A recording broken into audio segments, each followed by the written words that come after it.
Well, all right, everybody. Mike Jones and Jesse Lee said we'd be back, and hey, we are indeed. So it is the night stint here at the Pure Storage, 24 hours of Kyalami, just past midnight sim time. We've been racing for 12 hours, 5 minutes, and 47 seconds, as I said those words, and we are about ready to go for 11 hours and 55 minutes or so more, give or take.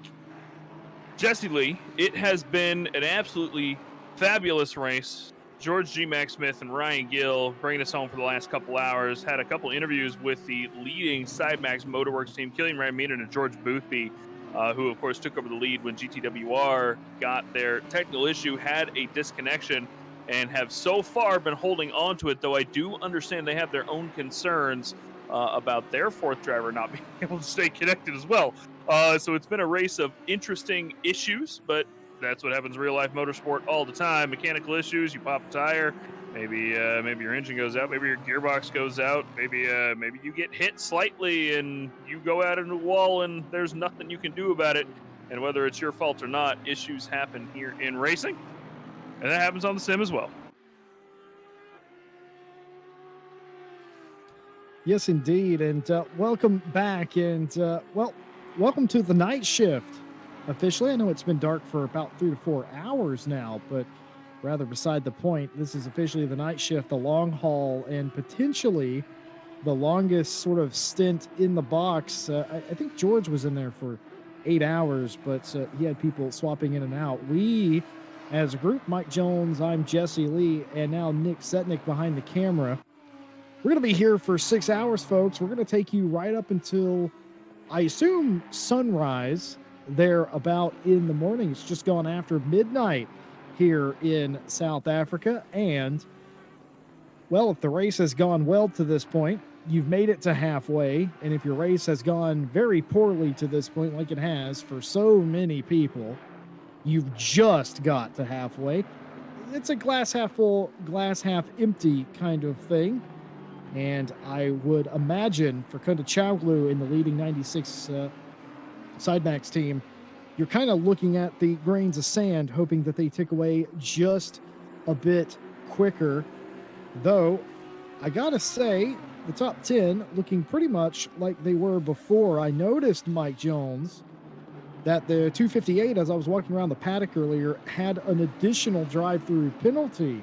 So their day went from racing into the top 10 to not being able to get back in there due to penalties. So 2 drive-throughs in 2 hours for that team. Yeah, they've definitely been having a bit of a struggle, and I'm just looking over the past stewarding reports since we've been out of the box, Jesse, and I'm not seeing a steward-issued penalty there for a drive-through. That means that they had that many track limits back-to-back that quickly, and that car is just suffering through the start of the night stint here.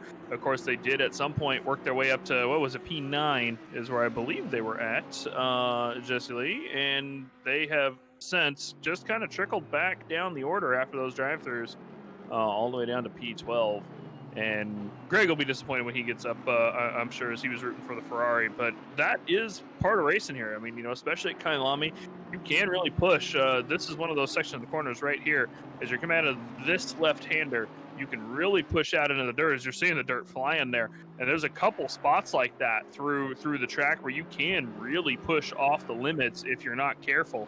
You've gotta be cognizant of that realistically, and make sure that you're not throwing yourself off track. And unfortunately for them, that is 4 warnings in the space of about an hour and a half, and the in-game stewards don't like that too much. Yes, indeed. You just got to be careful, especially right now. Everybody's a bit worn out. A 12-hour race is no small task anywhere. It is one of the more hard tracks, more difficult tracks to have a 24 at, because there's no sort of rest here. Even the straightaways here at Kyalami are not straight. And of course, talking about the front straight and then leading into Sunset, nothing is straight here. You're always moving, and of course you have just a multitude of cars, 35 plus cars still circulating past the halfway point. And you're working lap traffic, you're being worked by traffic on a different lap than you. You just do not have any time to take a break. And a lot of these teams, surprisingly to me, Mike, they've been double stinting drivers, some of them have, and that's surprising to me. But a lot of the teams going for the single stint, and that's merely to keep from wearing out the driver. I feel like that's the right move. Yeah, actually, I was just thinking while you were saying that, I think, if I'm not mistaken, that Boothby ran a triple earlier, if I'm not mistaken. He definitely ran a double. Yeah, he definitely ran a double, but it might have been a triple, and I was thinking about that, but I didn't know for sure.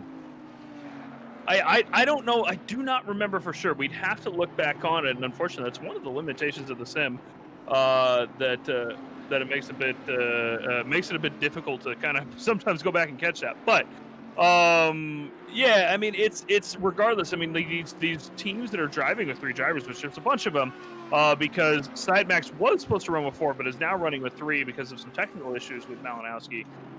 They might have to triple stint some of their drivers in the 24-hour race, and that's tough. That's really tough in this. I mean, it's a long day if you can imagine triple stinting. It's not like it's Le Mans where you have a whole back straight where you're not really doing much. This is a pretty active circuit. Yes, indeed. It is just you're constantly involved. And speaking of which, the 777 coming in to do the routine pit stop here. Only the one penalty still outstanding. That's the 696 car, I'm pretty sure. Has a 15-second penalty awarded by the stewards. Everybody else now is without a penalty, or at least the cars that I can see. And there are still battles going on. As a matter of fact, it's pretty much the same battles. Keeble in the 962 is only about 5 seconds behind Jan Honorati in the 192. So that's very interesting indeed. Halfway point, battling inside the top 10 for the 6th place position. In this car, the 666 Audi is only 1.2 behind Grobler in the 404 Bentley. So some of the players have changed since we were last on the air, you and me, but the positions have changed, but there's still battles. We still have just about the same amount in the top 10 and the top 15 as well as I look further back into the field. And, well, as the night goes on, what you're going to see is fatigue set in, especially to those teams that only have a couple of drivers in the race. And of course, we heard from RaceFace that there was not meant to be a driver limit and a total drive time limit, and those penalties will be cleared as they come into race control. So though it may appear as if somebody's getting penalized for that, we can guarantee you they are not going to be. And things happen, mistakes could be avoided there. Or not avoided, rather. What am I saying, Mike? But that could have been an issue for some of the teams, but it is nobody's mistake. It is just something that purely happened by coincidence. And it's good to know immediate applause by all the teams that, we don't have to adhere to a driver limit. That's fantastic for them. And of course, triple stinting here. If Boothby did do that, I don't know. I don't know if I would have put one of my star drivers in there for a trip. I mean, in the end, if he's comfortable with it, he's comfortable with it. I mean, at this point, these guys are mathing 60 hours or so into their 24 hours at Kyalami. Like, they have gotten 60 hours worth of 24 hours at Kyalami because they've won 2 of them already. So this Sidemax 96 team has, previously put 48 hours in, now has 12 hours more. At that point, maybe you're just comfortable, Jesse. Maybe you're just good with it, and you're just relaxing all the way through the lap. If you've got that much experience on it, it's not like me and you that we're sitting there, shoulders rigid because we're terrified of hitting the curb, and the S's are cheetah every single lap. These guys are maybe a little bit more professional than we are. I can definitely tell you, I've ran full 24-hour races by myself in a smaller capacity. And in fact, if you date back to some of the older console games, you had to do that for certain achievements and stuff. And I've done that, but the pressure is not really there. And the other thing about that, other than pressure to perform, it wasn't here. And this is a very tough track. George Boothby, though, who can pass a capture test, so I know he is human. But beyond that, he's still a machine. And if anybody was going to be comfortable here, it probably would have been him. But this whole SideMax Motorworks team, they should be outlawed. They are just unbelievable here at Kyalami, and they're going for 3 in a row here. Absolutely insane. Probably not the way they wanted to do it, I would say, though. No, of course not. They would have liked to have raced GTWR for this, and I'm sure GTWR would have loved to race them for it. I would have liked to have seen what their strategy would have been. SideMax's strategy would have been, and how they were going to go about getting to GTWR, because certainly they would have had a plan. They would have been executing a plan. I would have loved to have seen that. Unfortunately, not on the cards, not how it's meant to be. But the other side of the coin for SideMax is, you still got to run all the laps, mate. You still got to run all the time, and you have to make it to the end of this race. What happened to GTWR could just as easily happen to anybody in this race, Lord forbid, but it could happen. It could, and I mean, you still got over 400 laps remaining. I mean, so Greg had asked me earlier, because the chat was theorizing that we were going to do more than 800 laps. And I'm like, I'm pretty sure we are. I went back and looked at our 24 hours of Kyalami, which of course was raining for maybe 12 hours of it or so, give or take. There's no rain on the forecast for the remainder of this race. And we did 800 as this Grunwald really slides himself under that Aston Martin, but that is one position for him, I suppose. Or wait, no, that wasn't a position. That was a back marker. That was the number 70 that had considerable trouble earlier, but a dive bomb move by the 666. He's going to do it again here. He's going to do it again on the 344 and get it done in turn 2. The 666 is not trying to lose time to Grobler in front. That's what is going on with Grunwald here.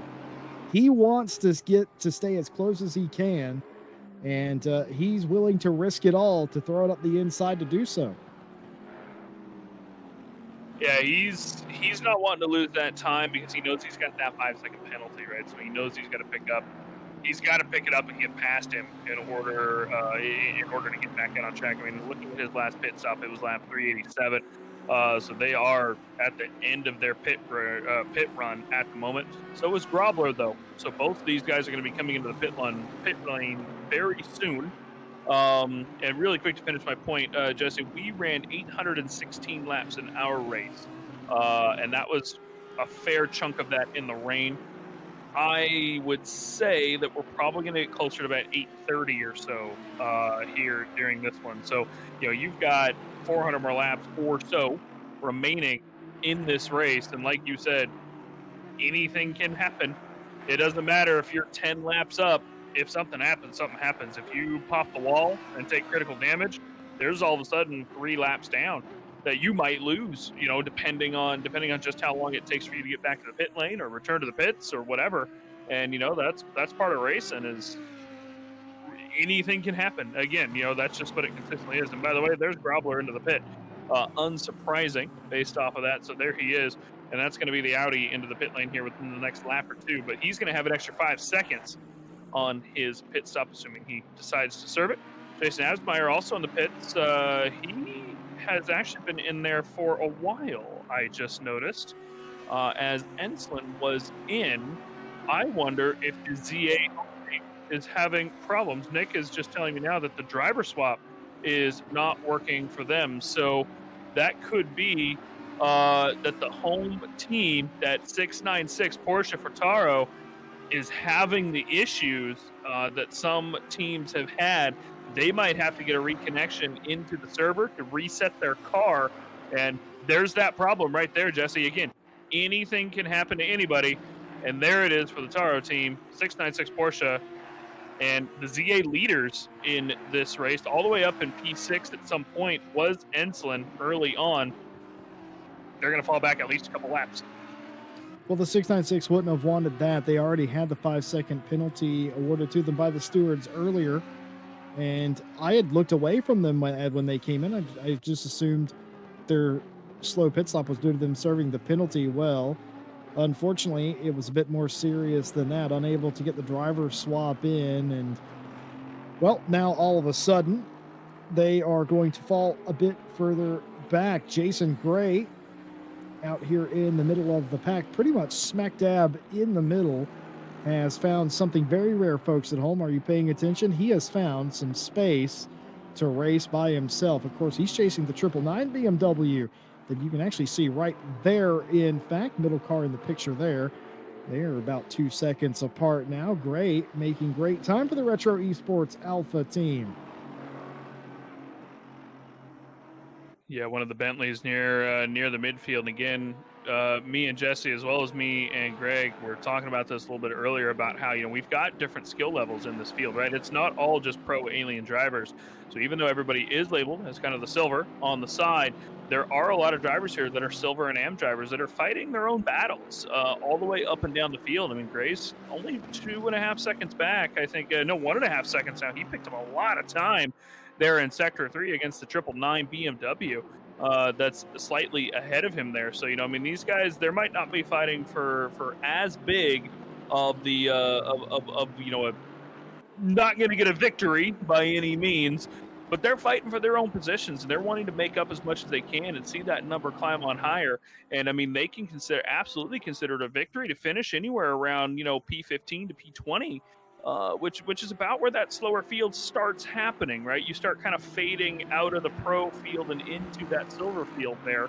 And that's what you're going after there. I mean, not only is the 24-hour race just an accomplishment in and of itself for you to finish, you if you can get into the top 15, the top 20, somewhere in, that like top 5 to 10 in class, that's massive to even think that.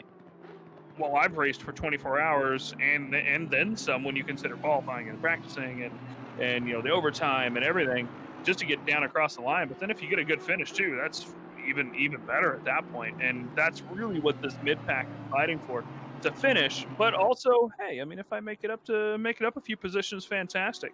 Now it's only a second and a half back from the car in front as well. So that's looking down the field. There's what P28, P29, second and a half.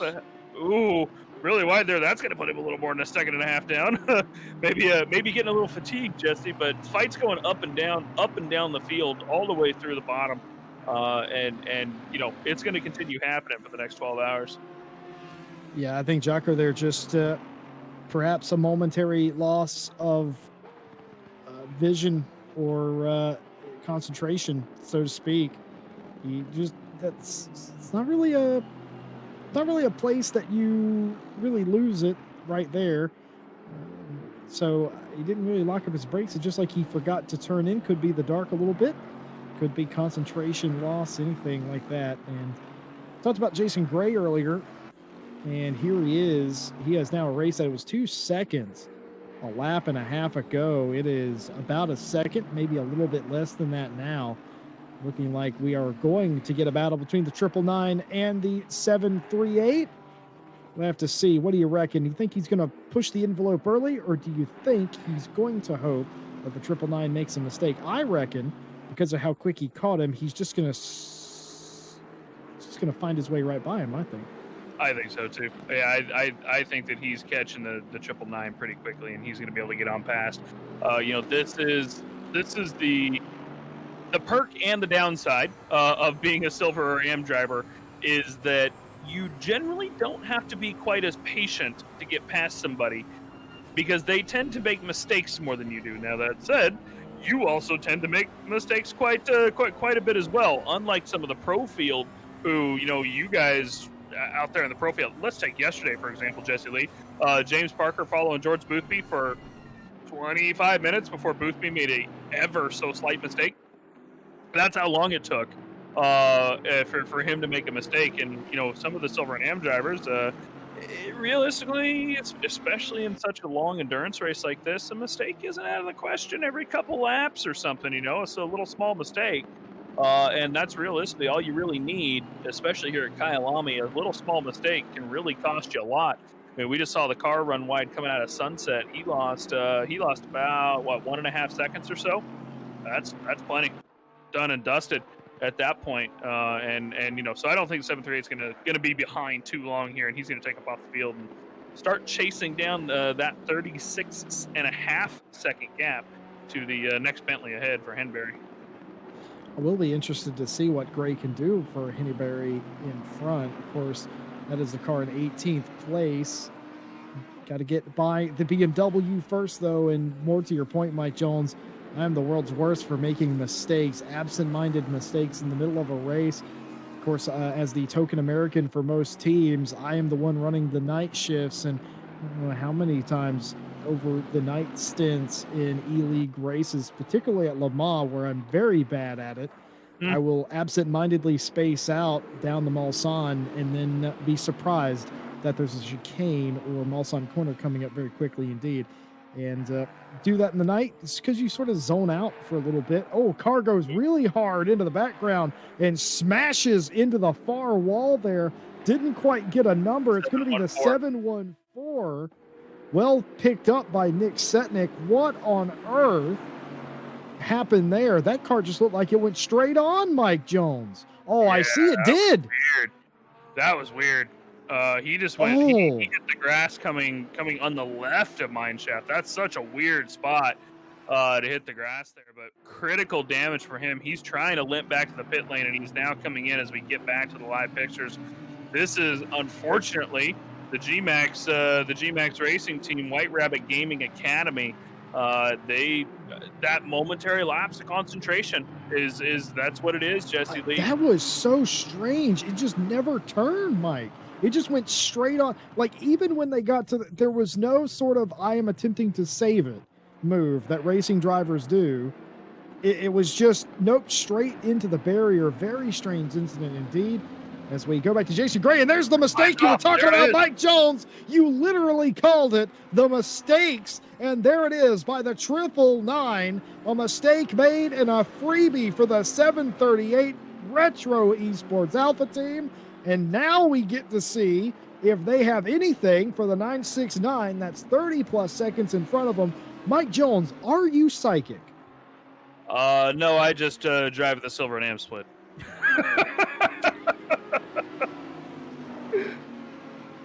Oh man, because I know what happens with me, and I know what happens with other driver in my skill class, Jesse Lee, and the little bit that I do drive, granted you drive even less nowadays, as the 738 flashing lights a little bit at the leader. He wasn't quite happy at how the leader overtook him in that spot, I don't think, but that is, did they come into the pit lane perhaps, because they kind of disappeared. They did. So that was Fuzzy, if I'm not mistaken, for the 97 Audi that came into the pit lane, or perhaps it was Grunwald in the 666. No, Grunwald's coming out. So yeah, it was the 97, the side Max sister team went ahead and made their pit stop. Bit of an interesting overtake in the Crocodile Cheetah section, and then to immediately dive into the pit lane. I can definitely see why the Bentley wasn't too happy about it, but no lasting harm done at least, and we will go back to looking at another one of the Bentleys, the 404 Bentley Team M Sport. This is the South African liveried Bentley, and I will have to potentially have Greg or Clark in the morning, unless any of the ZA guys are watching. I think, if I'm not mistaken, that this does have some South African drivers on the team. And they are running that South African livery Bentley. I love those Bentley liveries, by the way. They have some of the best liveries in ICGT and GT World Challenge, I think. Jesse, what do you think? I absolutely agree, and we talked about this the last time we were here at Kyalami, but just for the RaceFace audience, I'm going to say it again. The South African flag is dope. It is one of the best looking flags, though it took a bit of a shunt there. But the South African flag is fantastic. It looks good as a flag. It looks good as a race car livery. And it just, I don't know, it's one of those things that legitimately just sort of works. What is that? There's a Ferrari, and some of you South Africans that are still up late may be able to help me out. There's a Ferrari team that races with a South African flag down the side of the 488. I love that car. It doesn't look out of place, and you can't say that about a lot of national teams or national pride teams. But I don't know what it is. It just absolutely works. Also, the little bit around Kyalami that's painted up like the South African colors also is not distracting in any way, unlike some other circuits, we'll say.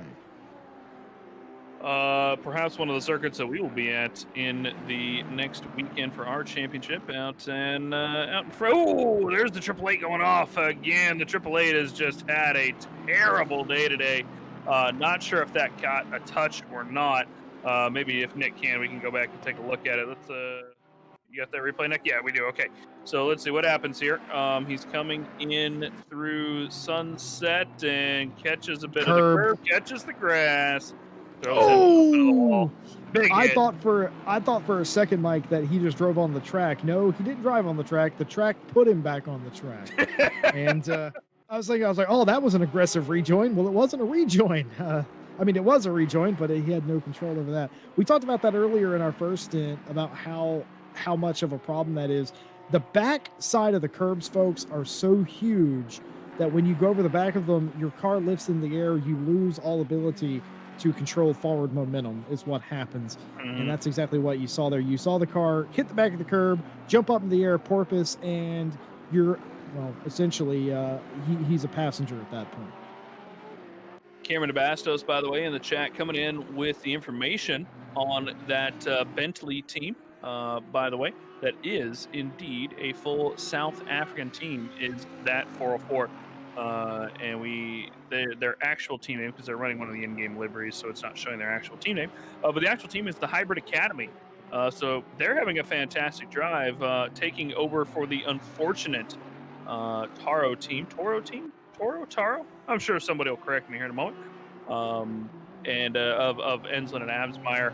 And the rest of their teammates that have, of course, fallen out of the server at this point. So these are the leading South Africans in that 404 Bentley at this point. So we're hoping that they can bring home a little bit for the home team here in South Africa today. They've had a fantastic drive up the field, and they are at the start of their pit stop cycle as well. So they've got positions to make potentially through the next hour or so before they have to pit again. So good luck to them. And of course, we will continue to monitor that 404 team in the beautifully liveried Bentley as they progress through the field. That said, looking up and down the field, Jesse, not a lot of on-track action going on this deep into the evening. We occasionally see some battles kind of spice up, and then they kind of die down in an unfortunate way in some cases. The 999 running off track, the 888 going off into the wall, and I feel like we're gonna say this quite a bit over the next 5.5 hours, but fatigue is really starting to play a role. Yeah, it is. And even if you are a fresh driver getting into the car in a situation like this, it doesn't take much to wear on you at a place like this. Again, broken record, but it's completely different than racing at a Le Mans. I hate to even remotely suggest it's Nürburgring-esque, but the feeling is the same. You're not necessarily alone and isolated like you are at the ring most of the time, but there's just always a corner that you have to be thinking about. And as racing drivers, we think about the next corner in front of us, the next move. It's never what you're actually doing. It's always what's coming up. And talked about this earlier with Greg. You just don't have time to stop thinking here. And a lot of these teams, there are some of these teams I can guarantee you this is their first 24 they've ever done. There are incredible veteran teams in this field as well. I would say the majority have done long endurance races, but you mix all of those together, as was intended by RaceFace, and now you have all sorts of skill levels, and it is drama-filled, but it is absolutely brilliant to watch. I love a race like this, so well done. Here is the leader of the race, Michael Kundachoglu in the 96 Sidemax Motorworks Audi. and they are going very well indeed. They inherited the lead some 3.5 hours ago after disconnect from the GCWR team that was leading by, I think it was about 15 to 20 seconds or so. And ever since, the 96 has been leading, and they're about a lap ahead of their sister team, the 97 and the 367. Cartier and Fuzzy, they do continue to swap that position back, the second place position. And I believe I'm correct in saying that I believe Simon Keeble is catching Honorati. In the past 10 minutes, he's gained about a second. So that's going pretty well for them as well. And the later it gets, by the way, Mike, we're talking about fatigue. The later it gets, circadian rhythm is a real thing, and it will start to kick in, especially if you are in Europe or South Africa, for instance. We have several South African teams in the race. And, I was just corrected on that one, by the way. I was told earlier that the number 100 team was not a full South African team. Apparently they are. So the Arashi Racing team, Brian Lewis currently piloting that Audi, is also a full South African team. So we have actually a South African team in the top 5. That's brilliant. I mean, a top 10 here. You or I would be thrilled to have a top 10 here. I'd be thrilled to have a top 20. Well, my standards are a little different. I would expect a top 10, but I gotta say, top 5 is absolutely brilliant. The South African fans and the compatriots, they're gonna love that, and it's been a brilliant run, you got to say, for Brian Lewis and the Arashi 100 Audi team. Kept their nose clean. Haven't really talked too much about the 100 team. I believe I've only seen them once or twice, but that was them dodging drama in front of them, not being involved with it themselves. They had a very tight battle through about hour 2 to hour 3.5, where they were stacked up with one of the other Audis. I think, if I'm not mistaken, that it is the Audi that is currently in P9. No, that wasn't them.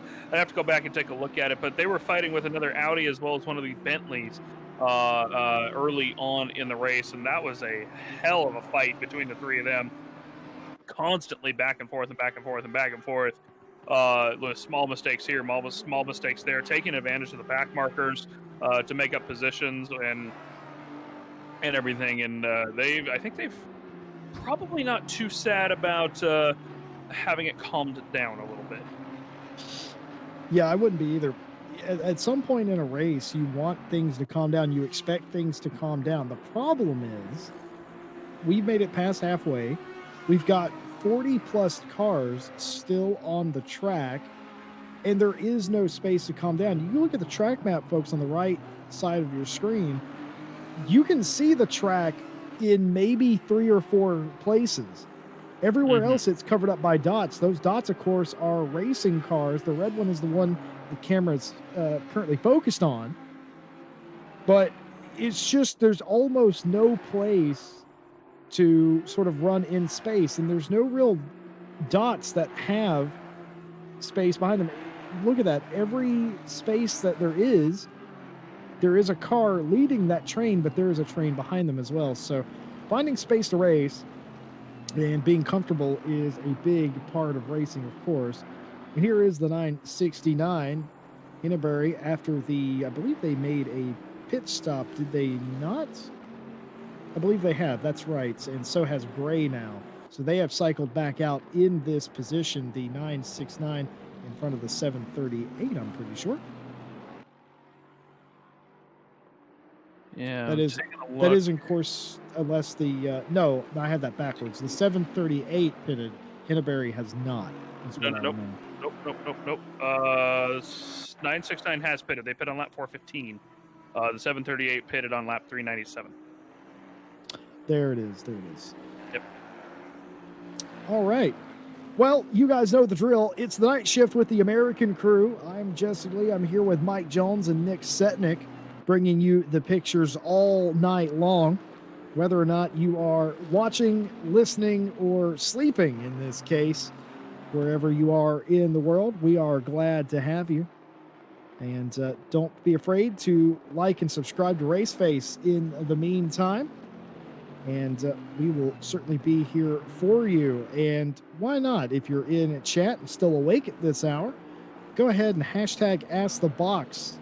Use that hashtag. We'll be answering various questions from the chat and ways to amuse ourselves on the night shift. Of course, where Mike Jones and Nick Setnick and myself are, it's not quite night yet, but it will be in a matter of hours. Actually, only about an hour or so for me now that I look at the clock. But for you guys, it's going to be a little bit longer. But either way, getting some very night vibes here. And if I don't look outside, it already looks very dark indeed. I sort of put myself wherever I am, Mike Jones. I don't know about you, but for me, it's 1 in the morning because that's where we are on the track. Dude, okay, listen. So the 24 hours Kyalami that we did for our World Tour Championship, right? We got done with our stint overnight, and keeping in mind that at that point, I had been up for around 32, 34 hours or so.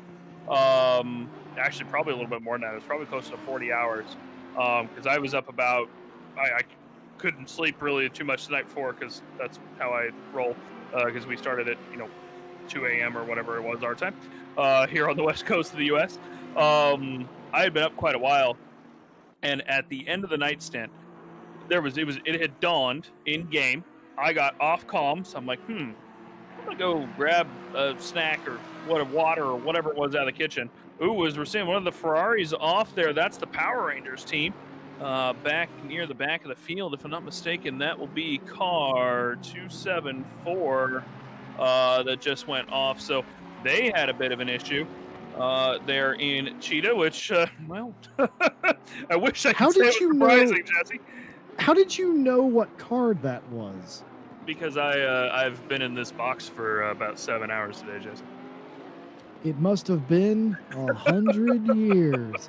Well, the very interestingly named. I'd love to know why they're called Power Rangers Racing, but all things considered, a scary moment there, linked up against the barrier coming through Cheetah, but don't think their car is too terribly damaged from that. But yeah, I always put myself in a mind of where we are, and it sort of helps me cope. And one thing's for certain, with a lot of the recent endurance events that I've been doing, it is very jarring to run on European time and end a race in the evening and it still be mid-afternoon. I'm ready for bed at that point. Oh, yeah, right. So that was my point, right? I got off. It was dawn in the race. We had been at night in the race for 10 hours, 12 hours, whatever, because it stays really dark here at Kyalami inside ACC. I got up. I went in. I opened my door.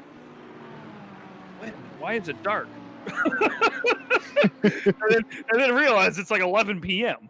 In the middle of February.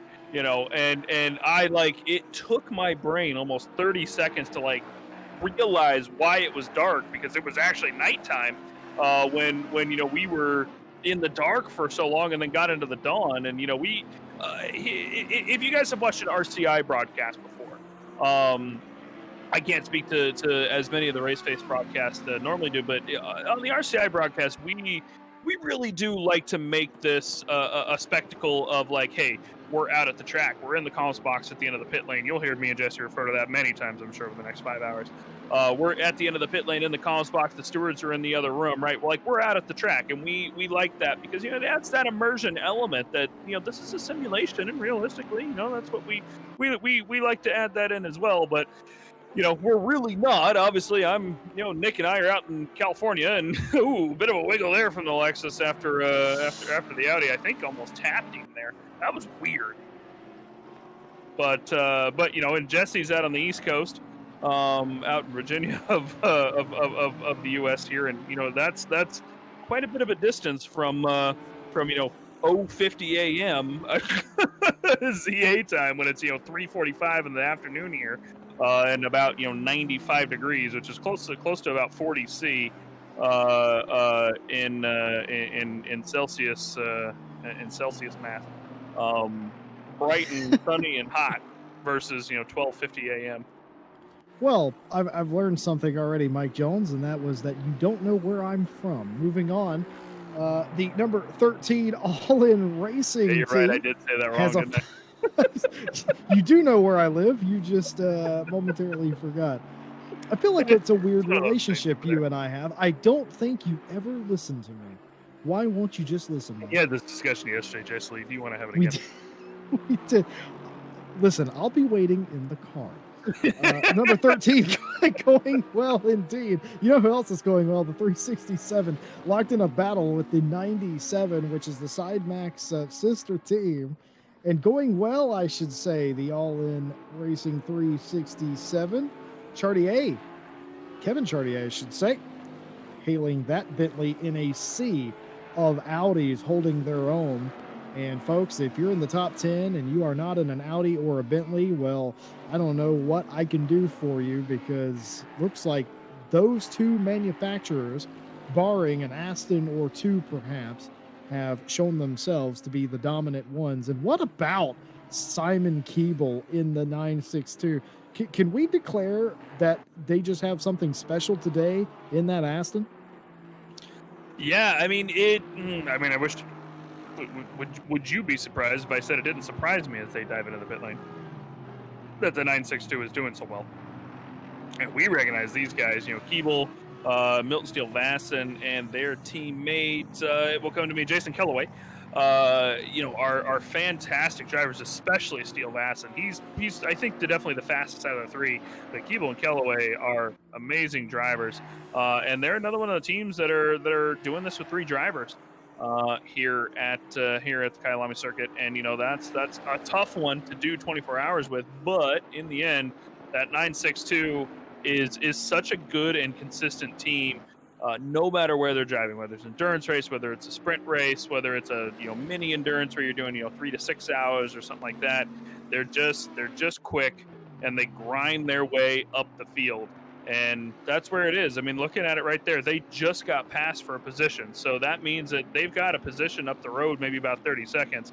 And I wouldn't be surprised if Kellaway, as he gets into the car, is going to go chase down that 192.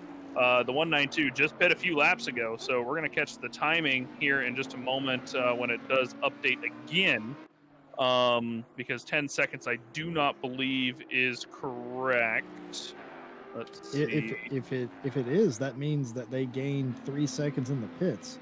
And they could have. The pit time between the two of them was almost equal. Kellaway had a 0.9 seconds difference.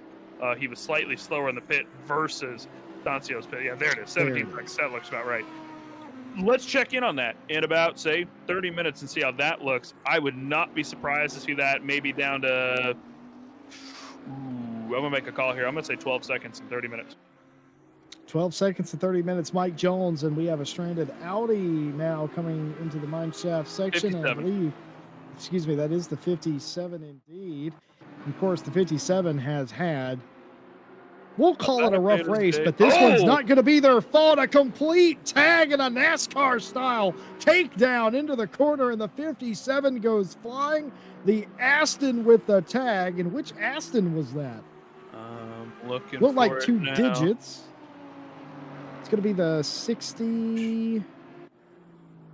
85. It's going to be the 85.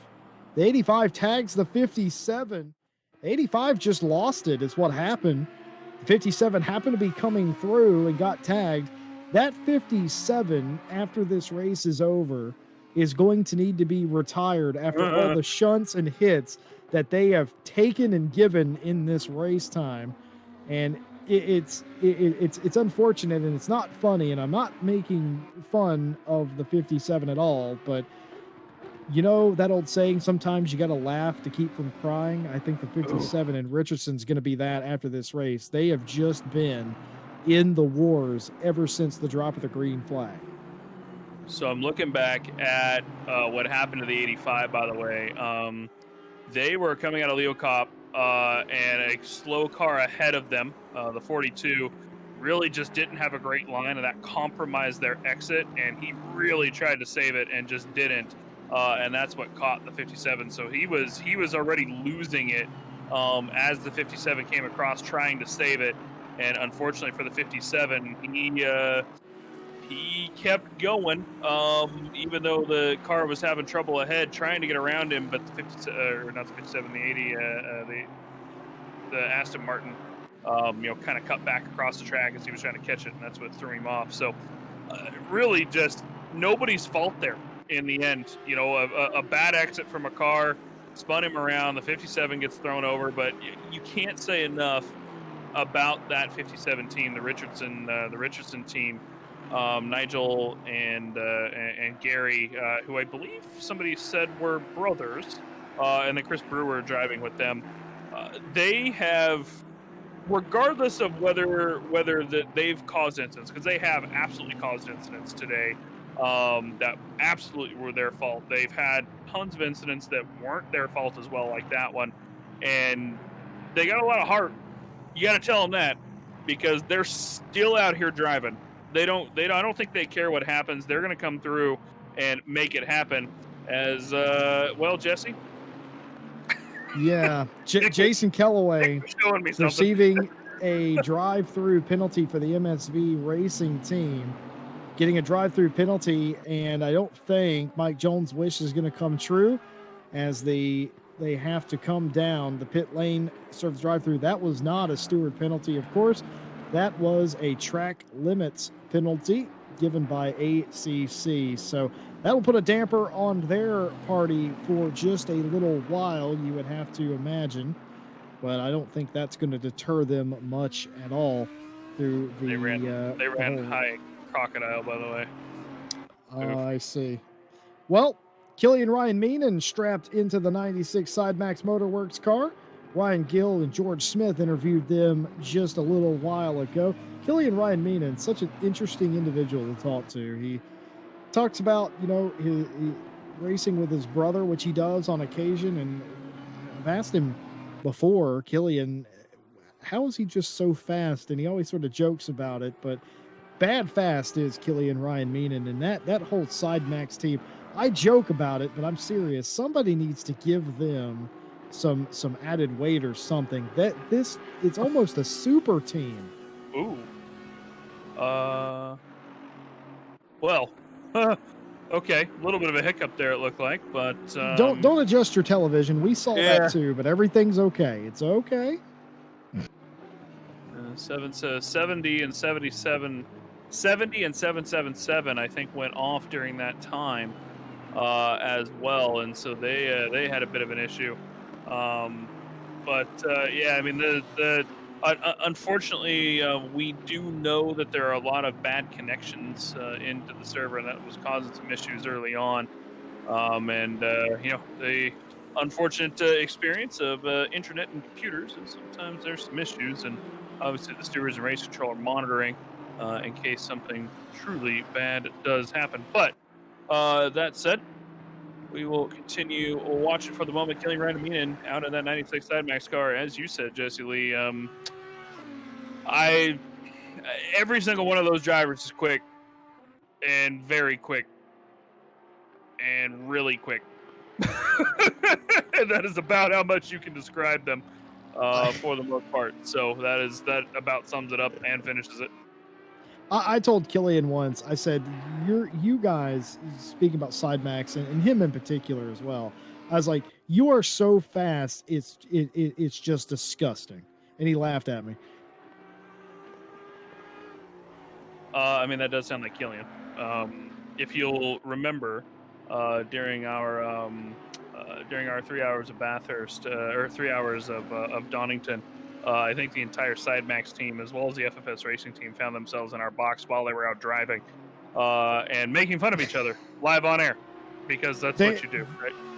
They whenever, again, back when Ryan and George were on air, I was hanging out in the chat, and I was listening to a lot of the drivers talk about, like, oh, how's the race been going? This is what we're dealing with.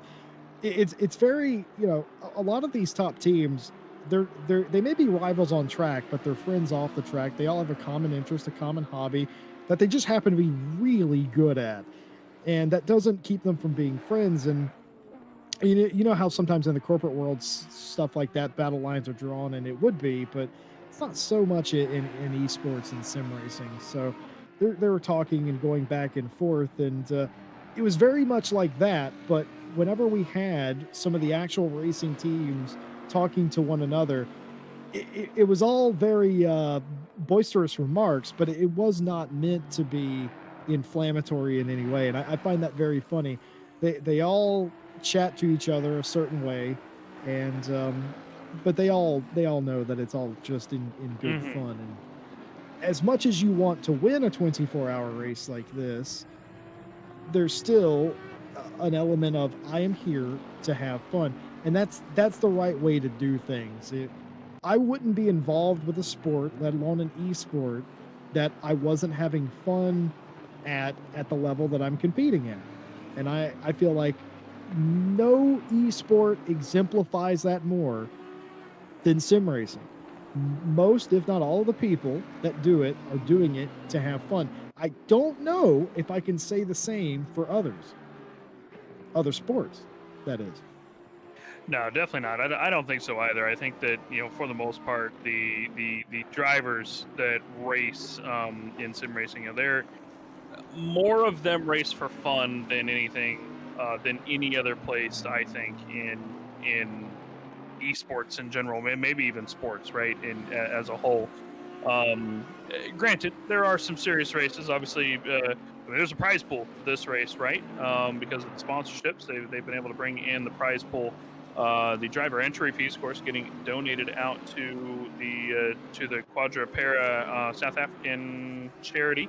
Might be saying that slightly incorrectly, but the driver entry fee is getting donated out to charity. But the sponsors have provided a monetary fee. So, in the end, it's something that they're definitely fighting for a prize here, but regardless, especially in the back of the pack where you're getting those silver and AM drivers, especially they're here for fun. They're here for the experience of driving a 24. And that is not an experience that you get all the time. I mean, a 24-hour race is that's not an every week thing. And while they're definitely becoming more common in the sim racing world as people are really embracing endurance racing because it really is a blast every step of the way. It's something that it's something that still is not as common as say running a 6 hour, running a 10 hour, or whatever it is. Just seeing the Lambo there out in front going way off. I think he managed to catch himself before he threw it into the wall. Did that 23 car, but he's. Zarzeki was having issues last time we were in the box, Jesse, and Yeah, he's common having theme trouble. going on. Well, who's not having problems is Cartier. Cartier has caught Fuzzy in the 97. That's them in picture now. And word from the pit lane, we have lost a couple of cars. And we're on to 39 still running. And one of the runners was running inside the top 10, Jan Honorati in the 192. They have had to retire the car after being involved with a battle for a top 5 spot. And that is very disappointing indeed for the 192 to have to retire. Jan Honorati confirming that himself in our chat. Sorry about your luck, Honorati. Yeah, the Race Night Motorsport team, of course, favorites around the European circuits. Maybe not quite as known in the ZA circuit, but very favorites around the European circuit. They're very common to see at least a couple of their cars out on the track. In the 192 and 194 are their general car numbers, if I'm not mistaken.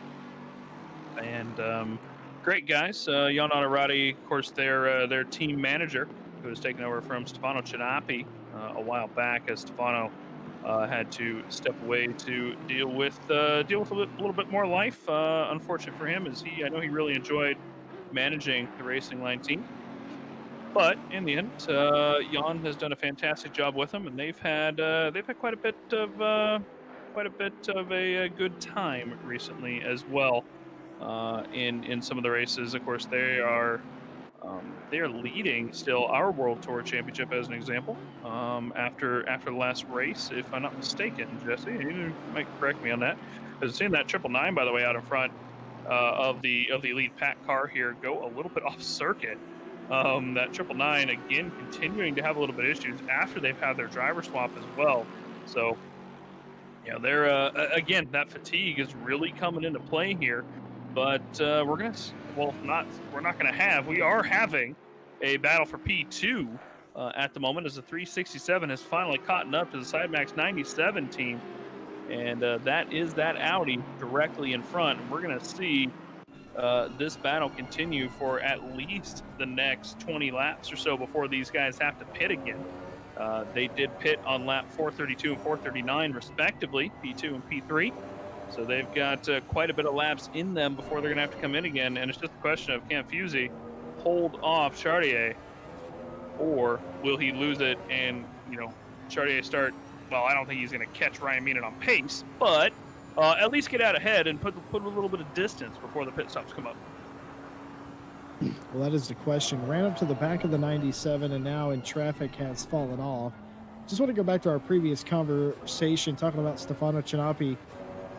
You want to talk about a guy who just, we talk about love of sim racing, but just a love of life.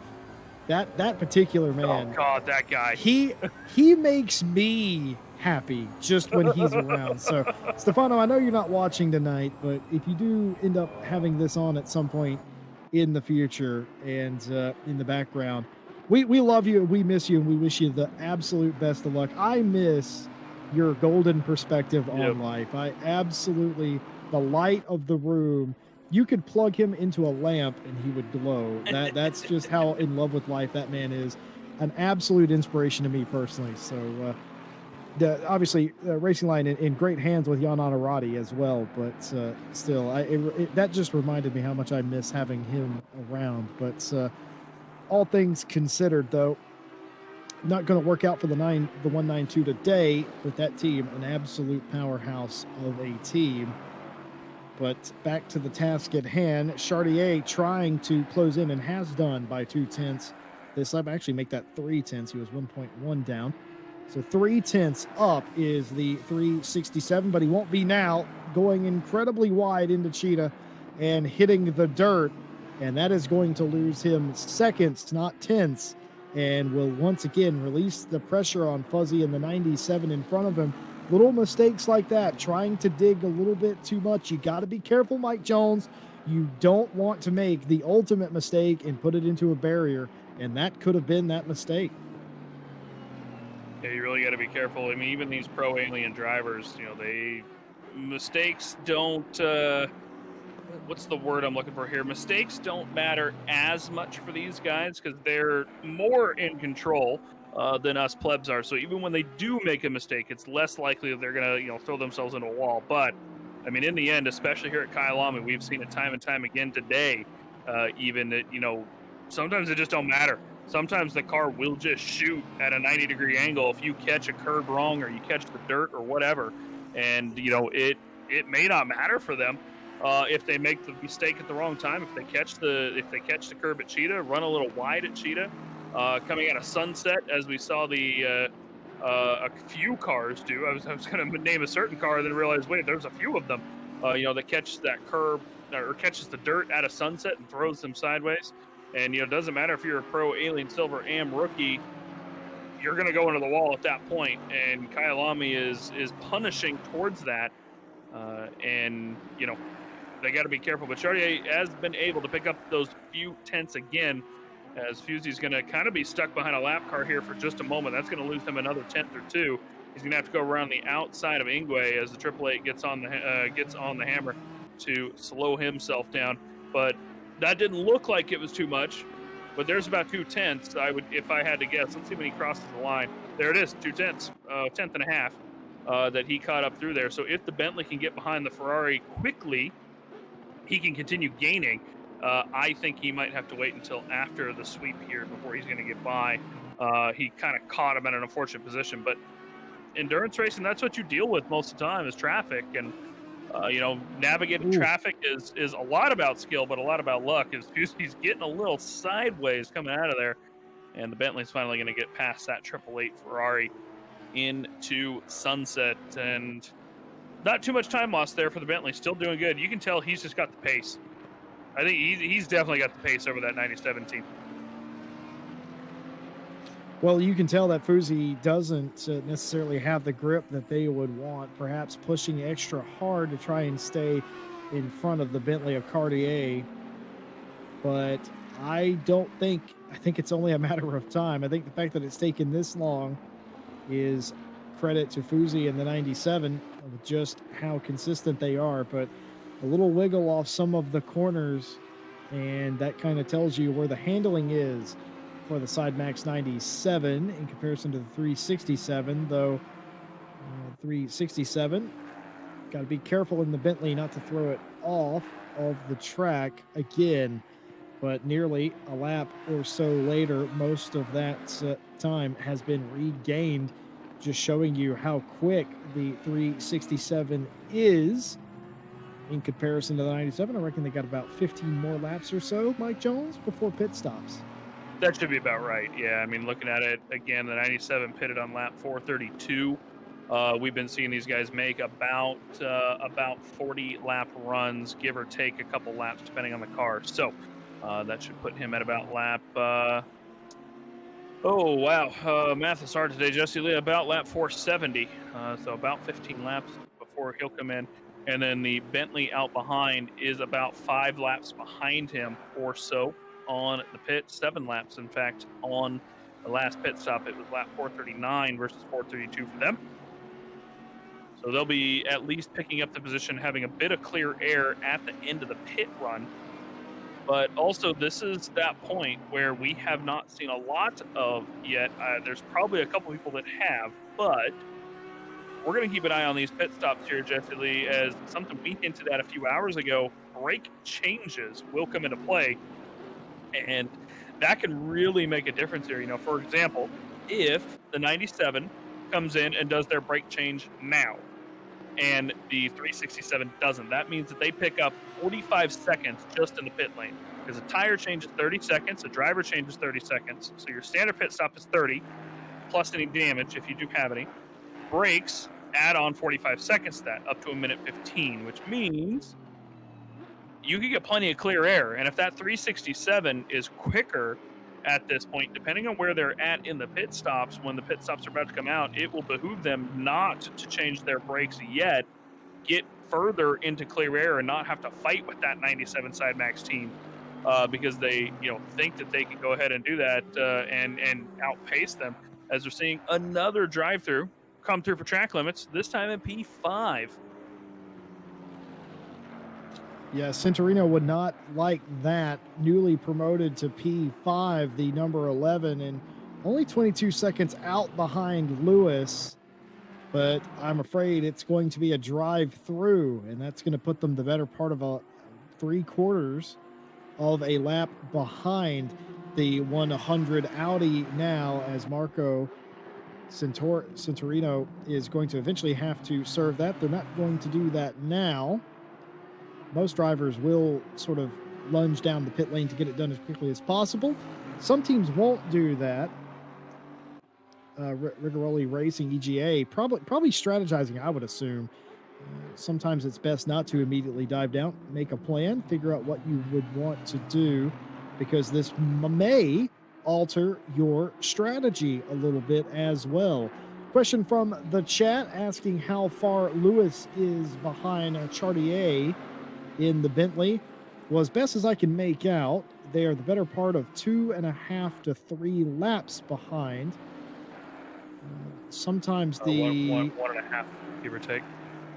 Oh, they're only 1.5. Okay, so the timing and scoring is scoring them for me 2.5 laps behind, but that's incorrect. It is actually 1.5 laps behind. So Lewis is 1.5 laps behind Chartier, and now it's telling me it's 4 laps. So I don't know what's going on. 455. So they're on lap 455, and P3 is on lap. Wait, hang on. 450. Oh, I jumped in the wrong car. 456. Yeah, it's a lap and a half. So the easy way, Jesse, is on the just so you're aware, on the broadcast tool that we have, the initial thing that you're seeing there where it says 2 laps on Brian Lewis, if you look at that, that is to car ahead, and if you hover over it, it's to leader. So I think that the 4 laps is the leader. Well, there you have it right there. And a very special hello to Tortellini, who's in the chat right now. I'm curious, is that the same Tortellini that hangs out with Random Call Sign? I wonder. I'd be interested to know if you're that Tortellini or a different kind of pasta. Would like to know that. And I'm also being told that there's been another disconnect from the race, in fact. Yeah, people still having those technical issues. As we're going to see Mufin Charrier here go along the left side of the sweep onto the 97. 97 went just wide, and that's going to be done and dusted, easy peasy. Or will it be? Or the is it? Keeps it to the right, coming down into Mineshaft, hard on the brakes into Crocodile, and there's the 97. He might get up past a little bit of a touch there, but the Bentley keeps it steady and does not push the Audi around. Small touch happening, and that Audi is so quick out of Leo Cop and down into Mineshaft that he was just able to make that look easy coming down the straight. That big old Bentley just not enough of a run coming off the inside line, and he's going to have to try it one more time. He got the look of freedom there for a second, and he's going to look one more time, I'm sure, coming through Sector 2, as that's where he's been gaining a lot of his time versus the 97. But here in Sector 1, you can see that Fusy's doing pretty good keeping it out. But what happens once we come out of Sunset and into the twisty bits where that Audi is doing really well? Well, we're about to find out, Jesse. Super defensive move there. Excellent. That's all that Fusy could have done, but that's all he needed to do. And now it's going to have to be a rethink for Cartier, though a little bit wide in Sunset, and all of a sudden 367 back on the rear bumper, but you don't want to make a pass right here. You want to get clear of this section, get as close as you possibly can, and that's exactly what Chartier is doing right now. Could it be a Leocop pass? Maybe. Looking to the outside, trying to go the long way around, nothing doing there, but is going to shortcut the second apex of the corner and be right on the back, trying for the same move again, it would look like, for the 367 coming down Mineshaft. Will he be close enough this time? I don't think he is this time. And a little bit of a defensive line from Fusy, and that's all it's going to take. Excellent driving on all accounts, and excellent defensive driving from the Side Max 97. And that is all that's doing is making the 96 happier, because that's more time that they are getting, or Killian Ryan Meenan is getting. Teammates maybe helping teammates, though I suspect the 97's just thinking about the second step of the podium right now more than anything else. But a little defensive move into turn 2 there as well. I think clear intent there from Fusy, Mike Jones. I've got great news, Jesse Lee. He's only going to defend for 10 hours and 46 minutes. That's a long time. That's a very long time. Though I will tell you, I have seen some drivers defend for 10 hours. It's all. I don't think in this case it's going to work, but you know, it may happen. I'll always go back to kind of one of the more recent ones of that, like long-term defending that I saw was when we did the 12 Hours of Bathurst back in November, and Jimmy Broadbent defended from Darren King on the back end of his night when he was already kind of done, tired. He was done. He just wanted a nice, easy stint. Darren King gets all over the back of him and pushes him for about 45 minutes across the mountain in his GTR. And Jimmy, to his credit, he held it steady. I don't think I've ever seen a wetter person that just came out of a car after that, as the man was drenched in sweat. But yeah, that was one of the more recent ones I've seen of like long-term defending. It's not easy. I gotta tell you. No, it's not. I got to tell you something about that particular Jimmy was tired, but he absolutely loved that. We were talking in our private chat about whether we thought that was going to work or not. I thought Darren King would have forced the issue a little bit more, and I thought that Jimmy would have probably given up or let off at some point. Neither one of those things occurred. Darren King stayed glued to the back of Broadbent, and Broadbent remained steadfast in in his defense. And it was such, we don't talk about defense a lot of times. It's all about the offense making passes, but that was some of the most captivating racing I had seen. Respectful racing as well. 45 plus minutes of solid defending at a very difficult track, much like this track, like you see between Fuzi and Chartier right now. That was brilliant stuff. But I said that I didn't think the 97 could hang on, but so far, another lap and still no move. Way to the outside now, the 367, but can't get the run. I think now Chartier is just trying to fill every mirror the Audi has and potentially force a distraction or a mistake, I think. Yeah, just a mistake is what he's looking for, and it's not happened yet. Not happened yet again, rather. Of course, the small mistake happened earlier where he ran slightly wide.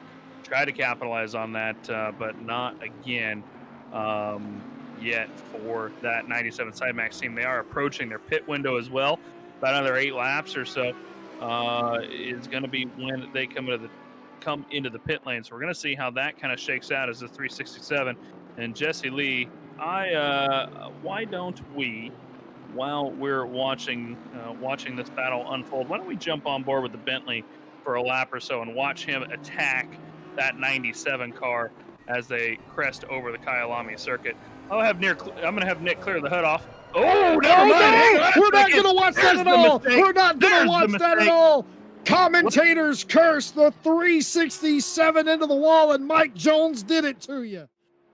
Yeah, let's catch a replay of that. So he's coming through the sweep. He's going to approach Barbecue here, and you're going to see him come out of here, catches a bit of the inside curve, throws himself wide, and there it is right there. Oh. We talked about this earlier. Catches the dirt, throws himself into the inside wall.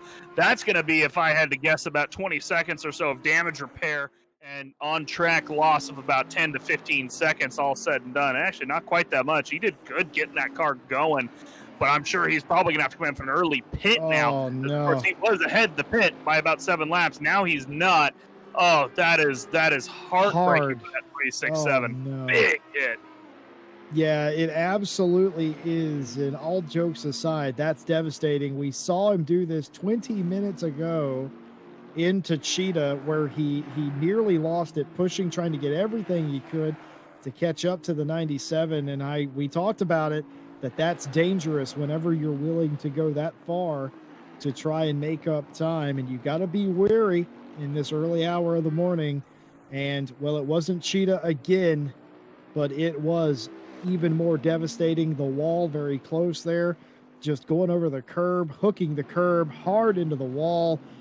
And right as you wanted to go on board, we got to see that from the onboard perspective. You knew it was coming. Mike Jones, are you unlucky or just, I think you might be a mind reader. Apparently. Probably not the mind reader that the team wants in the booth, but the 367, I mean, they obviously have the pace. They decided not to come into the pit that time by as well, so maybe the damage isn't quite as bad as we think it is. Well, I have to keep an eye on his pace over the next couple laps here. See how they get down, and maybe they're prepping the pit stop. Maybe they need to do a driver change, and they're prepping the driver change a few laps early. Of course, sometimes that takes a couple minutes to get ready. Everybody's got to scramble, get their helmets on, and get out as the 23 has cleared their drive-through for track limits down towards the back of the pack, and we're just seeing so many of these drive-throughs start coming through, which just isn't surprising. By the way, Lewis was in the pit lane for the 100 Audi. That is now Wessels coming out in that South African Mobile Audi R8 EVO. You can see him there on the right side of your screen as he's exiting the pit lane. They came in for a standard pit stop, about 1 minute to the in and out. So just a tire change on their end, has not done their brake change this time around. Looking back across the field, if we look at just the pit stop times, I think we may have seen our first brake change, unless this was massive damage, out of the 520 on their pit stop on lap 445, 20 laps ago, as they had about 45 seconds more in the pit than is standard. So some of the cars are at least potentially doing their their brake change, and this might have been our first one for the Logistical Nightmare team, number 1, 520, in their Aston Martin. Yeah, as far as I'm concerned, Vermeulen did not hit anything. He's not showing up on any of the reports for the past however many laps. So I think you're correct in that assessment that the 520 for the Logistical Nightmare Team 1 team has done their brake change for the race. Not a bad time to do it, out sort of in space in 12th place. And over the halfway point, you know, you're going to have fairly decent brakes at the end of this race, all things considered. So go ahead and get it done. I think a lot of the top teams are going to wait a bit longer, and they're going to wait a bit later in the morning before they do that. And of course, that will just mean that they have a little fresher brakes at the end of the race, should they need them. And I know a lot of the teams in the top 10 are absolutely going to need them. You want to hear the crazy thing? That accident with the was it the 367 or the 369, whatever car that is, the Bentley chasing down the 97. They're back to being under 4 seconds behind the 97 after that crash. Yeah, I mean, they've actually 3.5 now, so they're catching up still. I mean, Fusey's really, I don't know. How do, Mike Jones? How do? Fusey is losing pace. I think that Audi is struggling with tires. That wouldn't surprise me a bit. It would not surprise me a bit. Perhaps Tortolini might have a little bit of insight, as obviously he's even though he's not been able to stay connected, unfortunately. He might have a little bit of insight into the 97. Also, he was just saying that both Sidemax teams have also done their brake changes earlier when we were out of the booth taking our break. So they changed early, in fact, which is interesting because in our 24 hours of Kyalami, we saw teams push right up to the limit. And I think that we had a couple teams go out for about 22 hours on their brakes. They lasted fine, and then they switched over to pad 1 so they could get a little bit more braking power. Here, of course, in a set of Corsa Competizione, for people who might not be familiar, there are 4 brake pads you can use. Brake pad 1 is your standard sprint race. You can last anywhere between 60 to 120 minutes, depending on the track and how aggressive you are with them. I've even seen them last a little bit longer than 2 hours, though you're definitely going to start losing friction after that 90 minutes or so. Brake pads 2 are your standard endurance brakes, so you get a solid 16 to 20 hours out of them, as long as you're comfortable with them and not abusing them. Pads 3 are kind of like pads 2. They're a little less aggressive, made for the wet, but honestly, most people intend to use pads 2, I think, for the wet as well. And then pads 4 are just more or less for show. You get about a lap out of those things before they're done, but they're even quicker than pads 1 if you can make them last. But Tortolini disagreeing with me, but Tortolini, I'll disagree right back to you, as I have the facts from what happened during our race. There was definitely quite a bit of people out there on their brakes up until about the 20-hour mark or so. So if that's true, he did just say in the chat he's not hearing me yet. By the way, he's going to hear me in about 15 seconds when the latency picks up. But it could be that people were using pad 3 because of the rain. But there was definitely people that changed their brakes pretty deep into it. I think one of the lead cars we were theorizing, I think it was me and Ryan in the booth, we were theorizing that they switched on to pads 1 because they made their brake change with about 90 minutes left in the race. So it's been it's interesting strategy. But in the end, if you haven't made your brake change, it's about that time. So as these guys come into pit on around 10 to 15 laps, we're going to see pretty much the entire field cycle in if they haven't already. And it will not surprise me. By the way, Chartier has lost about 2 seconds since I started talking here, Jesse Lee. Yeah, he has. Swizzy in chat's confirmed 10 seconds of damage for that car, the 367. I'm surprised that it's only about 10 seconds of damage. He hit that wall a ton, and that's a metric ton for those of you watching at this early hour. I don't understand how that's only 10 seconds of damage. It may have looked a bit more violent for us than it actually may have been in that case, but it also could have been the angle of which he hit. Maybe just got all front damage and not fender damage, and that would help with the amount of time that you have to spend on repairs. So all things told, 10 seconds, not the end of the world. That is going to be a setback for them, but it's definitely not going to be the end of the world, as it turns out, for the 367 bunch. And also confirmed that is the Tortellini that I know from Random Call Signs chat. And in that case, Tortellini, all the things that I've said over the years, keep them to yourself. So Jesse Lee hiding the secrets from Random Call Signs chat. Doesn't want to disclose any of that, and I can't say I don't blame you, knowing Random Call Sign. He by the way, was a very happy boy on Twitter this morning and last night. Had a fantastic race yesterday. Did Mr. Ricardo, and I think he's very much looking forward to the rest of his season on the Friday Championship, and I'm looking forward to keeping an eye on him as we're, of course, broadcasting Split 1, and he's down in Split 4, as he's one of our, alongside myself, one of our resident slow boys.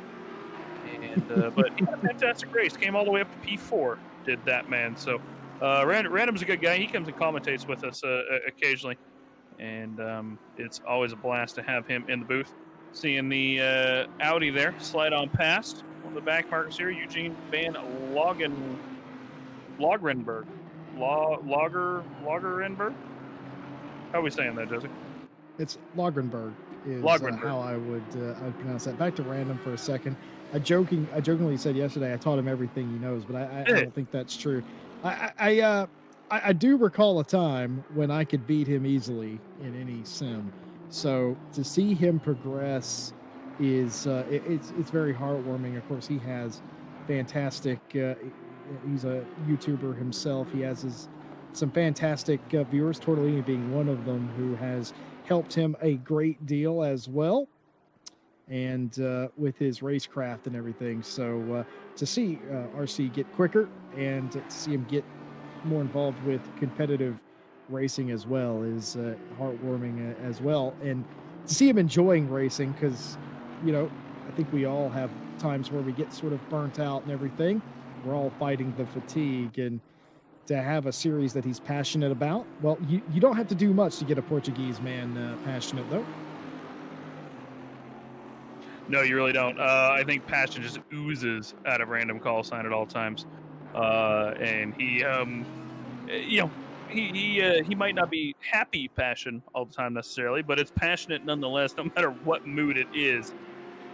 And like I said, great guy. Really like speaking with him whenever I get the chance to. And of course, you've been around him and him for quite a while, so you're quite used to his shenanigans, as I'm gonna put it. That said, Lagenberg here still defending the 91 Aston Martin behind him there. That is Lucas for the Sonic Sim Racing team. Is making up that time up to the back of the Bentley, as the car in front of this fight gets themselves a drive-through for pit lane, or for track limits, as they immediately dip into the pit lane and take that drive-through. Ross Webster for the Redline Racing League coming in, and we're really seeing again, it seems like about every 20 minutes or so, someone new comes across with the drive-through penalty for the track limits, and we're just going to continue to see that, I think, for the remainder of the race. It would not surprise me. Chartier has dropped back further from Fusey. He's about 6.5 seconds back now, definitely losing time, and he is, I guess, trying to ride out until the pit stop. At this point, I mean, they are within their pit window in about 5 to 6 laps. And, you know, more power to them. They decided to keep the car out, lose about a half-tenth a lap or so on average, if not a little bit more, and keep the car out and just make sure they don't screw up their pit stops. You know, I actually think that might be the right call there, Jesse. He's not losing too much time, but to screw up a pit stop rotation halfway through the race, there's really no need for it at the moment. He can make up that time. They've shown that they have the pace over that 90-17, and so they can afford to lose this time now and make it up later. Yeah, I was just going to say that. I don't hate that strategy. I would have probably panicked and came down the pit lane for repairs, but knowing it's only 10 seconds and knowing that, yes, you are losing a bit of time now as it goes in and out, but definitely trending into a delta for the 367. I gotta say, I don't hate that idea. Don't screw up your pit strategy. You may be behind by 20 seconds when you come out of the pit lane, but you've already ran them down once. You know, if you can do it once, you can do it twice. That's actually a complete lie. The 367 has ran down the 97 3 times to this point in the race after some of the smaller mistakes that they've had. So you know you can do it. And I don't hate that at all. It seems like the right call. Smart move by whoever is writing the strategy for the All-In Racing Bentley team, because kudos deserved indeed. And speaking of kudos to the stewarding team here at RaceFace, big hats off to all of you that are staying up late, making sure that the race is not only adjudicated, but all of the penalties for the drive time are being taken care of appropriately. Of course, that's not a rule that was intended for this race. Bertus announced that those would be cleared, and I've seen in the time that we've been talking, a couple of those have had to be cleared, and do appreciate the stewards staying up late and their dedication as well. So many moving parts, Mike Jones, to put on a production like this. They hear us, of course, but we're a very, very small portion of that. Yeah, I mean, I obviously don't know how many people are behind the scenes at RaceFace, but just to give you guys an example of what it took to put on our 24 hours of Kyalami, we had, I believe, 11 broadcasters and commentators in through the race, as well as two guest commentators. Of course, Paul Jeffrey and Gareth Ronda from ACCSS joined us. Paul Jeffrey of Race Department fame, amongst many other things at this point, including working for development company. Jesse, do you remember which one? Studio 397. Studio 397, which of course is one of the most famous game studios in the world, realistically. Paul Jeffrey is, so fantastic by him to be over there. And then we had, I think, 16, 17 stewards spread throughout that race, if not a couple more. And then the admin work on top of it, and everything. Ryan having to design our race program, Fabian of course designing the spotter guide. It definitely takes a lot of work. I mean, it takes an army to put on something like this. If you want to broadcast, if you want to steward, and if you want to admin this race, it takes a lot. I mean, I was up for about 40 hours, all said and done, I think, that day, if not a little bit more, from start to finish. I caught a little bit of a nap during the race at some point with my phone number out to about 8 different people, saying if there is any problem, you will call and wake me up, and you will not think twice about it. But in the end, that's pretty much what Bertus was doing today here at RaceFace. He shot me a message, and I know a couple other people's got his number as well. If anything truly, like the server truly goes down or anything, we are under strict instructions to make sure that we give him a call and wake him up. So that is the life of the server admin, Jesse Lee. Indeed. That but it's a ton of fun. I mean, for us, for the stewards, I know like the stewards during our event, they had a ton of fun. Jokes and stuff aside, obviously there are periods where, as a stewarding team, you're not doing anything. When there's no incidents happening, you're kind of just joking around and having some fun, having some laughs, and that's really what it is, and that's what we do here in the box too. Realistically, me and Jesse are just kind of chat with each other for the next 4.5 hours. What, 3.5 hours? How long have we got here, Jesse? 4.5 hours to go. And do you know what though? I sort of enjoy it, to be honest. It's just nice to sit and talk about just whatever comes up, and that's sort of what we get in this instance. Whenever the race is on and there's nothing going on in the race, we revert back to type and talk about many different things as Chartier continues to fall back 8 seconds the gap. But bear in mind, if they fall back to 10 seconds, they're going to have 10 seconds extra on the repairs that Fuzi will not have to do, or whoever takes over the 97. So they're going to be 20 seconds behind. If that were the case, they'll be 18 seconds behind right now. But again, they were chewing up the 97 to about 3/4 to a full second a lap. So in 20 laps, theoretically, of course, if I've done the maths correctly, as simple as they are. Have you been doing the maths? I have been doing the maths. They could be right back up there, and it's the long game. It's a long game. 10.5 hours to go. 1:40 a.m. in South Africa, if you are still with us from the host country. 18 degrees C the temperature, and that might continue to fall just a little bit further into the night as well. Got Mike Jones, I'm Jesse Lee, and Nick Setnick with you in the box. And I got to say, it is going to be a long old night. I feel like there is... How much do you know, Mike Jones, how much nighttime driving there is in this race, considering I think ACC models this after a race in January, does it not? Or is it October? I have absolutely fantastic news for you, Jesse Lee. Sunset at Kyalami is at 6:05 p.m. and it gets completely dark at 2000 hours, which is 8 p.m. Sunrise in Kyalami here in the sim we are going to see in 3 hours and 40 minutes. So at 5:20 a.m. So that is sunset to sunrise, 6:05 to 5:20. So just about 11 hours.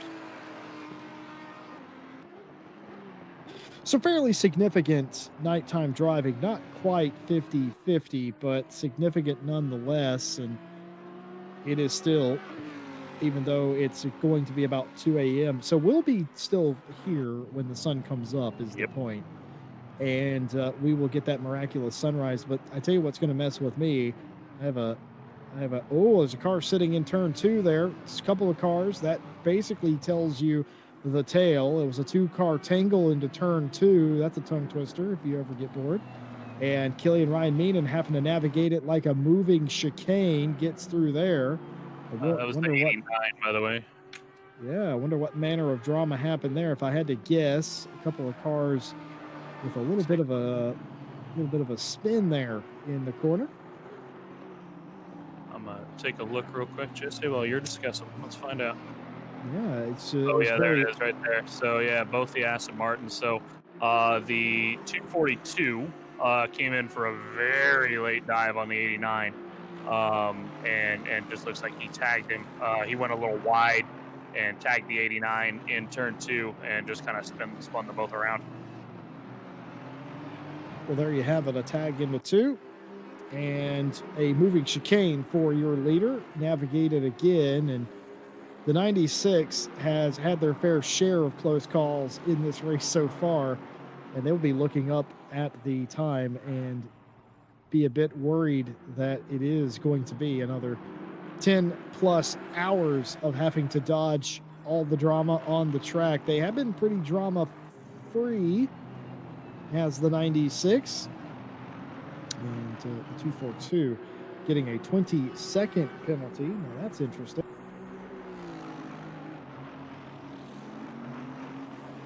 Yeah, let's find out what that's for. The stewards have not posted it to... Oh, no, they have. They indeed. That happened. Yeah. That happened quite some time ago. I was not paying attention, but yeah, the 242, 20 seconds for causing a collision on lap 442. 20 seconds. Must have been a fairly significant one to warrant 20. Mm-hmm. I would not be surprised to see them potentially get a penalty for that one going into turn 1 as well. They had a bit of a bad rejoin coming off as well when they were rejoining the track. Luckily, they didn't hit anybody, but there were a couple cars that were really forced to take evasive action. And then the 962, I'm surprised they didn't tag them as they rejoined the circuit. So we'll see what stewards decide on that, but we might see that 20-second move up here at some point. They're overtaking a car that was ahead of them, ran a little wide in turn 1. And of course, we unfortunately didn't get video evidence of that for the commentary team. But hey, the stewards have it all. That's what we have the replay machines for. And they'll take a look at it as it gets reported in and find out what happens. But Jesse Lee, I think it's about that. Oh, hang on a second.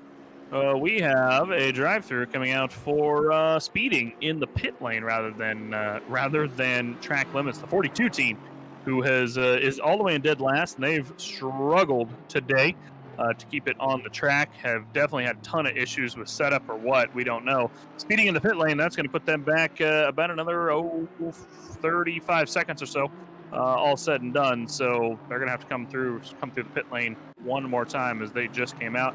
Here is the 962 MSV Racing. Jason Kellaway currently in that car, and Jesse Lee. What do you say we go on board with the 962 and watch a couple laps here at the Kyalami circuit. Yeah, absolutely. Let's go ahead and do that. But Mike Jones, be wary. The last time you said we were going to do that, we crashed right here, in fact. But folks, we're going to go a lap or so on board. If you are with us this evening, feel free to stand up, get a drink, and we'll be right back with you as we're going to go on board with Jason Kellaway.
Well, welcome back, everybody. That was a couple laps around the Kyalami circuit.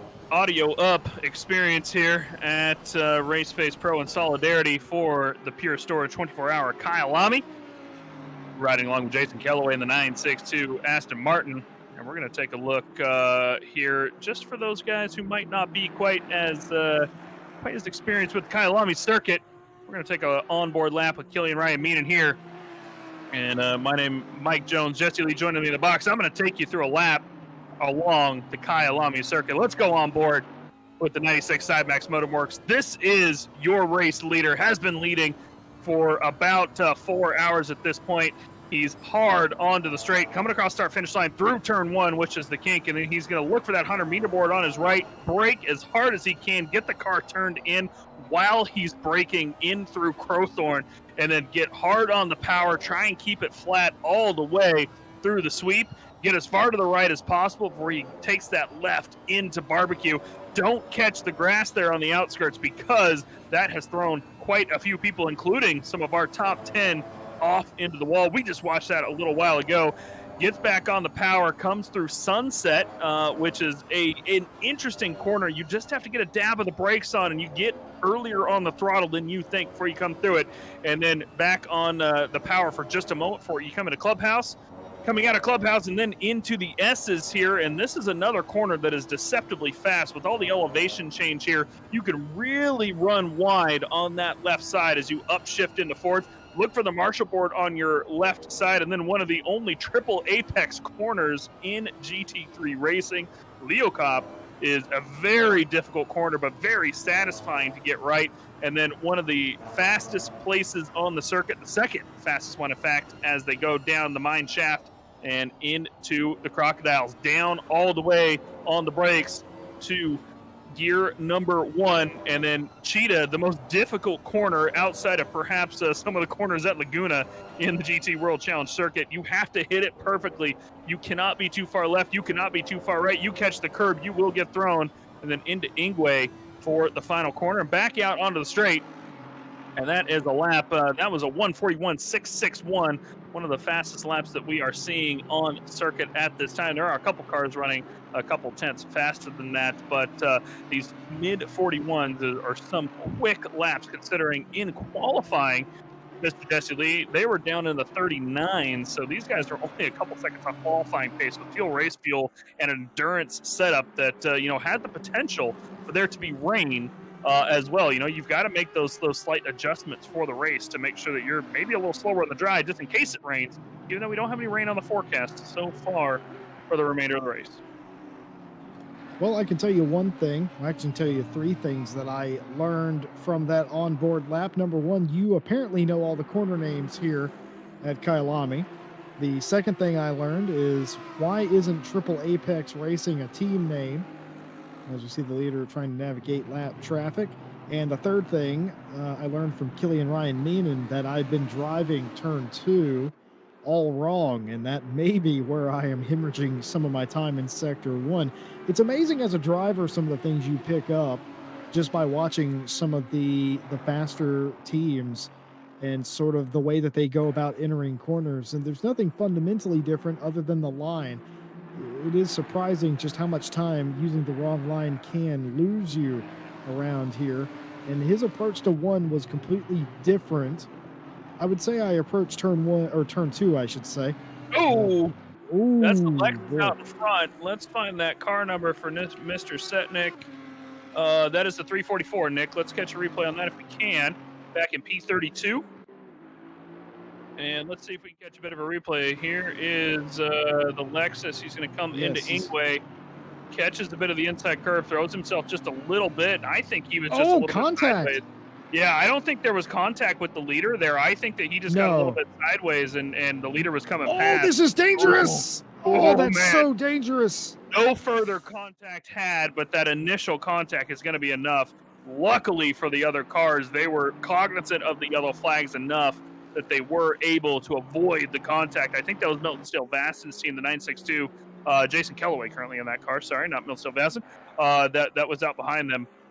And so that was, dangerous by them. And there is the 962, by the way, flashing the lights on the 344. Once on pass, he gets on past in Sunset pretty easily. But yeah, we've unfortunately, Jesse, seen a little bit of that today of cars kind of backing up into the racing line when they shouldn't be, and that's an example of it. But also, it's very difficult here today because I mean, take a look at the right side of your screen. You know, there's just not much room to maneuver. There's so many cars out on track still. As the 242 just got another 10 seconds for a penalty that I'm not very surprised for.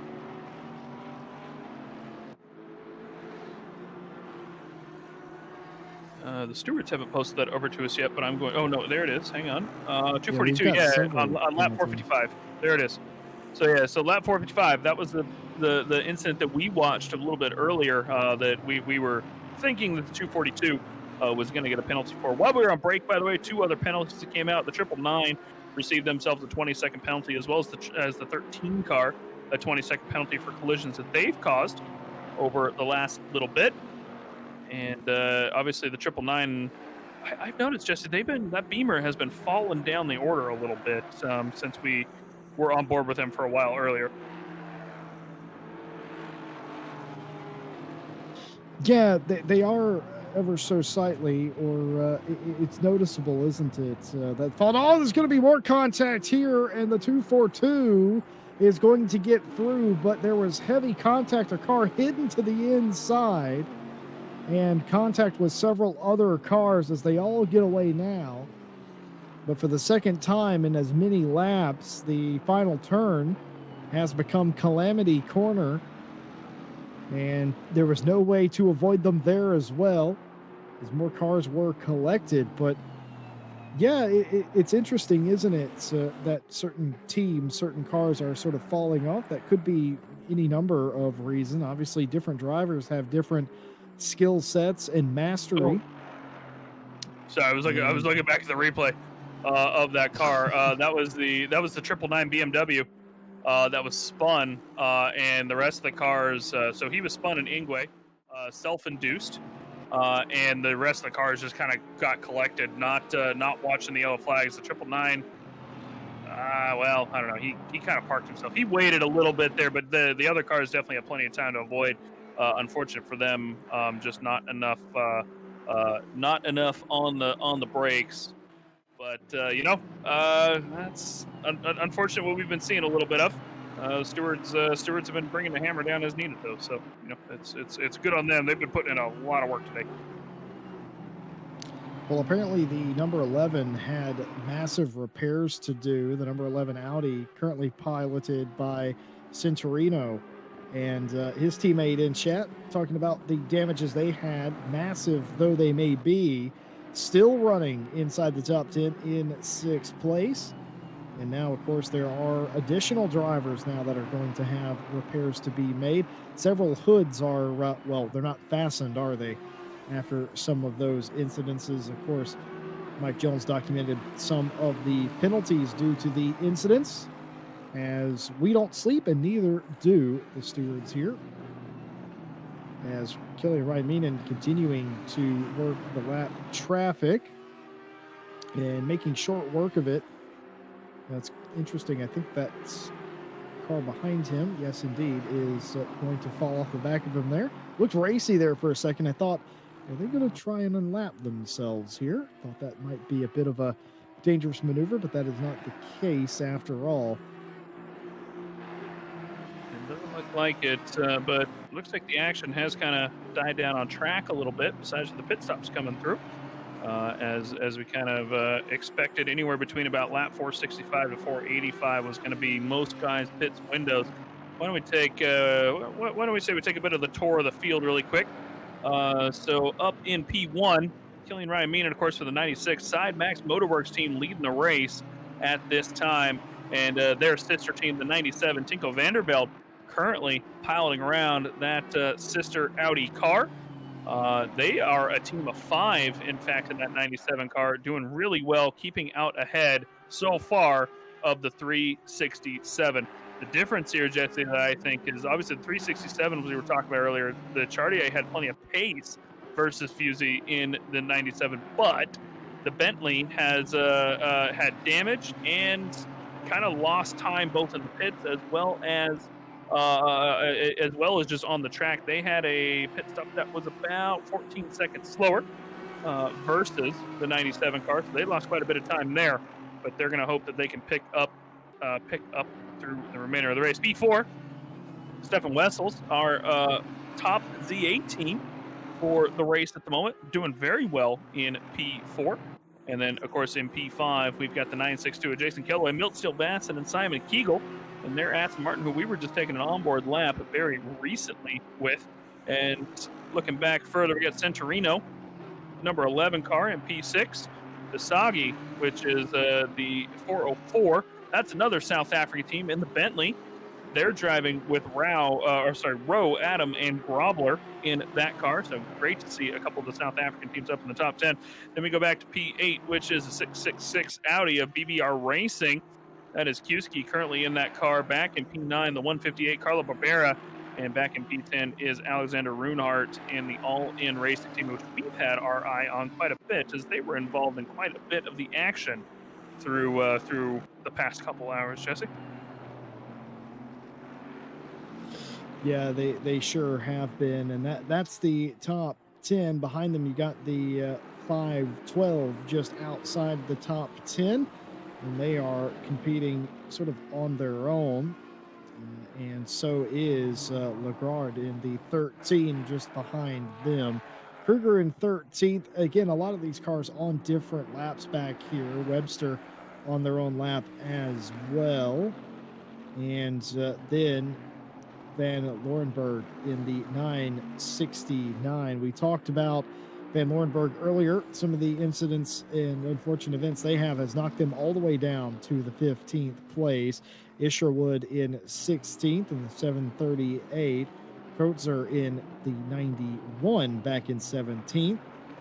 And the 129 posting up in the 18th place position. Some of these teams are on the same lap, though they are more than a sector or so behind each other, mind you. And then there's Venter in the 777, who earlier was passed around like a ping pong ball, and they are back in the 19th place. And Jay Luck, which may be lucky, but the car hasn't necessarily been, the 24 Bentley rounds out the top 20. And of course, even through the rest of the field here, let's flash the timetable up for a second next so we can take a look at the back half of the field as well. So the back half of the field, these guys, of course, fighting for their own rights at this point, as we kind of talked about. Let's see if we can get that scrolled down to the bottom, if it's possible to do so. I don't know if it will be. Nick's thumbs it up for me. There we go. So we'll take a look at the bottom of the field here. We're seeing all these guys. We talked about this a little bit earlier. All these guys, they might not be fighting for overall, podiums or top 10s or anything like that. But all these guys back at the back of the pack are fighting for their own positions, and realistically, they're still right there, right? I mean, look at P16, 17. Second and a half there. There's 3 seconds between P19, 18. There's only a couple seconds between P21, 22. All these guys are fighting for positions down near the bottom of the field, and they're racing within their own class, more or less, right? I mean, most of these guys, Silver Am drivers versus the pro drivers in the top 15, top 20, they've got plenty to fight for still. And, just finishing a 24-hour race, of course, as we said, is an achievement, period. But, being able to say that, like, hey, I finished a 24-hour race and did pretty well against all the guys that were racing around the same pace as me is something that you can put on the wall here with the RaceFace 24-hour. And it's just nothing to write home about, or nothing to not write home about, rather, is what I meant. But, big shout out to all the sponsors to help us put this on for all the drivers. Of course, this is the Pure Storage 24 Hours of Kyalami, brought to you by Solidarity and powered by RaceFace. And these guys are just here out and helping us put on these races, along with the sponsors NEC, DataSciences, Oxide, SuperMicro, and a brand that we're all very, very familiar with, whether you're in South Africa or not, AMD, sponsoring out the race for us as well. All driving proceeds are going to go over to the driver entry proceeds, going over to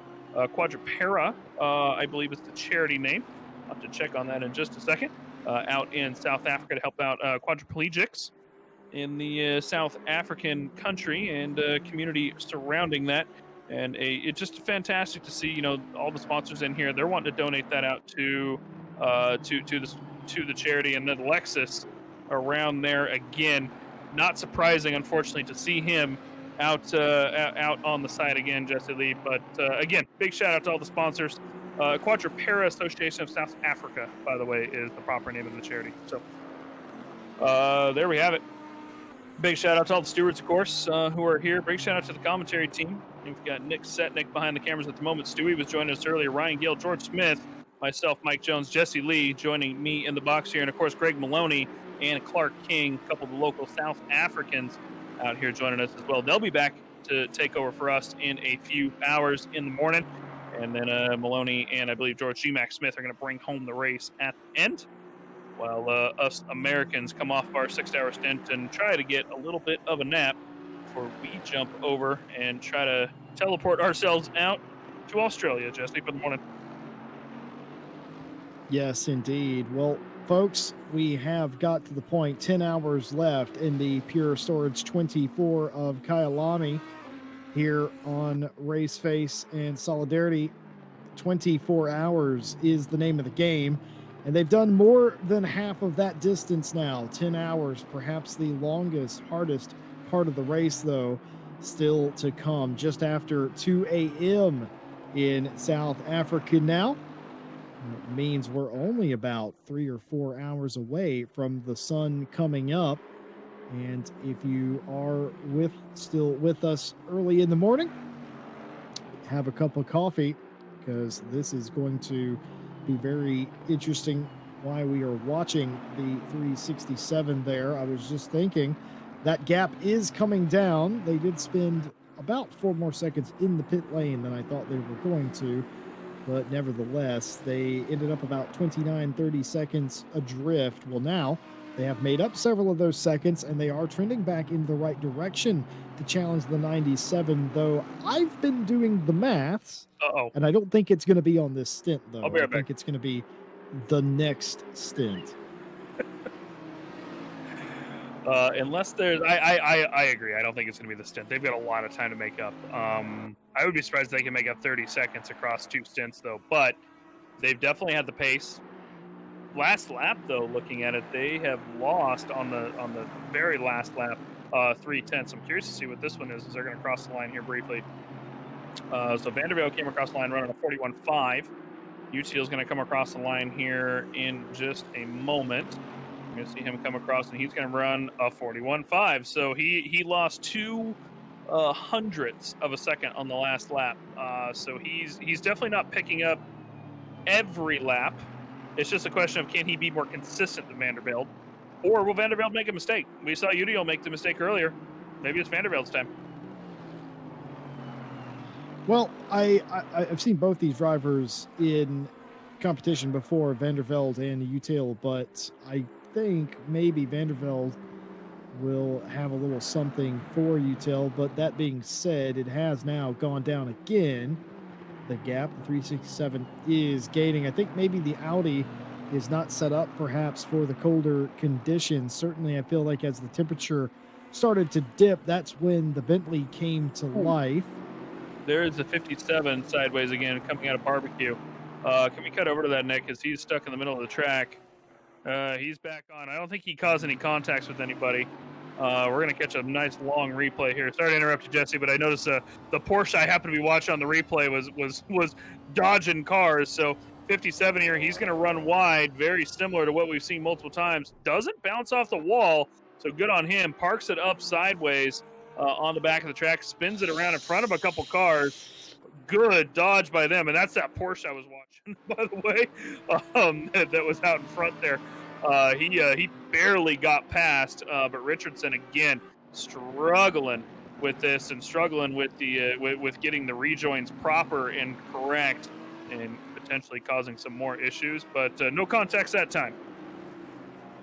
Yeah, it's still a dangerous sort of maneuver. I know everybody wants to get the car going in the right direction as quickly as possible, but I cannot advise spinning the car around in the middle of the track. The safest thing to do is to hit reverse and try and stay as far onto the curb as possible. That maneuver leaves a lot of people guessing of where you're going, and then whenever they can't for sure know where you're going, well, that can cause problems. It didn't that time, but I was just looking when we were going through the field, Mike Jones. I was looking at the 57. There's a lot of cars that have had issues today: the 42, the 70, the 99, the 77. Actually, now that I think about it, the majority of the field has had issues at some point today, but I digress. My point being the 57, considering how many times we've seen that car punted and doing the punting, I expected them to be well near the back of the field, and they're just kind of not. They're up near the top part of the 30s, in the back half of the 20s. So whenever they're not in the wall, they must be at least somewhat rapid because they're not near the back of the field. Yeah, but that's part of the problem is you get, this is an endurance race. It's you can be as rapid as you want. I think that, if they're out here against people that are as consistent as they can be, I think that's part of the problem is some of these guys, even the Richardson team, is just not as they're not fighting in cars that are as fast as them, so they're able to gain these positions even though they're losing that time. And in a 24-hour race, what really matters is how consistent you can be. Speed obviously is a factor, but if you consistently make mistakes, people that you are as fast as, they're going to blow by you.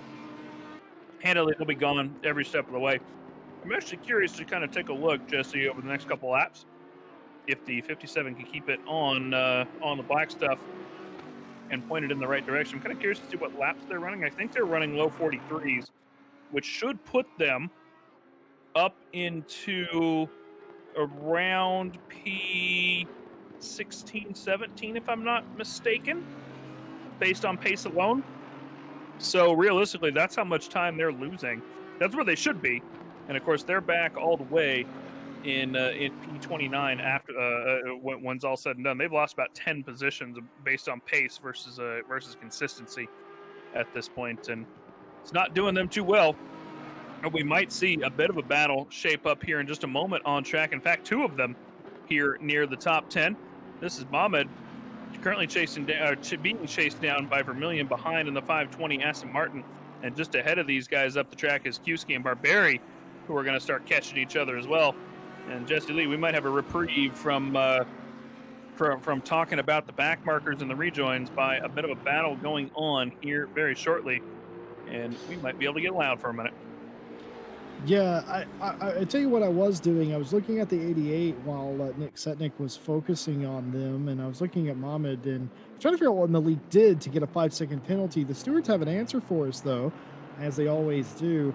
5-second penalty for the number 88 running in 10th place for driving standards or driver standards.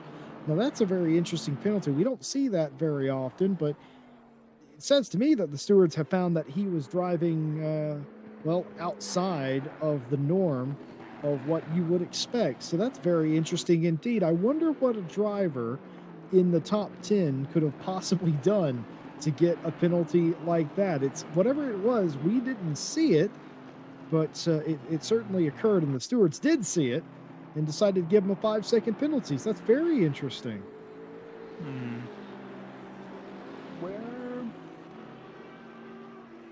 What car number was that, Jesse Lee, again?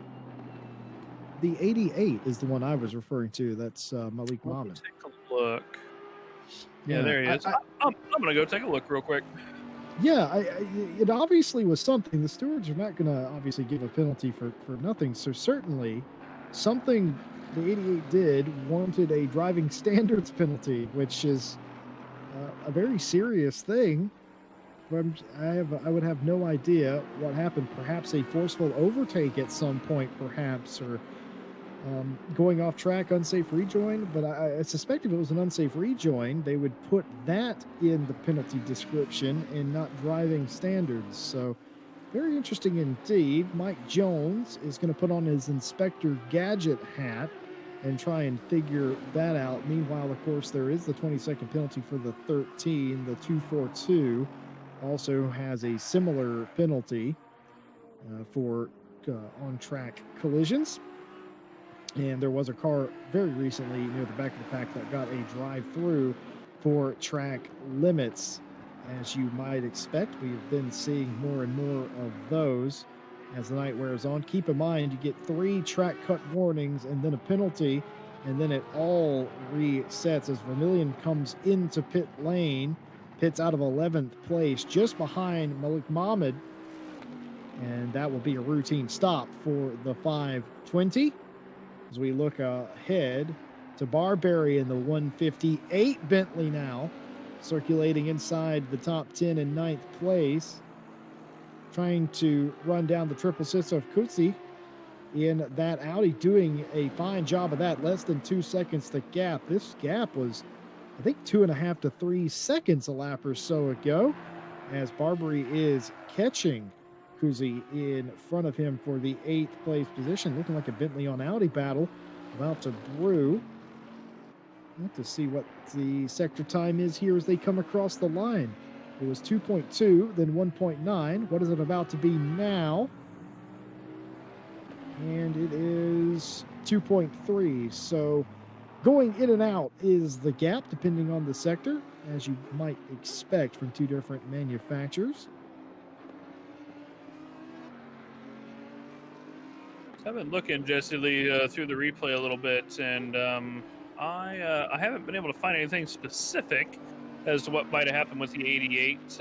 But yeah, I mean, obviously the stewards were monitoring something, which is what they're here for. So, that's why they have all these. They have plenty of time to review these, where we obviously really don't. I tried to pull up the replay machine a little bit to see if I can find something, but yeah, I mean, obviously they were monitoring, and they're definitely making sure that these guys are properly obeying driving standard rules, making sure that they're not doing too many dive bombs, making sure they're not doing bad rejoins, etc., etc. And that's what the stewards are here for, and that's what they're going to do. We've got the 42 car off in turn 2 at the moment, it looks like. But he managed to get up off the track there. That's another one of the Lexuses. Sorry, the 420 car, not the 442. But he did manage to catch me contact there. And yeah, those Lexi are they're having plenty of problems back there in P33. Lexi, huh? That's what I'm going with. All right. Well, that keeps you up to date.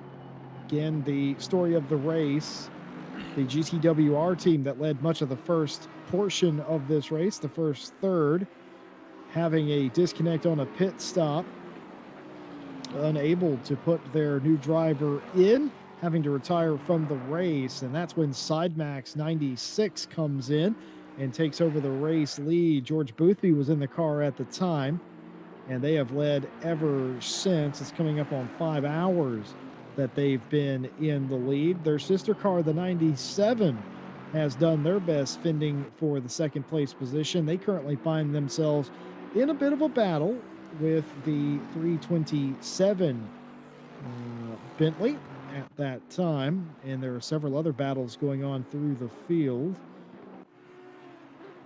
And this is one of those. Kutsi and Barberry here for the 8th place position.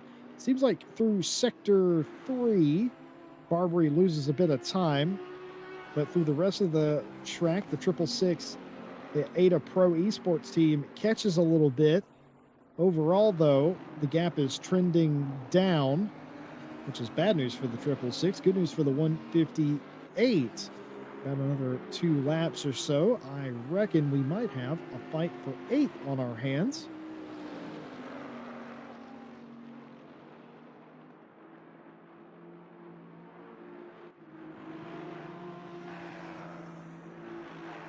Car off in the background. That looks like an Aston of some variety. And is that the 420 again or the 42? I couldn't tell. Looked like there was a 4.2. It's the 242. I saw a 4 and a 2 in the darkness, but I could not determine which one it was. And another one of these incidents here with a car going straight on. That's so weird. Just completely not going into Cheetah at all. That'd be Crocodile. Is that Crocodiles? Okay, that's Crocodile. It's dark and I cannot see. That's my excuse.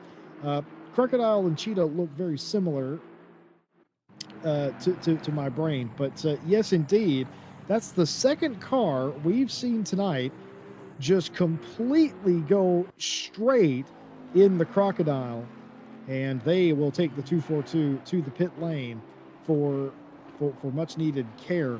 And it's so strange to see it because they're not attempting to turn away or save themselves. It is straight on as if the steering broke, but we know that's not the case because they eventually do get the car turned. Either way, Carlo Barberi for DataPro Esports. Gap just about the same on the 666 as they come to the line, but this is the section that I reckon that Barberi is going to catch Kutzi a little bit, and indeed does by about a tenth there, the gap coming in. Got to be careful, though. We've seen several Bentleys put it into the wall, trying to get a little bit too much. Looking very controlled as Barberi, it must be said, in the 158. Yeah, Barberi for the DataPro Esports team doing pretty well. I mean, they're definitely catching, and he's been kind of getting a 10th, getting a 10th, getting a 10th, getting a 10th, and it's really working for him so far. And this is really what you do in these endurance races: is you just need that time. 10th here, 10th here, 10th here, and that starts adding up. Over a 10 hours remaining, or just shy of 10 hours remaining in this race. Plenty of time to make that up and get those passes done. Let me look at the pit stops real quick for these guys.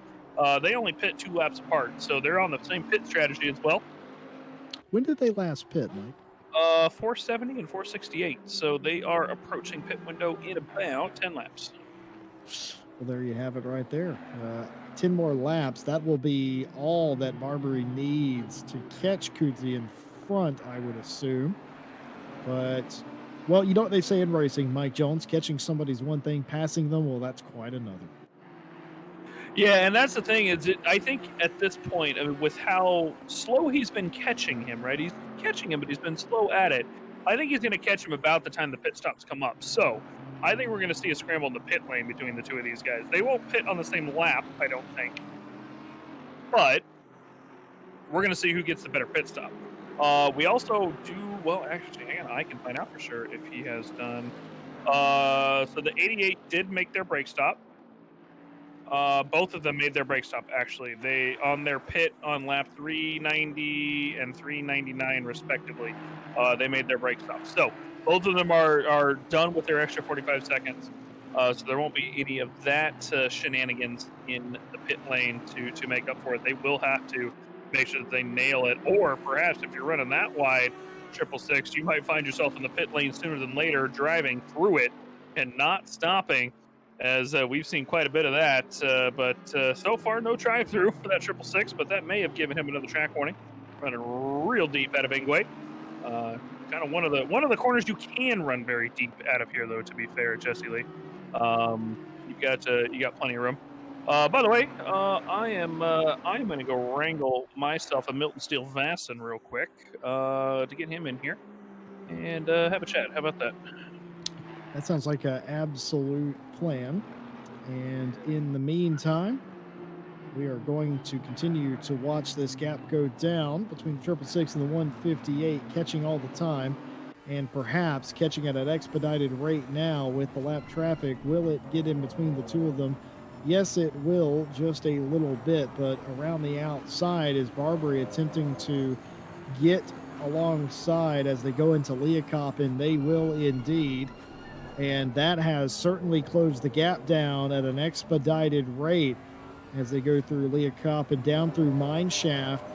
I would say, I have to wait for them at the line, but I would say, yes, indeed, that literally cut the gap in half, and that's exactly what Barberi wanted. But Kutzi would like the lap traffic to not fight them at all, but even still, just having to modify your line into a corner around here is going to lose you tenths of a second, and indeed in some corners modifying your line isn't even, well, it's a demand more than a request, as the gap very well and truly under a second. If this is Formula One, that would definitely be DRS range, but it is not, because we do not rely on gimmicks to make passes in GT racing. We can do that with our engines and driver talent.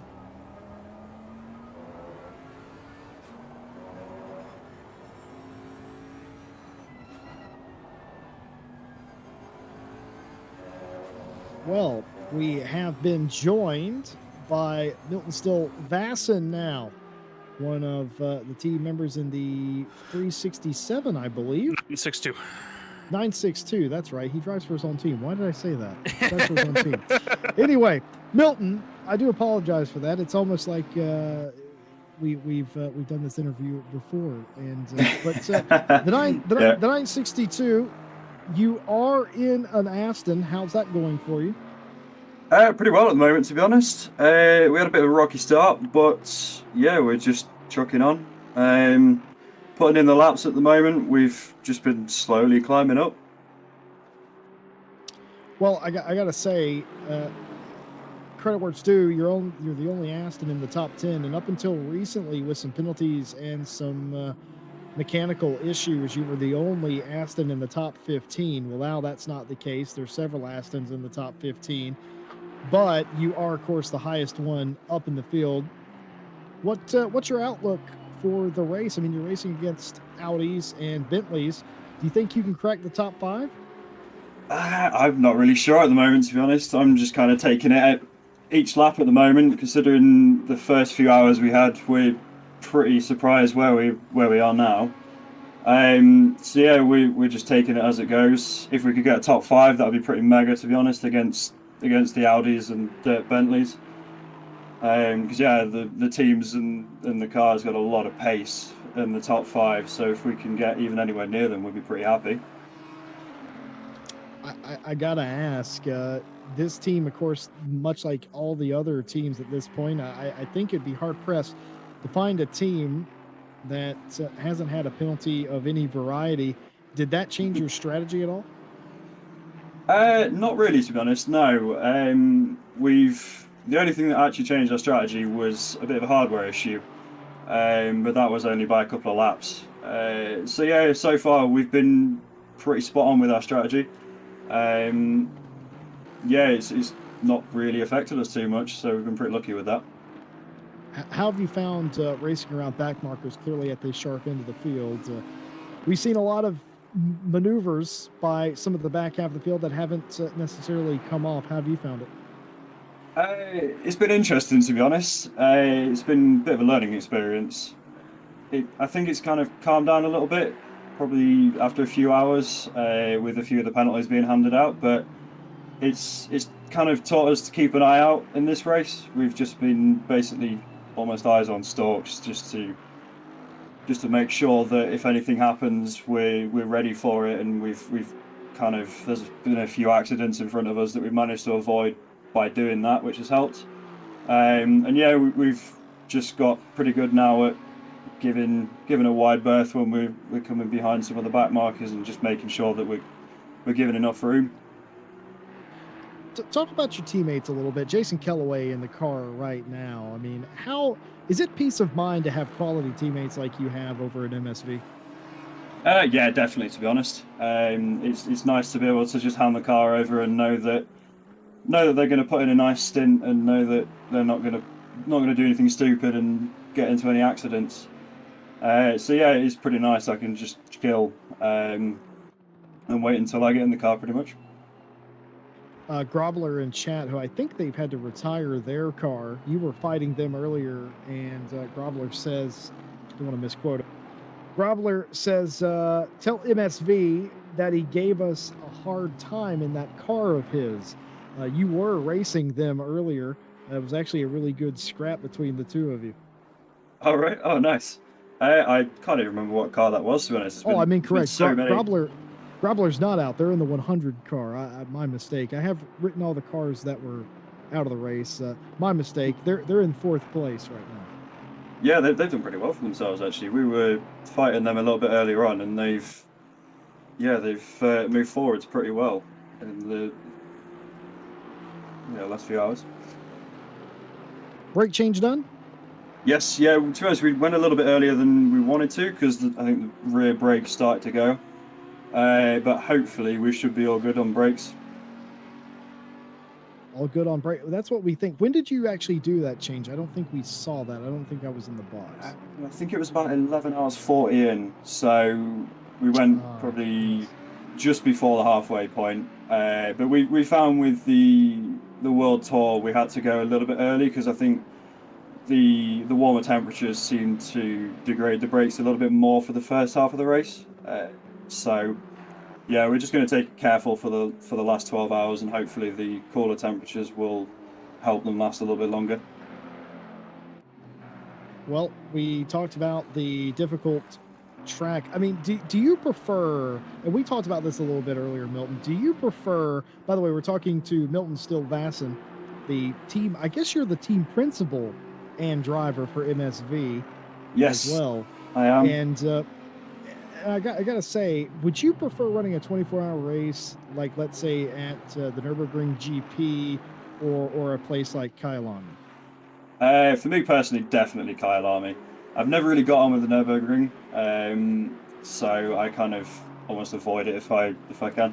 But I've always absolutely loved Kyalami since I started ACC, so that was partly why we did it. This will be our second 24-hour at Kyalami, and yeah, I've enjoyed every minute of it, to be honest. It's a great track to drive. The next one on the bucket list is Spa 24-hour, to be honest.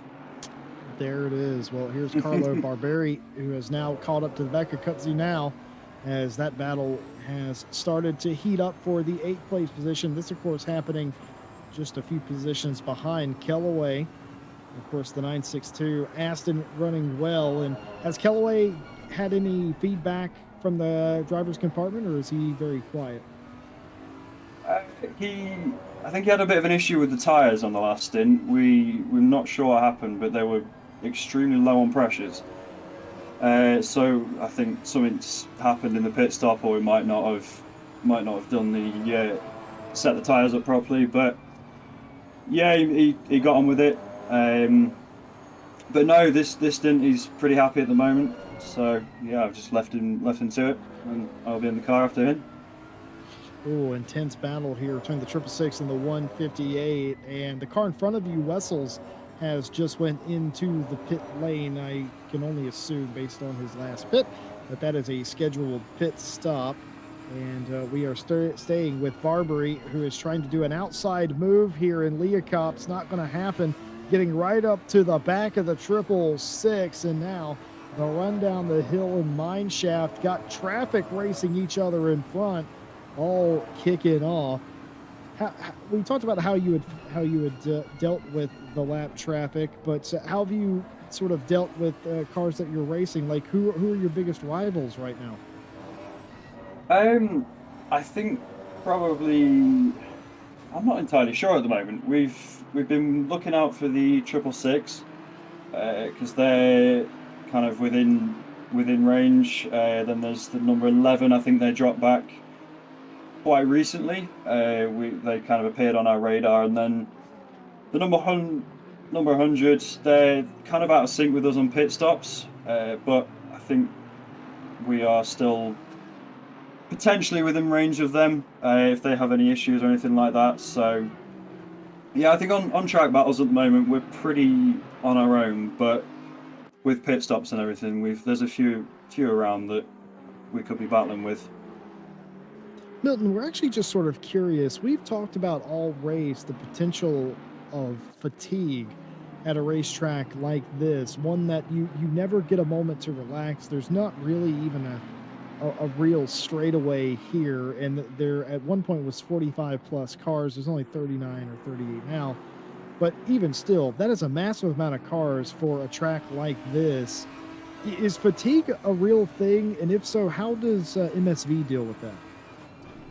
I think for me, I'm pretty lucky because I've done karting for most of my life, and that is a lot more physically fatiguing for me. So I'm kind of used to it. And then Simon Keeble as well. He's the same. So we're okay in that sense. I think Callaway, he's not really done quite as much karting, so I think he sometimes feels it. His steering wheel was on full force feedback earlier on. I think that glitched out, and he managed to do the full stint with full force feedback, which I was pretty impressed with. Kyalami, that's nuts. Yeah, I don't know how on earth he did it. Yeah, we were trying to sort anything out we could, but yeah, he managed to finish off the stint and hand over. But to be honest, yeah, so far we've been okay with fatigue. I think in the early hours of the morning we might start to struggle a little bit. If I can get any sleep at all, I'll be impressed, to be honest. That might be tricky, but yeah, so far so good. We managed to survive the World Tour 24 hours, so that was a bit of practice almost for us. Very, very quickly, we're going to replay you the overtake of Carlo Barberi in Leocop. It wasn't the cleanest overtake, but it was an overtake nonetheless. And here we go back. The position open for the 666. The door left open, and Barberi goes through. Side max is off in Cheetah. Side max is off in Cheetah. A little bit of a hit check there. The 158 goes through, and side max. They're okay. Went off in Cheetah, but I can't see any damage. No, they didn't hit anything. All of a sudden I looked up and I saw side max in the dirt. So Milton, you're telling me you're not going to sleep at all. Why is that? I'll be honest, I couldn't really get any sleep in the last 24 hours. I'm not one of those that can nap very easily, unfortunately. So I think this time I've just decided, screw it, I'm going to try and go all night. If I get that tired, I think I might have to go for an hour or two's nap, but I'll go pretty strong so far. So got a couple of monsters at the ready to keep me going. So yeah, that's my plan at the moment. The night stint here, it's 11 plus hours. It's not just quite half the race. It's obviously something I assume that MSV, just like anybody else, has practiced for. But what's it like in these conditions? Is it very dark, or do you have enough light to get around? Is any of the corners sneak up on you around here? I must admit, when it started to get dark, it took me a little while to adjust to some of the braking points, because they kind of weren't really there the same. Especially in VR as well, it can be a little bit different. But yeah, we've all adapted to it pretty well. I quite enjoyed racing in the dark. It's a bit of a different thing than karting for me, because I've never raced in the dark before. So yeah, it's quite fun, to be honest. And yeah, once I kind of get up to speed and get used to being in the dark, it's not really much different for me than in the daytime. Well, there you have it. I gotta say, truly impressive driving out of the top 10. I mean, I think a lot of times we undersell some of the great things, especially teams like MSV, SideMax, GTWR, etc., and so forth, Racing Line, who are not actually here today. Now that I think about that, but how much practice went into getting to race day today? To be honest, we actually didn't really have a chance to do much practice for today. We've had a few other races on with the Friday Champ and with the World Tour. That's kind of our main focus. We entered this more for a bit of fun, to be honest. So yeah, we kind of used our knowledge from previous races at Kyalami and from the 24 hours. So we used the setups, and all of us know the track pretty well. So we basically jumped in the server just to test what conditions were like, just to get used to it. But yeah, we haven't really had the time to put a lot of practice into this. So yeah, to be running where we are, I'm extremely happy, to be honest. You probably shouldn't have told me that, because I am media, and I'm going to twist that into my own words. Milton Stilvatson says 24 hours, easy. That's basically what you've told me there.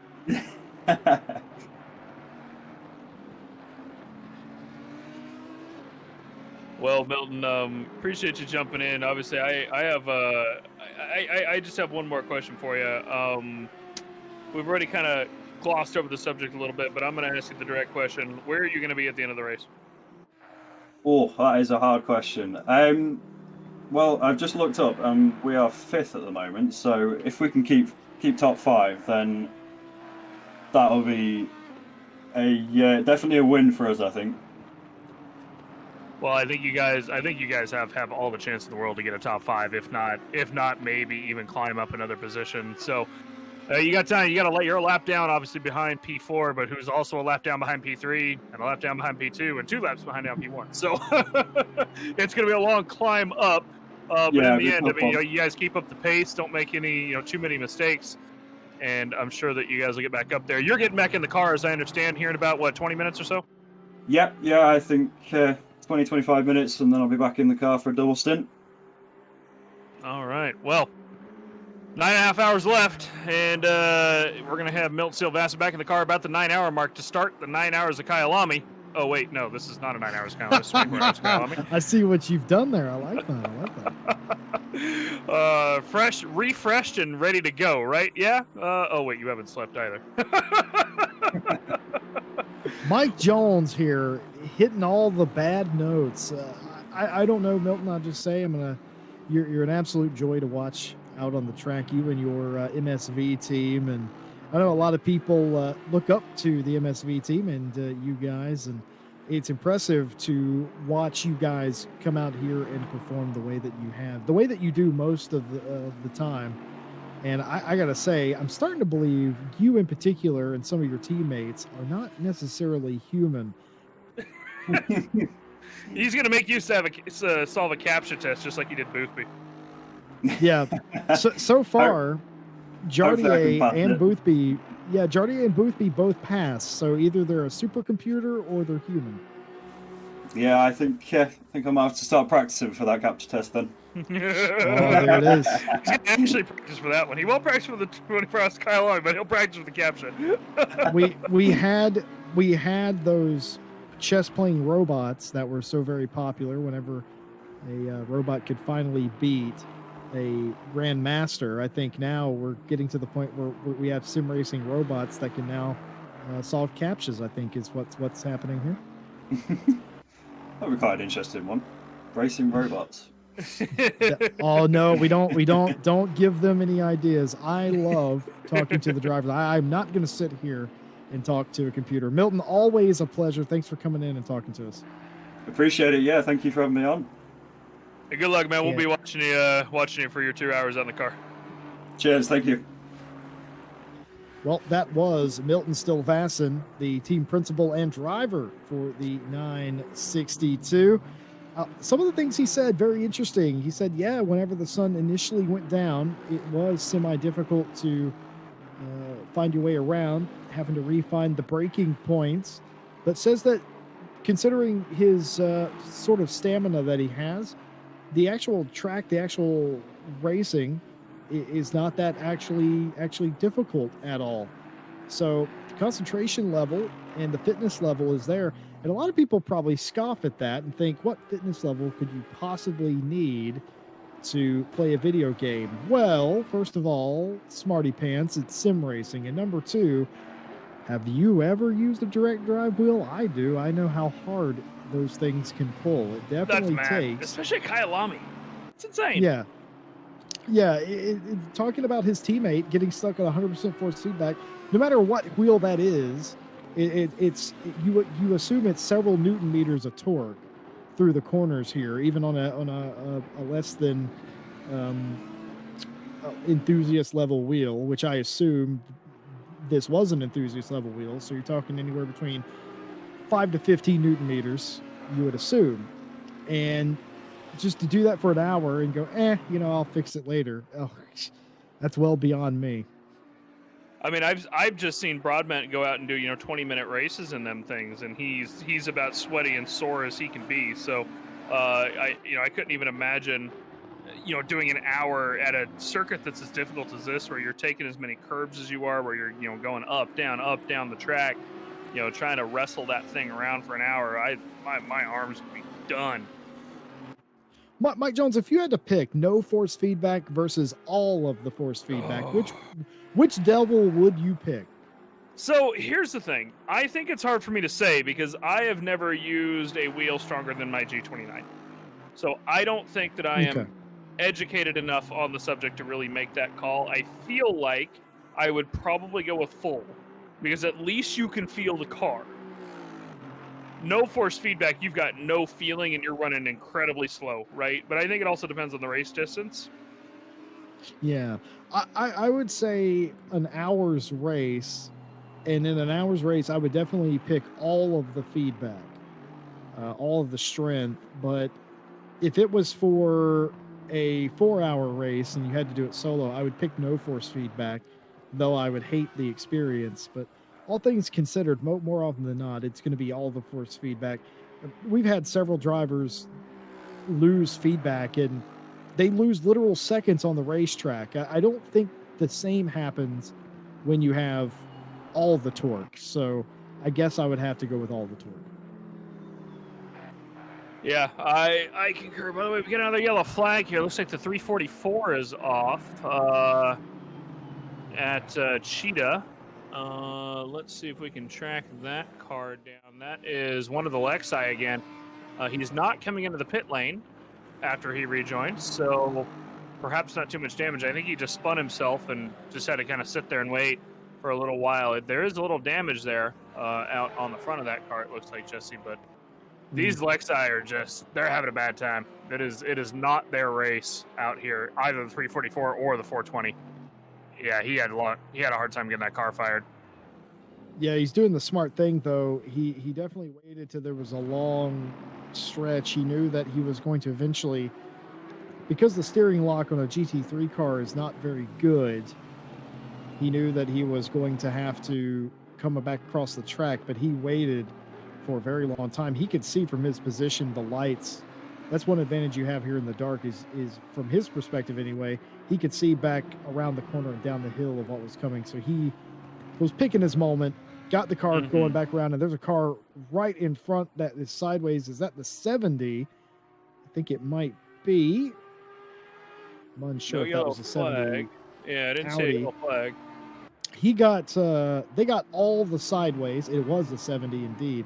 They got very sideways, but saved it in front. I think we're going to get to see that right here. I thought they fully spun it from the onboard cam. I don't think they did. Was there contact? You bet there was contact, and that's why they didn't go around. That's the 969 Bentley who tapped them, and that was sort of a I'm sorry, my bad tap as well, where they tapped him back forward the correct way. You know what? I'm a fan of that. I feel like if you're going to tap somebody on accident, at least set them straight, keep them from spinning, and that's fine.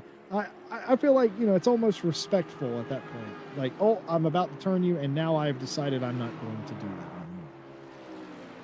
Unfortunately for the 969, I feel like that might cost them about a 5-second penalty if that gets reported up, which I wouldn't be surprised if it did, up to the steward's box. They're only about 15 seconds back on last check on the car ahead. So let's see. I'm kind of curious. So they're going to cross the sector line here in a second. 15.736 seconds, which was exactly the same last sector, by the way. So they're literally tying the car ahead. If they get themselves a 5-second penalty, all the work they've been doing to try and catch up is going down the drain. Their last lap was a little slower, of course, but overall they are moving ever so slightly faster than the 738 ahead. Not enough that they're going to catch them quickly, but again, as we talked about a little while ago with this car right here, who has not been gaining time, by the way, that much, Jesse Lee. Tinko Vandervelde has been doing good and putting in good laps. 9 hours, if a tenth a lap and 9 hours later, it's a lot of time if you can make it up. Did you say a penalty? Because I have one for you. The 158 has been given a 5-second penalty for causing a collision, undoubtedly, with the 666 of Kutzi earlier when they made that pass for the 7th place position. So the stewards awarded the 158 5-second penalty for making that pass with contact in Leah Kopp. And I almost feel that's warranted, though. Again, they have all the angles, and they are better adjudicators than I would ever be. But they tend to agree in this case. Yes, a pass with contact and a 5-second penalty. Not the biggest penalty in the world, but still a penalty for a sort of the penalty fits the crime in this case, I would say. Yeah, I mean, the stewards are definitely making good decisions off the incidents that we've seen and the adjudications they brought down. They're definitely like the penalties seem to be appropriate for the incidents for the most part. There's obviously incidents that have happened that I don't think you've seen a penalty, or perhaps marked as a racing incident or something that they've decided on. But at least the penalties themselves that they've been putting out look pretty good. So the 367 that we were still on board with there, they're trying to catch up to Tinker Vanderbilt in the 97, but we're watching Byron Walker now come out of the pits. This is the White Rabbit Gaming Academy, who got that critical damage earlier and had to make an emergency pit stop. They've went back down to P22, but that said, I mean, they're definitely picking up positions after that damage. Of course, this White Rabbit Gaming Academy team, after having that major incident, dropping down so many positions, they were definitely faster than the cars in front of them. They're not. I don't think they're going to be fighting for any P15, P10s or anything at this point. But I don't think after that major incident they're going to, be too mad at getting up into P20 and fighting for further up the field if they can. And I'm sure either way, George will be disappointed that they picked an Aston Martin, but he'll be proud of him either way once he gets up in the morning and making sure that they were out here pushing as hard as they can the entire time. Of course, George G-Max Smith, the team principal over at White Rabbit Gaming. Here's another car, Jesse Lee, who has been pushing this entire race. This is Stephen Wessels of the Arashi Racing 100 Audi R8 LMS Evo, and they up to P8 at this point, or P4 rather at this point. Just a decent, good drive from these guys. Of course, there's the 70 car off again in the background, catching the cheetah curb, it looks like, throwing himself into the inside wall. Nick's going to catch a bit of a replay here, I think. Jesse, why don't you take us through? Well, Michael Appleton here is going to go for a wild ride. How many times have we seen this? He's going to completely miss the curb there, but this is the one that gets you here in Cheetah, and it's going to be a little miss. One again. Yeah, it's a little bit of a miss. Didn't quite get as close to the inside and goes a little bit over the curb, over the backside of Cheetah on the left, and immediately hooks themselves into the outside fence. That is unfortunate. And you were talking about the 100 as I see another car off there. Talking about the 100 earlier. I mean, good for them. Good for South African sim racing as well, to have a home race and have a team representing inside the top 5 as well as they're doing. That 100 is going very well indeed.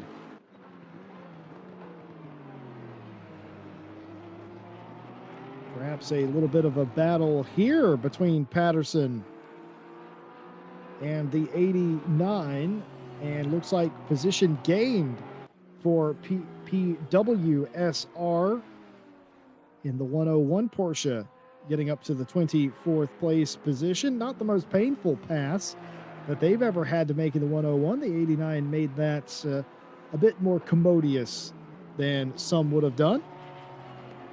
And now the 101 will set their sights on Warzecki in front, but I'm not quite sure they are on the same lap.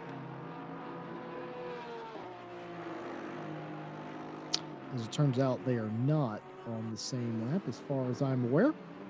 But either way, nice looking car. The 101, Kieran Patterson, I think PWSR, I think, has kind of kept their nose clean for the majority of this race. I certainly can't think of any particular incident that I'm aware of. Unfortunately, PWSR has kept their nose clean today because they have had an absolute torrent of technical issues. I believe they've had 3 different disconnects throughout the race. So, haven't been involved in any incidents, but that's because they keep falling out of the race temporarily. You gotta admit, to have those technical issues and still be 24th, that's impressive. It really is. I mean, we just go back to, say, the 57 car, who obviously has the speed. Speaking of which, there's 57 car getting passed up by some lead lap cars. Or not lead lap cars, but further up the field cars at least, because the only one in the lead lap is the leader at the moment. The 57 is another example, right? They're way farther up the field than they really should be, because they have the speed to do it, but they keep having issues. Like, there it is right there. You see the 57 in the background there, just about catch the dirt, maybe he's getting fatigued and not paying as much attention or something. But that's those small mistakes that have come out of them. And even though they've had the pace, they've had the speed, they're all the way back in the back. PWSR, same concept, right? When they're out in here and running laps, they're quick. The difference is PWSR was fighting for a top 10 earlier in the race, which means they're also consistent. So there's another car off. That was one of the Ferraris. I'm going to imagine that's the 888 as they've continued to have problems, and it is the 888 off at Ingwe. He is being patient, waiting for the cars to come past. Should have an opportunity now as soon as the next car comes on by, which is the 404, to spin himself back around. And I'm going to take a look at that replay, but I'm going to assume that was a self-induced incident there by the 888, Jesse. But let's take a look, shall we? Yeah, I imagine it was as well. Very patient to get the car going in the right direction. I'm sure everybody appreciates that, including us here in the booth and the stewards as well, making the right decision, not endangering anybody else. Of course, 888 down in 36 plays has just had about the worst kind of luck you could ever imagine. I don't know if it's something to do with the vehicle, the car, the track, something not agreeing, and a lot of spins. Tico van der Velde brought the second place car. It's off again, by the way. Yes, indeed. Tico van der Velde bringing the 97 Sidemax Motorworks car off of pit lane after a routine pit stop. Tinko doing a double stint. Yes, indeed. I had to check my notes there for a second. Indeed, 97 doing a double stint for van der Velde. And Sidemax Motorworks, he will stay in the car. And I think Util a couple laps ago as well. Yep. Yeah, I was going to say, I think Util in the 367 has done the same as well. So long overnight stints, cooler temperatures, no wind to speak of, and no bad weather. All things considered, a fantastic night, or should I say morning, as it is just about to go 3 a.m. in South Africa. It is a fantastic morning for racing. And of course, that means that we're only about 2.5 hours thereabout from seeing dawn. And that will be a very welcome sight to all the teams and the drivers. I'm sure, Mike, you know as good as I do, being the driver in the car when dawn breaks, it's reinvigorating. It really is. You know that you're getting close to the end of the race. You know that you're on that home stretch and you're ready to go. Get back going out on the track and, maybe get in the car. If you're out in the pit lane, you kind of look at it and you wake up a little bit and go, all right, we're getting there and we're ready to go. 80 Eastport in the pit lane. Carlo Barbera from P8 taking his scheduled pit stop. They last pit on lap 474. So that is a scheduled pit stop for them. This is the battle going on track at the moment, by the way. I've been monitoring this myself over here on my machine a little bit. Kruger is staying about 0.6 back off the back of Moore, but has got the pace to get on up there at some point. Just waiting for that mistake to happen, and that's really what it's going to be. Of course, as we've seen pretty much through this entire race, those small mistakes is what's doing it. So Kruger getting ready to pounce on Moore, get P12 away from him, and of course these guys pretty far back from the next car out on track. They're 2 laps behind, or at least a lap and a half or so behind P11. So it'll be a long drive up to P11, but in the end, every position matters. What's your favorite saying, Jesse Lee, besides for I like maths? I believe it is racing drivers see a car ahead of them and they want past them. It doesn't matter what it is. Yeah, and I know that because all the drivers seem to disagree about everything on the planet. But all drivers tend to agree on one thing. I want to get in front of that guy in front of me. It doesn't matter if you're the leader of the race or the last car on the track. You want to get by the guy in front of you. Lap car, 4 position, out of your class, in your class, doesn't matter. And that's what Kruger is on about, and it's a little bit more important for Kruger, though, I must say, than that, because Moore is the 12th place driver, and nobody ever wants to say they finished 13th. They'd rather say, well, I finished 12th, though we are a long old way away from the end of this race, coming up to 9 hours to go. And we start talking about the hopeful things such as morning and dawn. And then you look up at the top of the screen and you realize it's still 9 hours to go. And it is ever so far away for all of these teams, and any mistake now is going to make for a very long old morning. And of course, to keep you up to speed, overnight we have had several retirements, all due to technical issues. Nobody has retired willingly from this race that we're aware of. All technical issue related retirements. As far as I know, we have 38 cars circulating as a Lexus has gone off again, coming through Cheetah. Hard contact with the outside wall in the background. And that, of course, is Martin Jubert in the 344. And I feel like this is going to be a very similar deja vu style incident here. Well, let's take a look. What corner is that? Oh, it's Cheetah. Whoa, actually, that wasn't even deja vu, Jesse Lee. He didn't hit anything. Well, he did. He definitely on the inside. He didn't touch the grass. Oh, the 344 with the rejoin again. With these cars with their rejoins, just struggling with these. Sure, the stewards might take a look at that one again. The 962 slid on past, but he didn't touch the grass on the outside and didn't touch the curb on the inside, and that was a little different that time. But still the same outcome. Yeah, he definitely missed the apex, and Cheetah's a 666 is off, and this is a very dangerous place. He's backing across the track, the lights flashing on the 40 Porsche, begging to not pull out in front. What has happened to the 666 here? Has this been a pass gone wrong in Leacop? Nothing there. Yeah, Nothing there. Just losing it. Hooking the inside curb to the exit is what's done it. And a bounce over the big curb and a crash into the outside wall and a reverse here that I thought was going to end in tears with the 40 doesn't. Very alert driving by the driver of the 40 and the Audi, the 666, getting it corrected. And what that's going to do is erase all error from Barbary, who has come in and pitted, by the way. Double stinting is the 158. Cleared that 5-second penalty for contact with the 666 in Leacop when the pass was made. And all that's going to do for Carlo Barbary and the Ada Pro team is vindicate them. They will now be well clear of the 666 and set their sights in front of everyone that they will inevitably be having to look forward to, such as the 404 and the 11. Now that is just how quickly, more to our point, that is just how quickly you can go wrong here. Yeah, and majorly wrong too. At this point, he's going to have, I'm going to say, quite a bit of damage. Let me see here. Where are they? They are just coming out of the pit lane right now. So,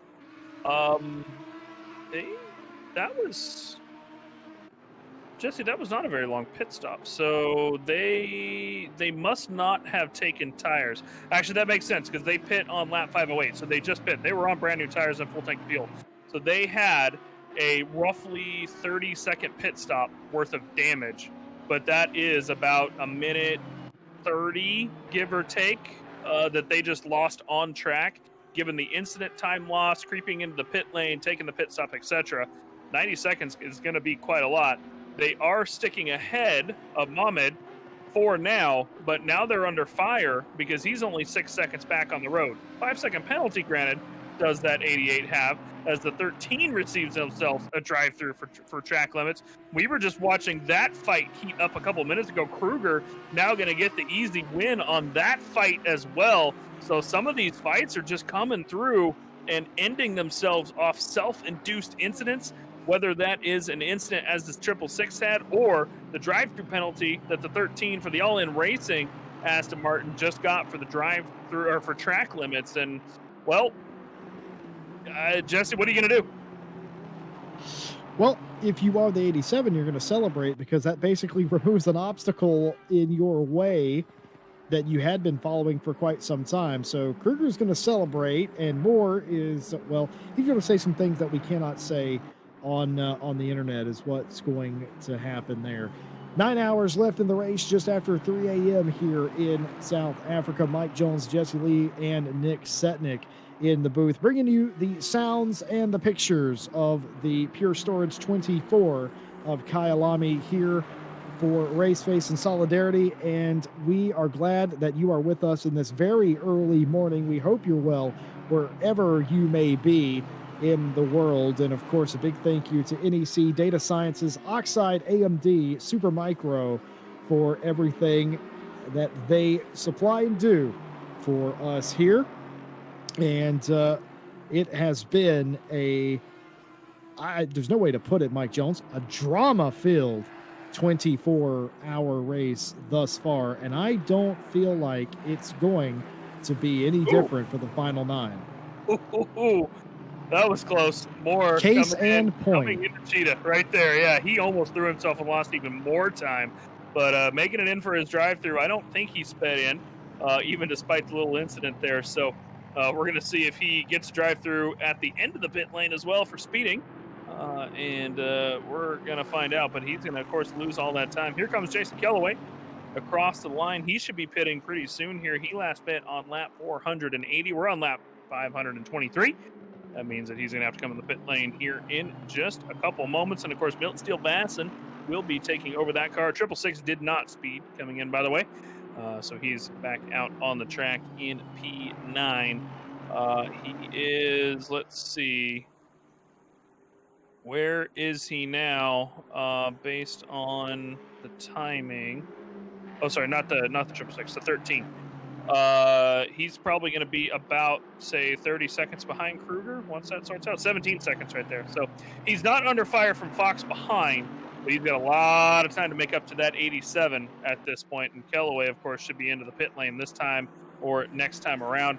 Taddy, in the 11 Audi will take over that position from him while he's in the pit. The MSV team will drop down to about P6 on the leaderboard. Luckily, not losing too much time since the field is still spread out. But in the end, it's going to be something where, the consistency will be the key, and the pit strategy is going to come into play. Most of the cars have went in and done their extra brake change stop at this point that we have found.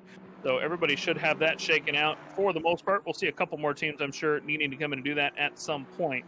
But Jesse Lee, the action isn't stopping, basically, is really what it is. Even if there's not proper on-track passing going on, there is drama. 9 hours left to go. Yeah, that's exactly sort of what I'm on about. And just as you were describing the strategy for the 962, I was looking at Crocodiles and Cheetah, and the 344 Lexus had went off again in a massive off, and it took them quite a long time to get going. It's largely the same cars too, isn't it, that are having the bulk of the issues, and it's a bit perplexing to me as to why they continue to have these sort of issues, almost embarrassingly so. And I'd be wondering, and I am wondering exactly what exactly is the issue. And of course, some of their problems they're having are not self-inflicted as well, but more so, it's quite interesting. It seems to be a handful of cars that just do not have a handle. But that all being said, we talked to Milton Steele Vasson earlier, and to your point, Mike Jones, he was running 6th when I started talking to him. He was promoted to 5th, and I asked him if he thought he could get in the top 5. He goes, well, that's going to be very hard to do with all these fast teams here. And his answer is correct, but in that conversation that we had, he did take 5th, or his team did, and now he's going to be given a car inside the top 5. And isn't that just fantastic for the MSV boys? Yeah, it really is. I mean, it's not surprising, and I think that's pretty much where they're going to finish. Obviously, once Kellaway comes in for his pit stop here, it's still going. By the way, he's still out on the track. He hasn't come in for his pit yet. But I think that regardless of what happens here, they're probably going to make it out into P5. Ahead of Taddy back in P6, who's not too far back on the road, but of course they're a little out of the pit window between each other, about 15 laps between them. 999 picks himself up a drive-through for track limits. That BMW immediately coming into the pits. He's been struggling. in the middle of the race here a little bit is that 999 Miller. Has been doing pretty well since he got in the car, but his teammates were definitely struggling a little bit through the beginning of the night stint. R24 Bentley that we're on board with now. He's got the 999 now behind him. So that's a position picked up by him. And now the 999 going to be under fire from the 23 Lamborghini here pretty soon. And the 87, by the way, coming to the pit lane, Jesse Lee, after he just took that position back from Moore. And look what he's got on his way out. That's speeding in the pit lane drive-through. So that is a match for match there between the 13 and the 87. Both of them receiving that drive-through. They both pitted along the same lap as well, if I'm not mistaken. So neither one of these cars are really ahead of one another when all's said and done. And in fact, I think the 87 might fall even further behind. But that is a struggle by these guys, and not what you wanted to see. By the way, Jason Kellaway now coming into the pit lane as I was watching the start of it. We're going to see Milton Steele Bassett in that 962 and see where he shakes out behind Taddy here in a few.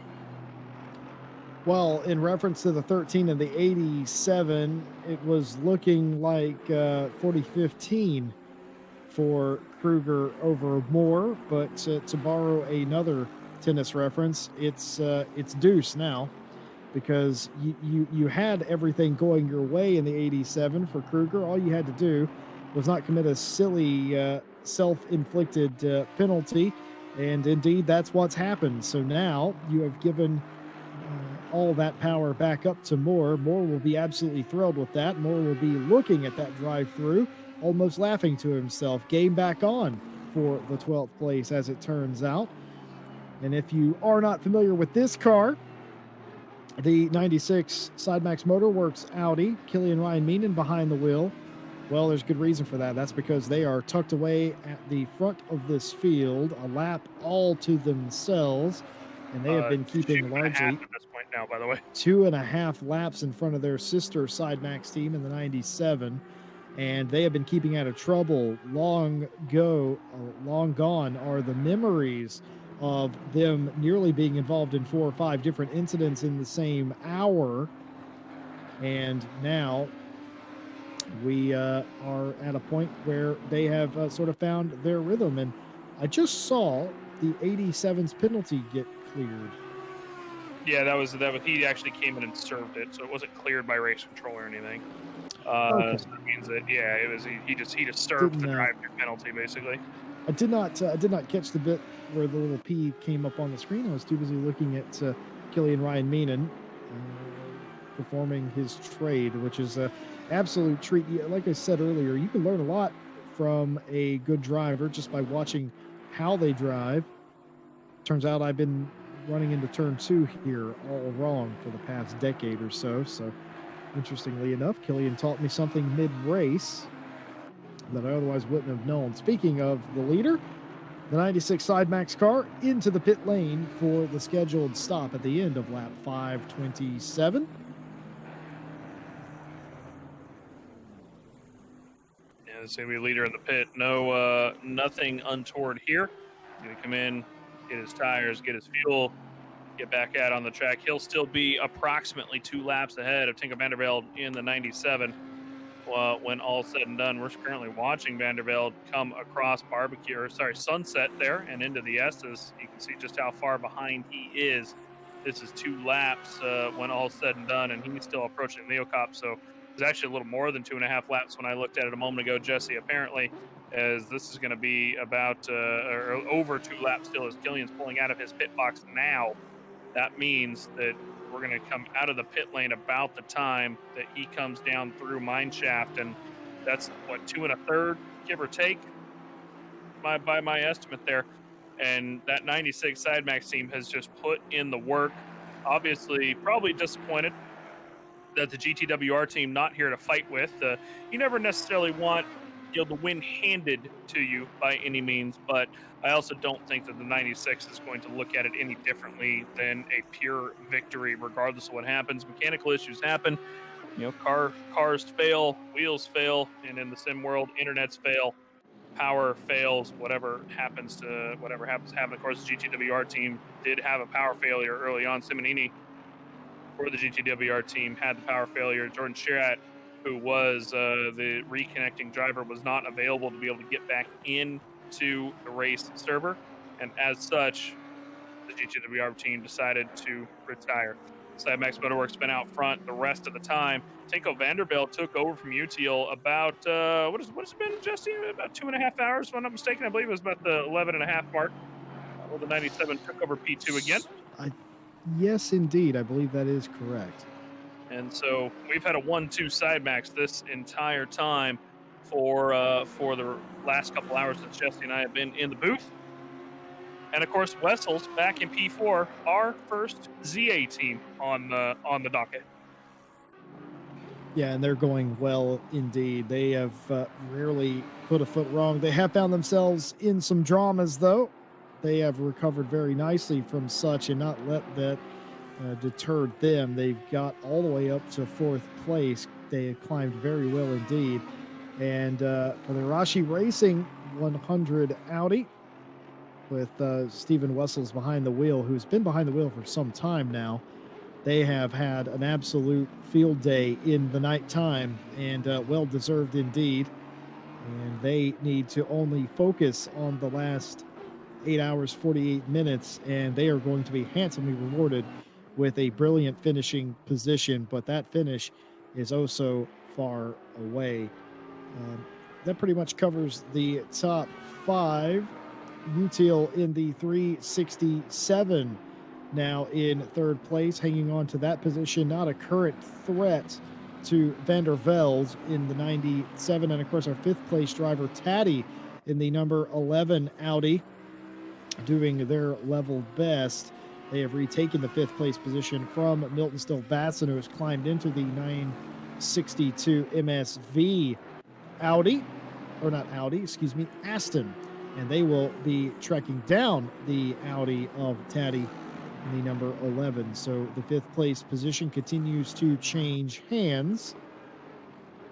And that battle very much alive for that position. And this is Milton Still Vasson making his way through traffic.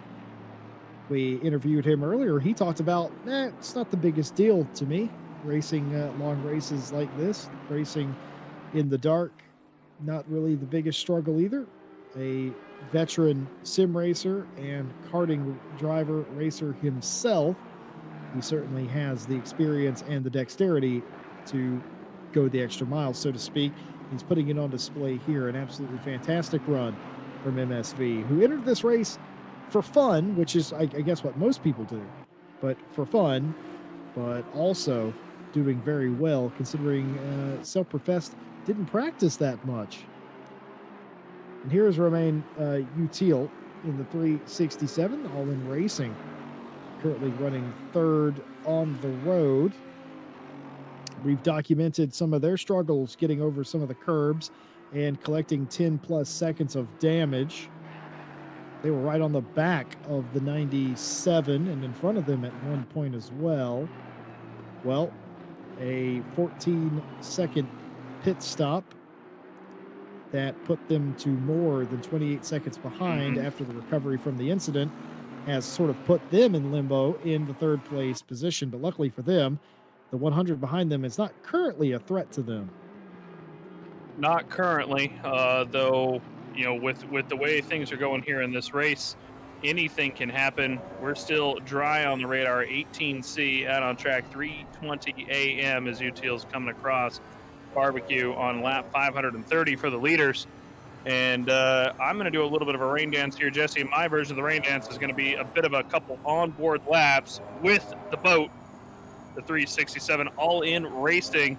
Bentley going to take to the Kyalami circuit. Let's clear the board out, Nick. Set it to the blank. Crank up the audio and listen to the V8. Bentley take Kyalami.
And that was a few laps around Kyalami as we rejoin you here for the 24.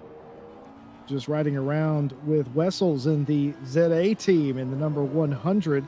And you can see it as well as I can. Just the faintest whisper in the sky of dawn, or a little bit more light. I know we are still a little while out from it, but the night sky is not as inky black as it was previously. And I've been told during the break, we have set up a few interviews that we're going to talk to some of the drivers and the teams. And it is very early in the morning as well. So those of you that are still with us, perhaps still awake, and we very much thank you for spending your time with us. We hope that you're enjoying the race as much as we are. As battle here for the 15th place. Very, very good milestone. Coetzer getting that place without much fight from Van Logenberg, to be fair. And position gain for the 91. That was fairly mundane, to be fair. Not a whole lot of fighting at all as the 91 goes by the 738.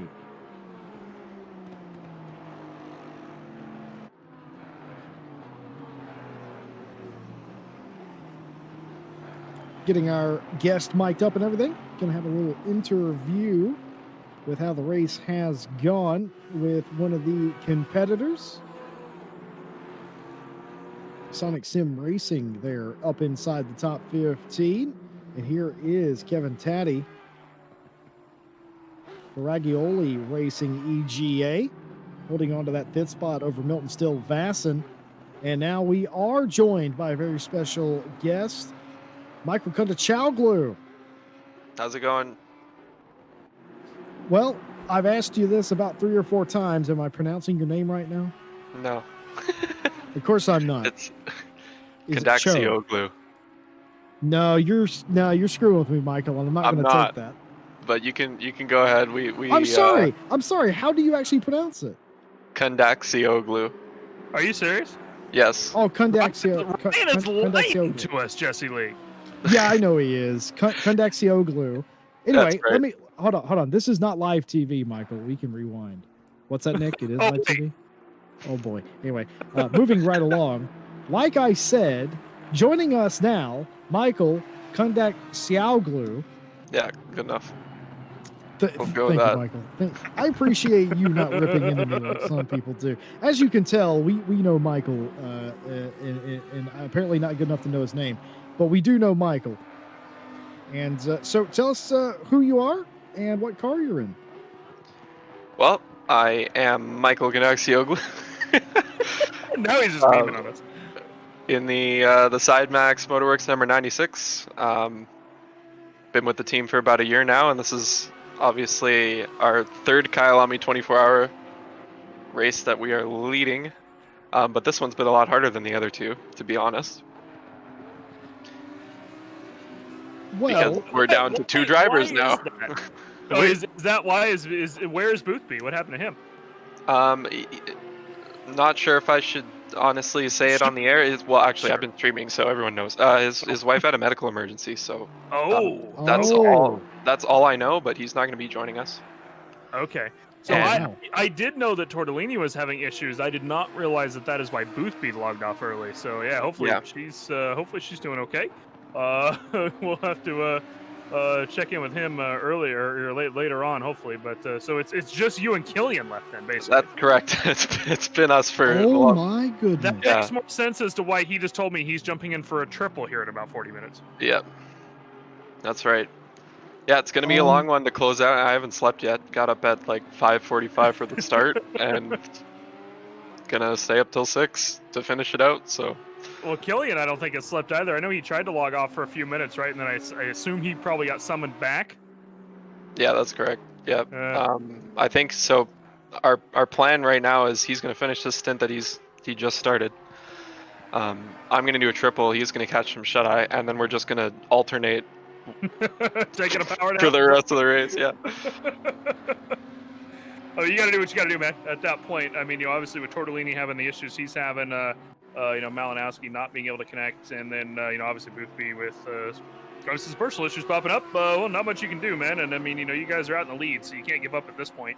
And I suppose the good news is you're 2 and about a half lap ahead of what is your sister car, who is quite far ahead of Utiel as well at this point. So you guys have a lot of breathing room. It's not like you're really having to push. The most exhausting part, I suppose, is probably dealing with the traffic, if I'm not mistaken. Yeah, for sure. I mean, you can really easily get into the routine at Kyalami. It's such a nice track to drive for extended periods, which is why it's always nice to have 24-hour races here. So driving the track's not an issue. Even when you're tired, it's kind of just like getting in the flow and the rhythm. But constantly trying to cut your way through bat markers does get, exhausting when it's 2 drivers driving for 13, 14 hours. So yeah, you're right. That's definitely the hardest part, and it's going to remain the hardest part. Hopefully that is the hardest part. Hopefully that is the hardest part, because if there's something else, then Yeah. that's going to, of course, cause other issues. So Exactly. So Killian comes in at about 40 minutes, give or take. That means 8 hours left. You're in for a triple, 5 hours remaining. Killian, I assume, is going to jump in for either 2 or 3 stints after that while you try and catch a nap. And then maybe you guys can alternate the last hour or something, so you've only got to run 1 hour stints. That's the plan? And then we do at some point have to risk throwing Mache in the car with his connection so that we don't get DQ'd for not having all 4 drivers drive. Oh. That's something that has to happen before the end of the race as well. I mean, at least the good news with the stint limits, he only has to drive 1 lap. Exactly. That's the plan. So if he can get in, run 1 lap, get back into the pit lane, even if it's just a very conservative lap, How's it get gonna back in the go? pit lane and make it happen. All right, Yep. Bart, we need you in the car. All right, you done your lap, box this lap. How's that going to go? Pretty much like that. Actually, Mache's been with us in voice chat the entire race.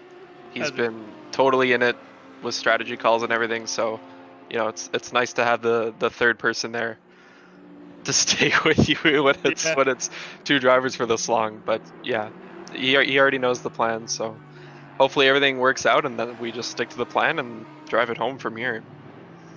Jesse, I feel like that was kind of our plan with when we started planning that 24 hours of Spa that some of us were going to do in iRacing for a little while. You were going to stay up the whole race and strategy for us, but obviously we didn't end up doing that because we stuck with Yeah. ACC stuff. But that is what Jesse's used to doing. I'm used to that sort of thing. It doesn't really bother me, but you've had so many dramas occur in this race, Michael. I gotta say, just to get to this point, like, is there any solace in the fact that you're basically 2 laps ahead of your teammate, or is it still all a bit stressful? Well, I mean, with this much time left, anything can happen still.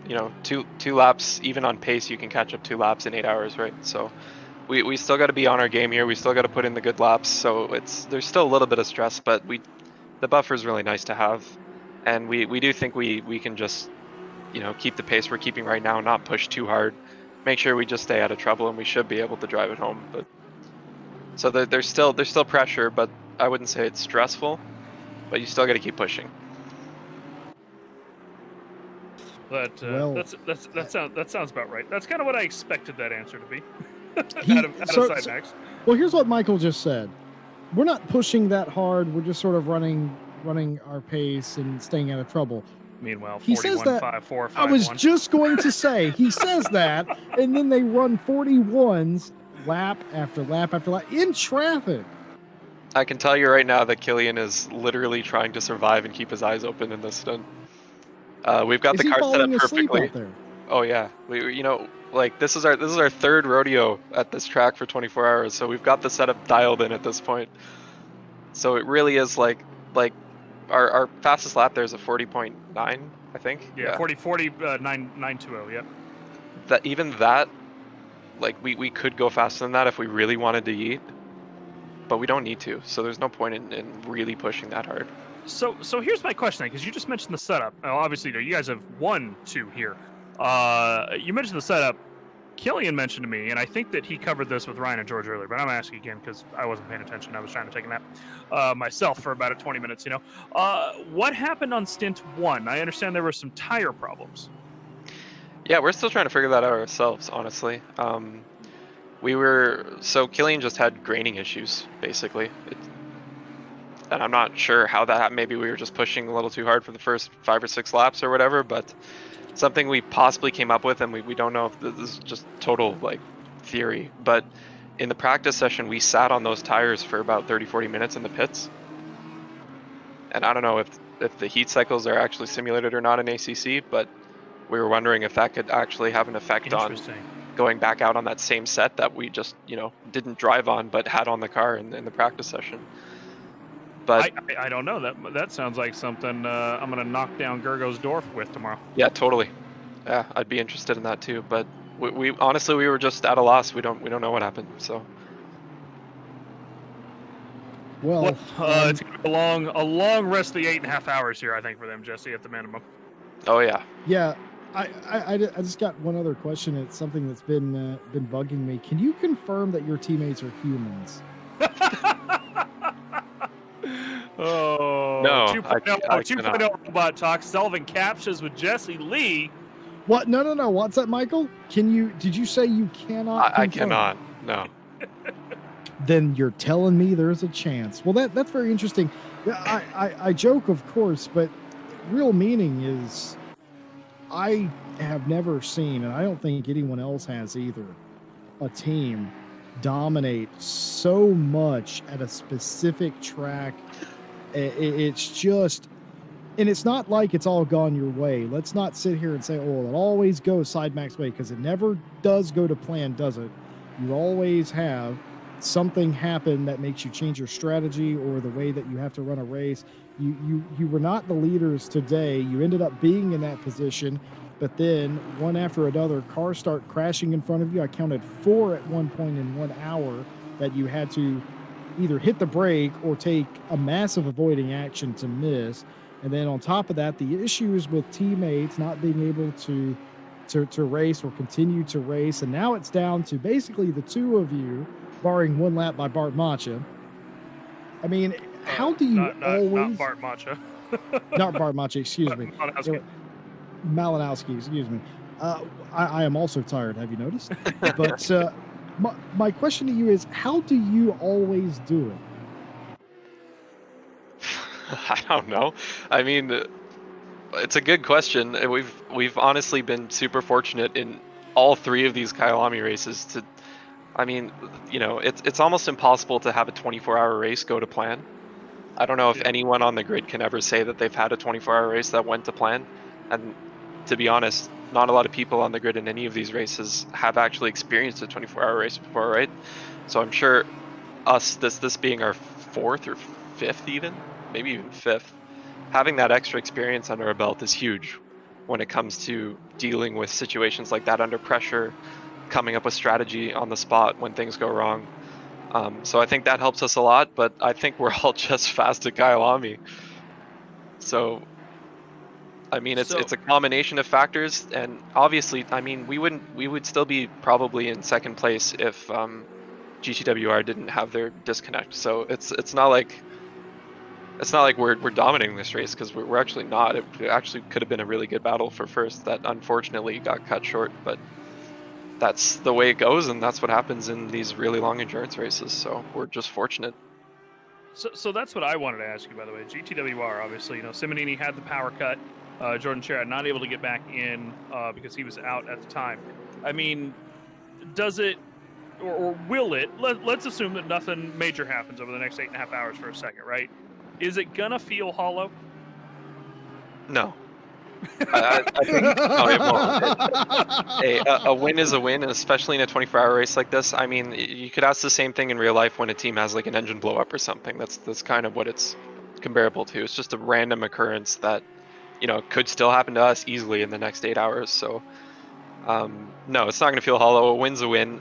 It's unfortunate that we didn't get to have the battle, because I think it would have actually been a pretty close one. We were within 10 seconds of them for 4 hours until it happened, and we think we were edging them out on a pit stop. But we'll never know. And you can't call a race with 16 or so hours left, or however long it was. when they not do even speed, not so. even not even close can call it there. Yeah, Yeah. and in addition to that, you also can't sit and wonder if, and that's the thing.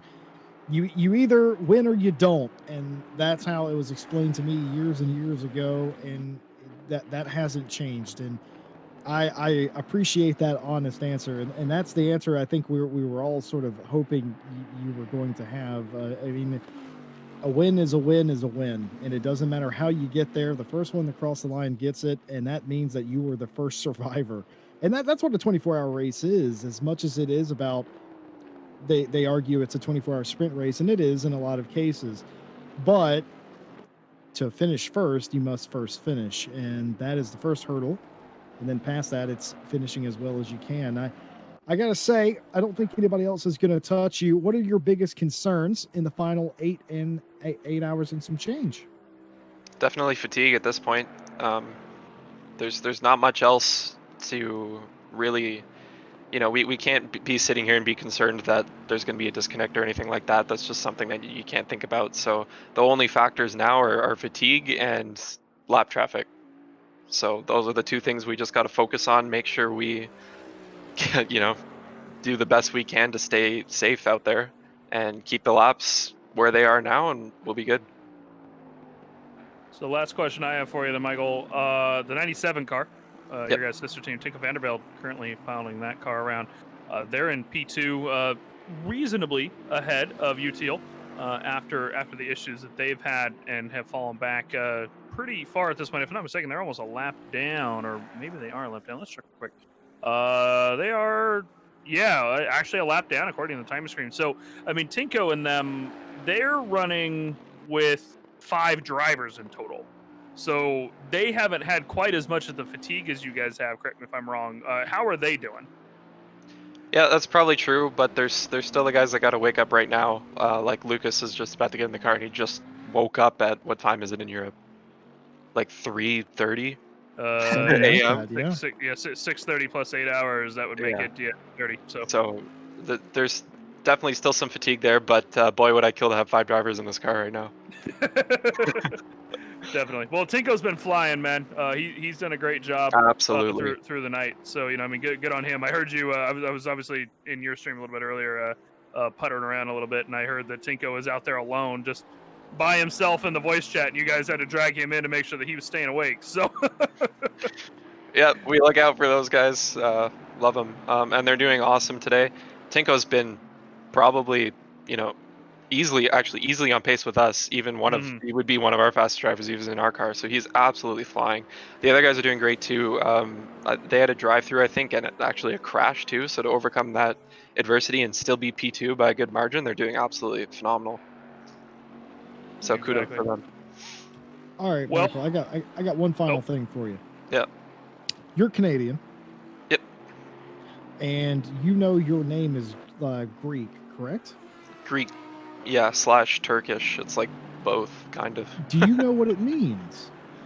I've been told it means son of a smith, but I think that's just kind of like generational. It's both languages together, so it doesn't really have an actual meaning. It kind of like originated from combining other last names, so It it absolutely could mean did. son of a smith, but that's all I know. So you're correct on both accounts. It's a compound name, and that is what it actually means because it's a compound word formed into a surname.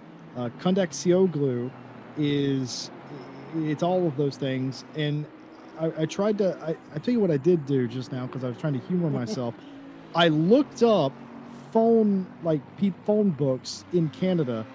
The most concentration of your name is in Toronto. Well, yeah, I would be willing to bet. So there's us in Toronto, and then extent like my dad's brother's family lives in BC, and then that's it. I don't think there's any other Kondaksiyoglu's in all of Canada. I think there is a Dr. Kondaksiyoglu somewhere in Greece, I believe. But like that's it. I don't think there's anyone else with this name. Is there not a Mrs. Michael Kondaksioglu? No, there's not. Well, we're gonna have to change that. I gotta be at that wedding. I demand an invite. it's quite a thing. Well, here's the thing. I can't promise you I will pronounce your name correctly for long, simply because well, you know how us Americans are. So moving swiftly along from that, you're going very well. I know your team has suffered some setbacks today, but you wouldn't know it by looking out on the track. Good job so far, and good luck in the final 8 hours and some change left. Jesse, before we dismiss Michael, Yes. I have fantastic news for you. For me? No, for Jesse, This is going to be great. because you love when I say that. Mm-hmm. I have been informed that Michael is going to be designing us a purple Side Max Motorworks hoodie to send out to us. I guess that's happening now. Is that? I feel like Mike Jones. I feel like he wasn't doing that, and then you said that, and then he didn't want to say that he wasn't doing that. I think you forced him into doing that. Figured I'd call him out on air for it. You know, we'll make it happen on air one way or the other. Well, one thing's for sure, SideMax is definitely one of the names to beat. One more thing for you, Mike, before you go. Do you feel like SideMax is one of the best ACC sim racing teams out there right now? I do. I think we can run with the best on our good days, as you can see. And yeah, we've got a bunch of good drivers. We're getting more and more good drivers every day. And yeah, it's just an awesome community to be a part of. I don't know if you're part of the Discord or not, but it's probably the most fun sim racing Discord channel, I think. So great place to be, great team, and I think we run with the best. So Well, you heard it here first. Michael says better than Racing Line, as it turns out. Michael. Boothby's racing with them in the SimGrid Endurance Championship. I'd be careful. I know. I know. I felt like I had to do that, but all jokes aside, I agree with you.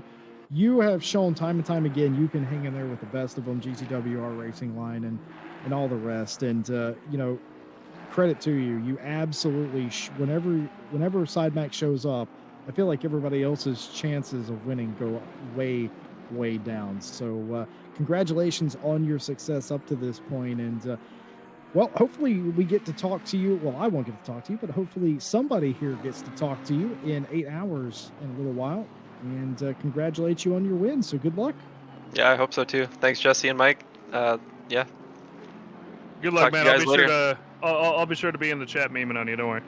All right, sounds good. Good luck with the rest of the stream. Thank you.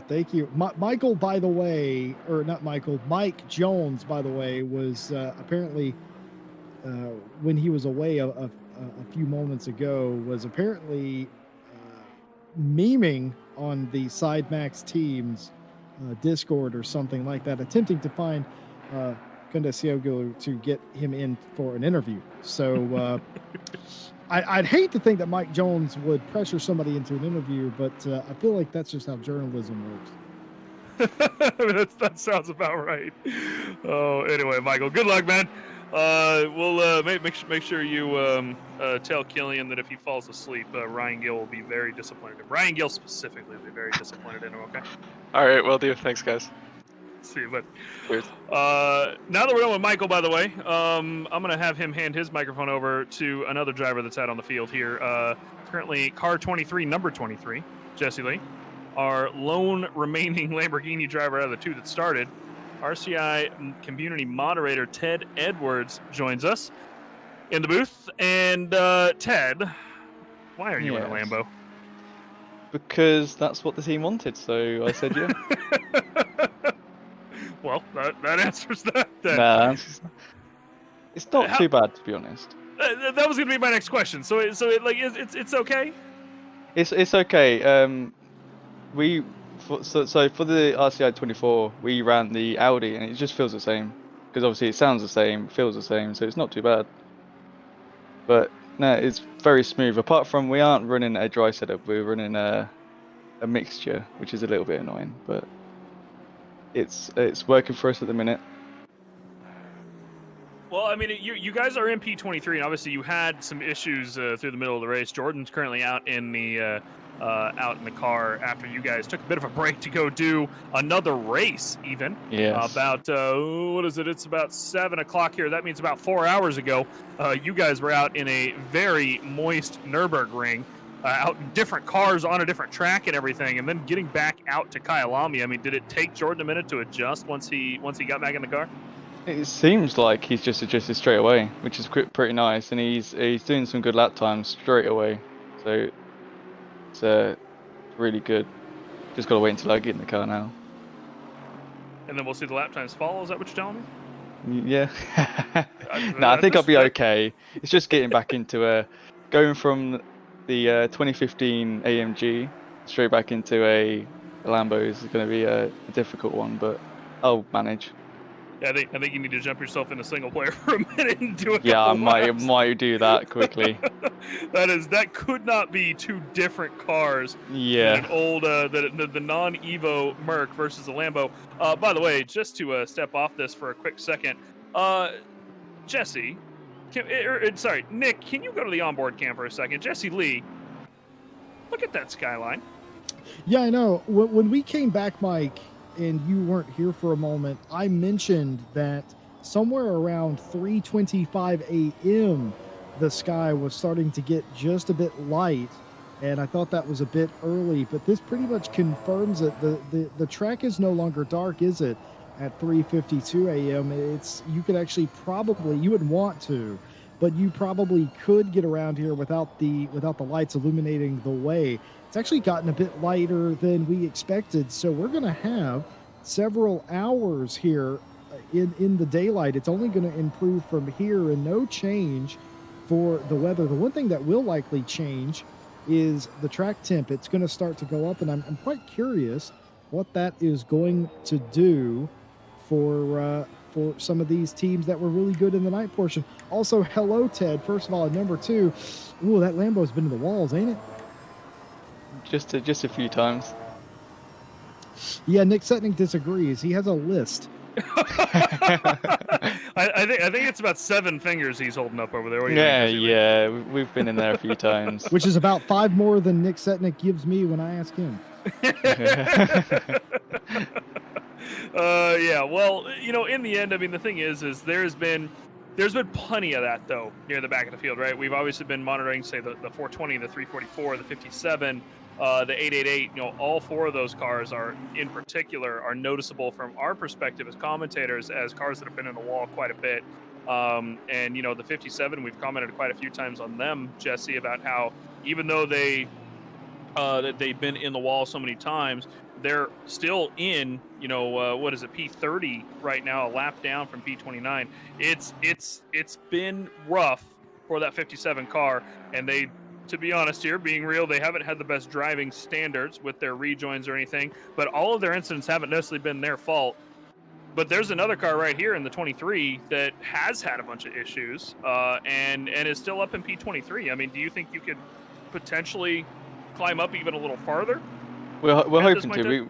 We've got some fast people and we've got some consistent lap times going. So the only thing that really set us back was the DC from Daly. He had internet problems, but we got straight back in and straight back up there because we were running 28th, 29th at one point. So we've climbed back up and we'll just keep going. Yeah, I noticed, Ted, that you were about 26 when I first took notice after you had that issue with Daly, and then about 2 hours ago or so, you started battling for the 23rd position, and now you clearly have possession of that. My question now is, you're in the top half of the field now, just about, so how far realistically do you think you can go, or do you think this is just about it for you? Well, we're ahead. We're one place ahead from where we started, so that's a good thing. But I would like to get top 20. That would be a real good goal for us. It's not too far of a long shot, but it's we just got to keep pushing. It looks like P22. I'm just checking, by the way. P22 is about a half a lap ahead of you. It looks like he maybe slightly more than a half a lap. So no, just under a half. Sorry. So he's coming through Leo Cop right now. So they're not too far up. And I mean, 8 hours if you can get it into gear and get it consistent. I mean, Jordan's running that last lap 0.9 seconds ahead of Jason Locke in the car, and 2 seconds almost ahead of P21 on, like I said, just on the last lap. So I mean, there's plenty of time there. Even P20 is running in the 44s. Jordan out here running in the 42s, high 42s. So I mean, he's got that potential there. And your guys' fastest lap is over a second faster than any of the 4 cars in front of you. So I mean, there's potential. Yeah, it's just we just got to eat away at them lap times and not really to think about who is 22nd. It's just keep driving, keep getting them laps in, and keep getting them corners on point. So that's all we're focusing on right now. Well, so I think the last question that I have for you, unless Jesse Lee's got anything, is: do you think you're going to take the Lambo again?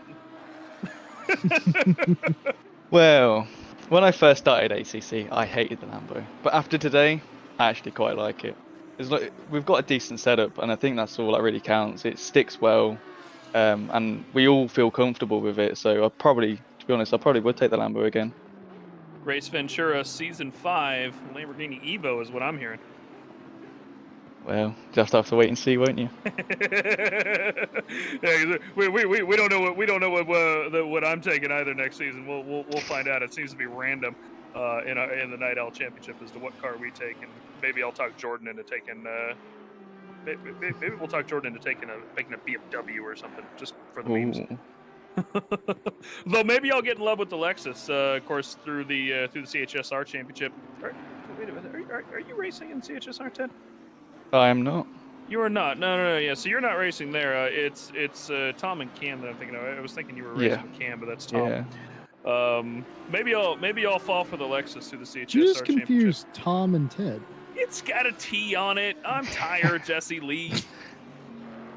I'm also hungry and Listen, you do that. You go do that. I'm going to talk to Ted Edwards, and while you do that, Nick Setnick brings up a great point from behind the camera. The 23 car in the 23rd position.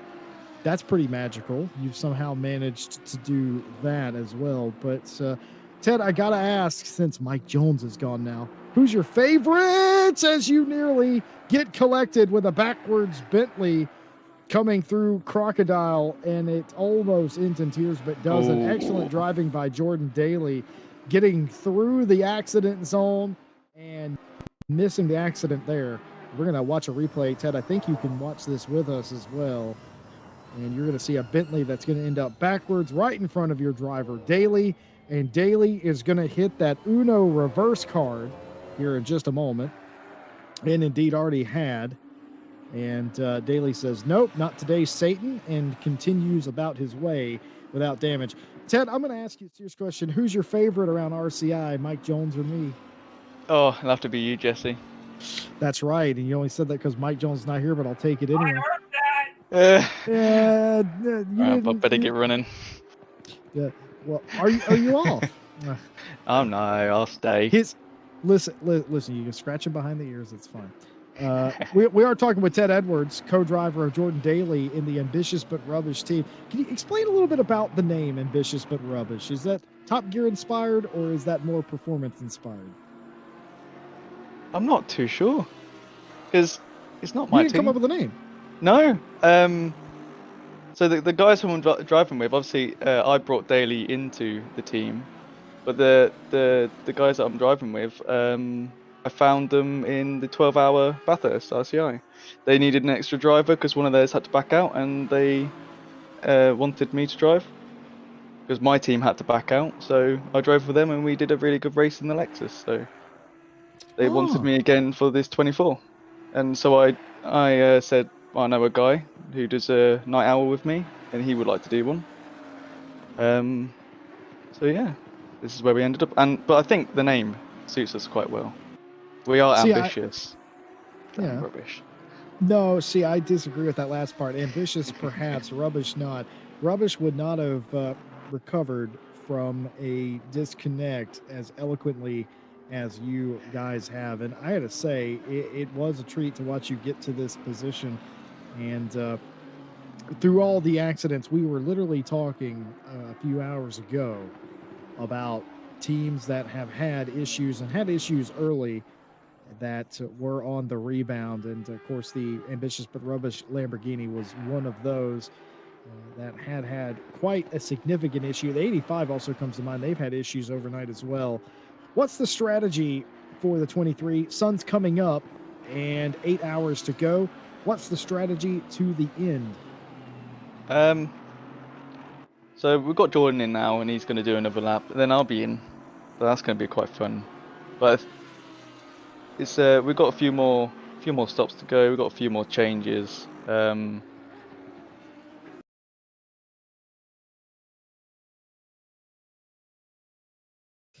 Well, you have a better chance of doing that without me driving the car. But the 88 had a drive-through, got that cleared. Other penalties.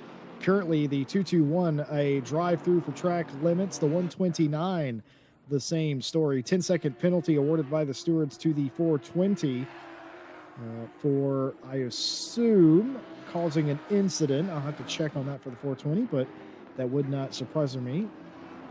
For a 10-second penalty, that is, not for the car, of course. So, Ted, you work with RCI. You also are an avid sim racer. Favorite manufacturer in ACC? Ooh, Aston Martin. Does that have something to do with what country you're from? No, I just really like the car. It was the first car that I learnt with. A year ago is when I started sim racing. And it was the V8, which wasn't at all that fast back in the day for me. But since they've done the recent update with it, it's pretty nippy.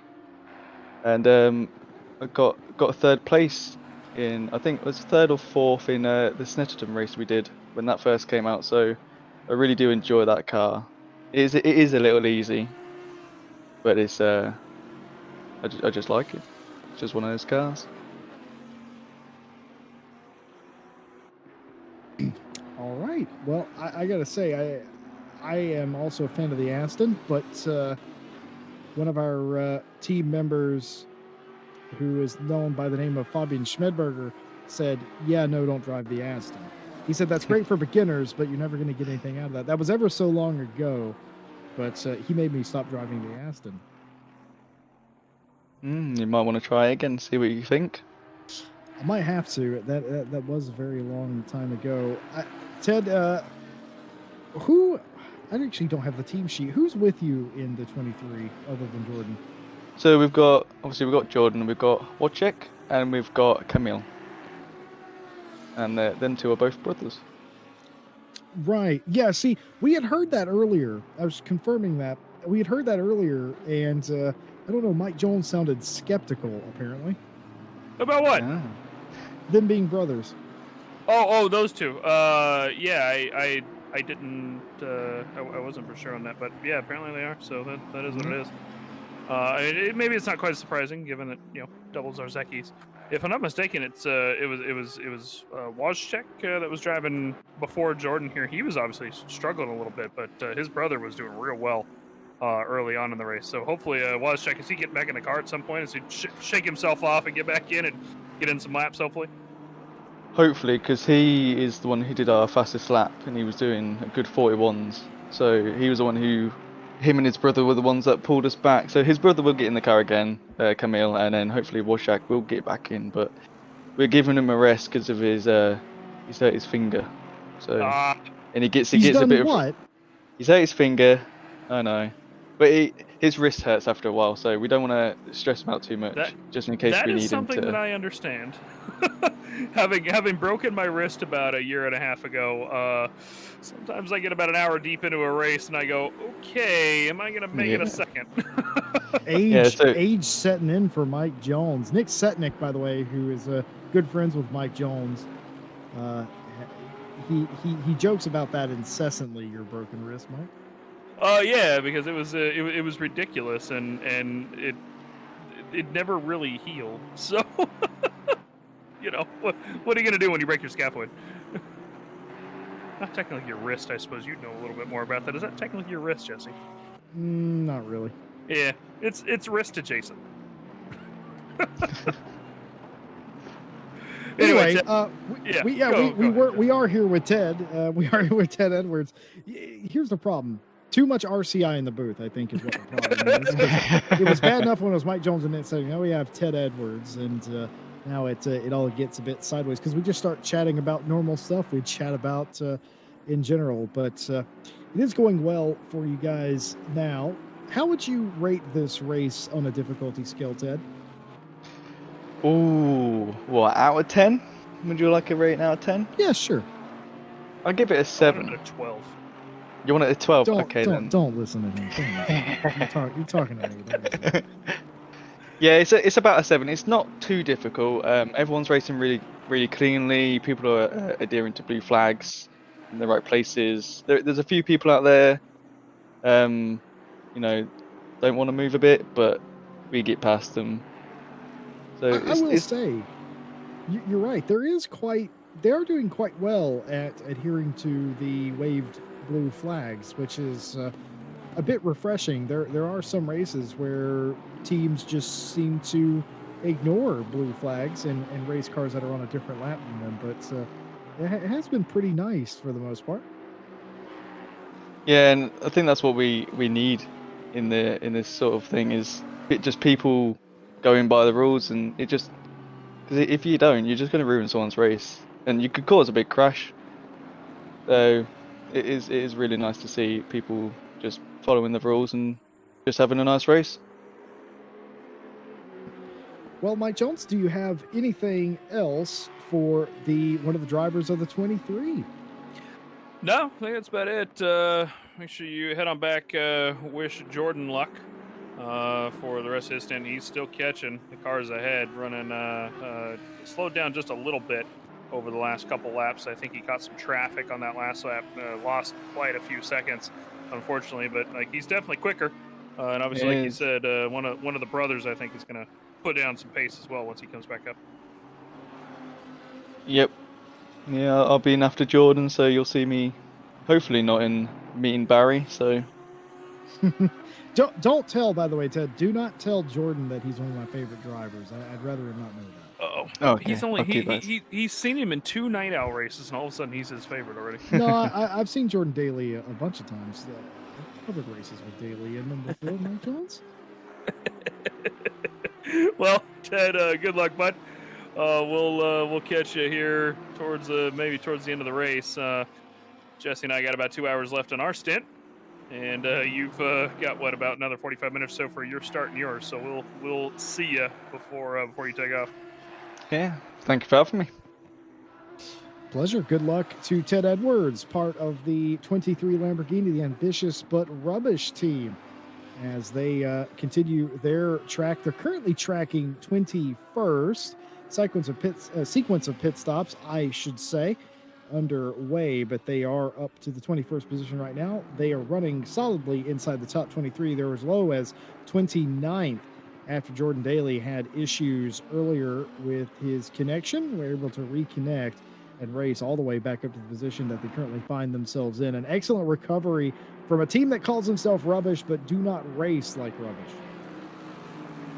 No, I mean they're definitely not rubbish. I mean they've had their incidents, of course, but everybody has pretty much in this race. It's been a rough race for most. I think a 7 out of 10 about sums it out. In difficulty rating, it seems like that's about the case for most drivers. Jesse, I think Ted kind of hit that one on the head, and for the most part, people have definitely had their incidents. But as he said, most people seem to be relatively respectful. Of course, a couple cars maybe having a little racecraft issue here and there, but for the most part, even these drivers here that are, struggling maybe for, I was gonna say, and then you were saying, I was not saying anything, Jesse Lee, as the one of the Oxide just about takes out the 97 Sidemax car out ahead. That's the 344 coming in through Cheetah. It's blue flags all around, and you've got to be respectful of them. Otherwise, like Ted said, you are going to get a big incident. With 8 hours left in this race, there's plenty of time for big incidents, especially considering that overall these guys are being lapped about once a stint, give or take, if I'm doing my math right at this point. And that's quite a bit of lap traffic that you're cutting through. Obviously, I mean we've talked about it a couple times. They do not get very many free laps. I think that this will be, assuming that he can get ahead of the 999 here into turn 2. This might be Killian's only clean air lap once he's ahead of the 999, which is going to be right now. He gets a pretty clean run through him. This might be Killian's only clean lap for about the next 5 or 6 laps or so, based on the space ahead of him. And only then, it's really only a maybe. And so it's difficult out here with 8 hours to go at Kyalami. The 87, by the way, received themselves another drive-through for track limits, Jesse. Fatigue setting in here at Kyalami deep into this race. The 87, how many drivers are they racing with? They're racing with 4, but that fatigue setting in 16 hours into a race, catching tons of track cut penalties, and that is just not good. Not good for them. They're going to fall down to about where the 13 is, and unfortunate for them, maybe end up losing that position eventually that they were fighting hard for. The 13, of course, got the drive-through penalty last time, and now it's the 87's turn to lose all that time. But hopefully they put enough distance to stay ahead. But these guys got to be careful. If you're sitting on track cuts, you got to be careful, because a 40-second drive-through, give or take, 35 to 40 seconds is just really not worth the trouble. When you all think about, pushing it that much, what are you going to gain? A couple tenths? A few tenths? That's a long time to sit down the pit lane to gain a couple tenths a lap. Yeah, it is. And I mean, we were talking to Michael Kundak-Sioglu earlier, and he said that out of all the 24s here that he had ran, which again is a ridiculous 3 at this point, he said this is probably the toughest one. And that's part of the reason. Part of the reason is, the traffic, the incidents, and just the drama surrounding all the teams and the strategy. And I mean, it's starting to wear thin here. Less than 8 hours to go. The sun is going to rise at some point. The sky is lit finally after a long night period. And for Kruger, it is not going to help them past Lagarde, as they had finally made that move, and well, looks like it is going to be reset, as Lagarde is likely going to get back by Kruger here after that, or maybe not. In fact, I think maybe we'll have to see if it updates, but it's possible, I guess, that the 87, in fact, I think it's going to be so. I think something has happened to the 13 that we did not catch, and they have been put back on a different lap now. Yeah, so they're almost a whole lap behind. Yeah, they certainly are. So Jan Lagarde something has happened to this car at some point, because they were neck and neck for a good portion about an hour ago. They had offsetting penalties. They reset to not. And then all of a sudden this. So we missed something with the 13 that has put them back to this position. And oh, by the way, remember the troubles of the 158 earlier? Well, now they're only 6.8 behind the 520 of Schooler for the final top 10 position. Yeah, they want that top 10 position. Bauman in that car now, DataPro Esport. He's one of the faster drivers in that car, if I'm not mistaken. So I wouldn't be surprised to see him get up on the back of it there pretty soon, out behind the 520 of Schooler, as Jesse was just saying. But that is pretty much about where we're at. Looking down back in the field, Jordan Daly is only cresting about 4 seconds ahead or so of the car out behind him, which is the 999 BMW after his penalty was served. So he picked up a bit of position with the 158 there, flashing the lights a little bit as he comes into back of contact with the 24 very briefly, trying to get around him, perhaps braking a little bit earlier than Bauman thought. He wanted to flash lights, make sure he got up out of the way. Luckily, no further action done on that track. But we're looking at the top of the leaderboard, of course. Sidemax 96 up top, 97 Sidemax in P2, 367 still holding on to P3, and the first ZA team on the leaderboard, Grobler in his Audi in number 100, and then of course Milton Steel Vasson we spoke to earlier in P5, Jesse Lee, and these guys are just just flying at this point. This Arashi Racing team has been so consistent, and that's saying something considering, that they're being chased down by Milton Steele Vasson, but they've been so consistent that Milton hasn't been able to catch up with them yet. He's still gaining time, but if these guys can keep consistent, not wreck, not get any drive-throughs, Milton may not keep up or may not catch up with them by the end of the race still.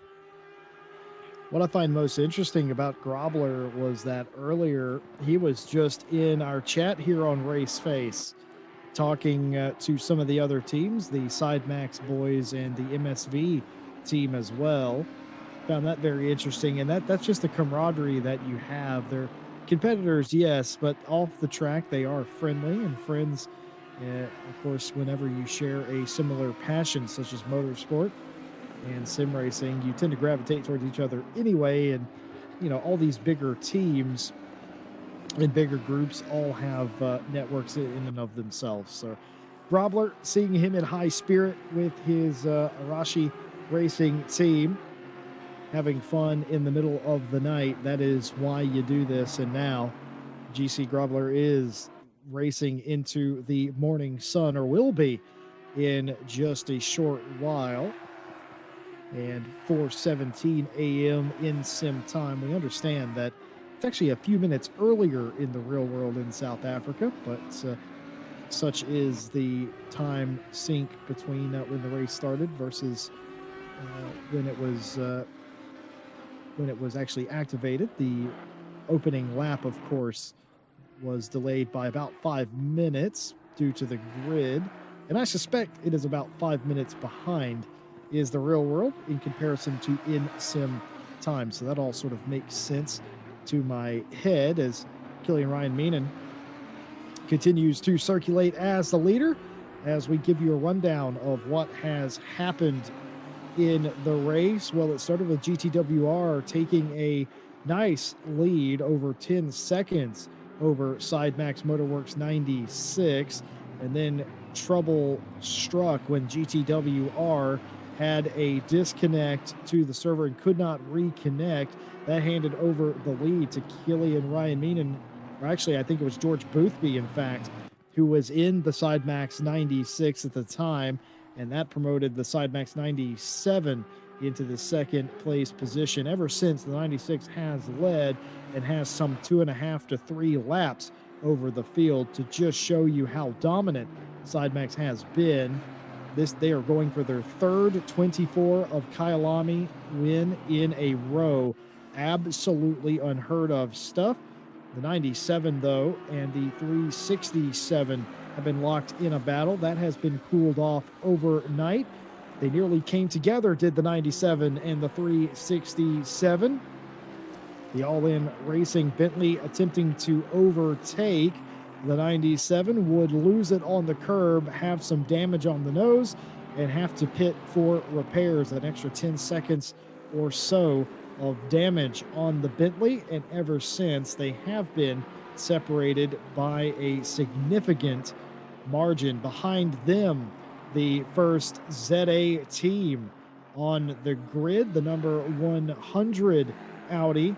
Grobler in the car now. They haven't always been running in the top 5, has the number 10. They had to fight their way up the top 10, but they were absolutely flying in the late evening and night stints and have found themselves in the very prestigious position up inside the top 5 into the 4th place position with 7:45 to go. Be interested to see if they could potentially have a say on who finishes in the 3rd step of the podium. Right behind them, Milton Steele Vasson is currently driving in the 5th place position for MSV, doing a very fantastic job getting it done. Didn't know if they would be able to finish top 5, said that'd be a brilliant result if they could. Well, they're there now, and they are battling the number 11 Audi. Centorino in that car right now. That's been a back and forth battle and still continues to be. Only about 11 seconds in it between the 962 and the 11 for 5th place. And behind them, the 404 Bentley with Adam in it, which I also believe is a all South African team. They've been going well indeed again, indeed, they are an all South African team. That is the South African M Sport Bentley they are driving, and they have had their share of good fortunes in this race. They have been going very well and capitalizing on others' mistakes. Speaking of mistakes, we talked about Mohamed in the 88. The last time he was in the car, they were slapped with a penalty, but that, of course, has since been served, but that has dropped them down to the 8th place position. And in 9th, the 666 has also been in the wars, but also finds themselves quickly encroaching on Mohamed in the 88. A battle that I believe was on at one point in the night, but then cooled off. But now looking like it's going to come back to them is Facus and the 666 BBR Racing Audi team.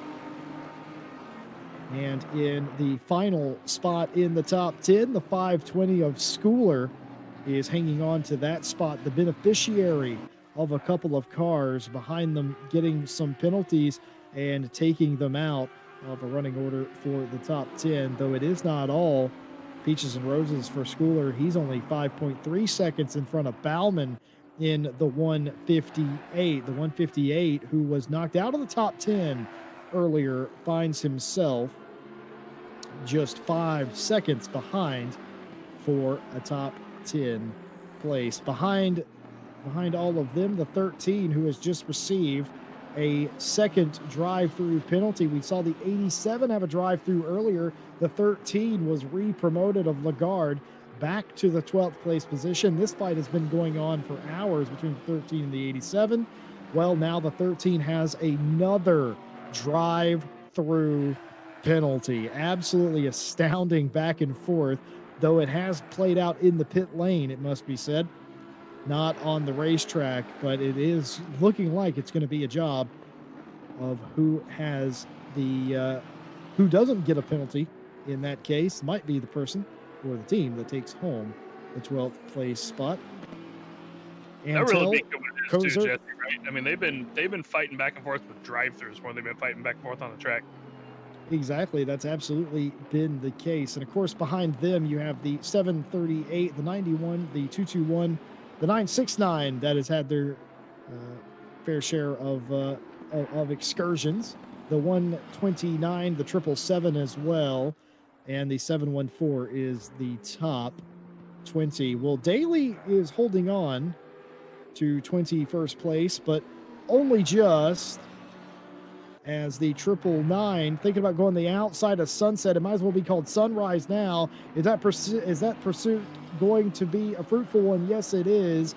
And position forfeited by Daly as the 999 gets by Odin Racing, working their way up to 21st. And a nice pass around the outside. You don't see that around Sunset very often. No, it's not one you see very often around Sunset, but if you can make it work, you can make it work. And in the end, he made it work. So that's good for him. The 999, by the way, has caught all the way up to the back of Daly at this point, and has now passed him, obviously. So what did he gain, Jesse? Was that 4 seconds, I think, at the check? About 10 minutes ago. So that 999 is moving in comparison to Daly here. And there's Cat Patterson catching up as well behind him for the PWSR team. And we know that they have the ability to get up on pace and get out here. So they might lose another position and be demoted back down to P23 here momentarily. But I'm a little surprised to see that 999 really moving that quick. I mean, that was a hell of a pass for one, but also just impressive that he was able to catch up that quickly when Jordan was moving pretty well. Yeah, I didn't expect an outside. I thought that Daly had that done, the inside around Sunset, the old checkmate. But well, unfortunately, he left his king vulnerable, and he got checkmated there. Are any of these references landing? I wonder. Perhaps not. The 420 with a 10-second penalty. They'll just check that real quick. No doubt showing up in the box, and is 10-second penalty for the 420 for causing a collision. We talked about the 158 getting a 5-second penalty earlier, well, just to reiterate, they did get a 5-second penalty, the 158, for causing a collision on lap 529. The 420's 10-second penalty took place on lap 502. But either way, those are the most recent penalties. And if you're wondering if I'm rereading a 158 penalty that was 5 seconds, I'm not. The 158 has received 2 separate 5-second penalties, one for a lap 499 incident and one for lap 529 incident, just to clear that up. Yeah, the 158 not having a great back half of the race. They're obviously, or sorry, the 420 rather, pretty far back in there. We've seen them struggle through the race as well, obviously, in both of those Lexuses, the 420 and the 344. Jordan Daly in the pit lane. I do believe this will be where he's going to hand off to Ted Edwards, if I'm not mistaken. Let's take a look and see if that happens or not. Jordan putting in a pretty good stint too. Struggle at the back half of the stint there. Not quite surprising, maybe. The Lambo not known to be quite easy on its tires, all said and done. So, it was good by him to at least keep a hold of it and not lose too much time. Only that few seconds to the BMW, and then get on in the pit lane before the Porsche comes past him, so that he's not losing too much time fighting there as well. If I'm not mistaken, by the way, looking at Ted's stream, I do think that Jordan is going to be doing another stint, as I do not see Ted ready or ready to go. So it could be Jordan back out here momentarily. We'll see if the fresh Pirelli rubber on the car will help him get back out and punch that throttle a little bit harder and perhaps make up that time to the 999. And indeed, Jordan's coming out of the pit lane now. And there he is, Ambitious But Rebus 23. Crossing the white line there a little bit. Luckily, I don't think the stewards are looking at that, but the 23 back out on track, and I am curious to see how that looks here pretty soon. Richardson back in P30. I see he's only a few seconds back off the Ferrari 274 of Gerber. And again, Jesse, this 57, obviously besides the fact he's been struggling with incidents, both induced by himself and not.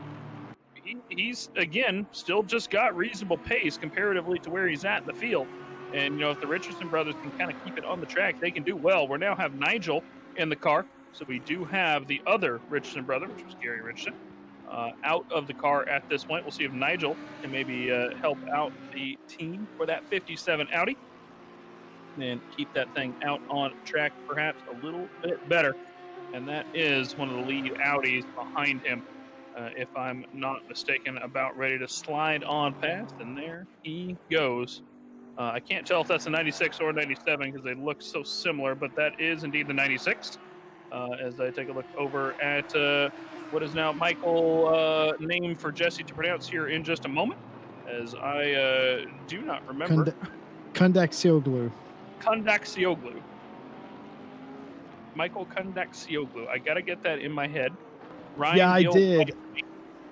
Yeah, well, I think Ryan Gill believed that was his name because something I said. I will come to Ryan Gill's defense on this. I feel like me and Ryan and George Smith all agreed that was how to pronounce that name at some point.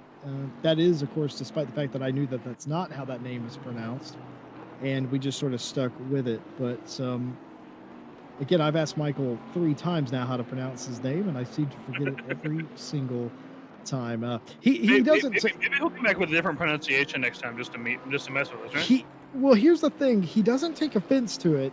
Very first interview I did with Michael, he said, "I don't care what you call me. I understand my name is very difficult. It's even difficult for me sometimes."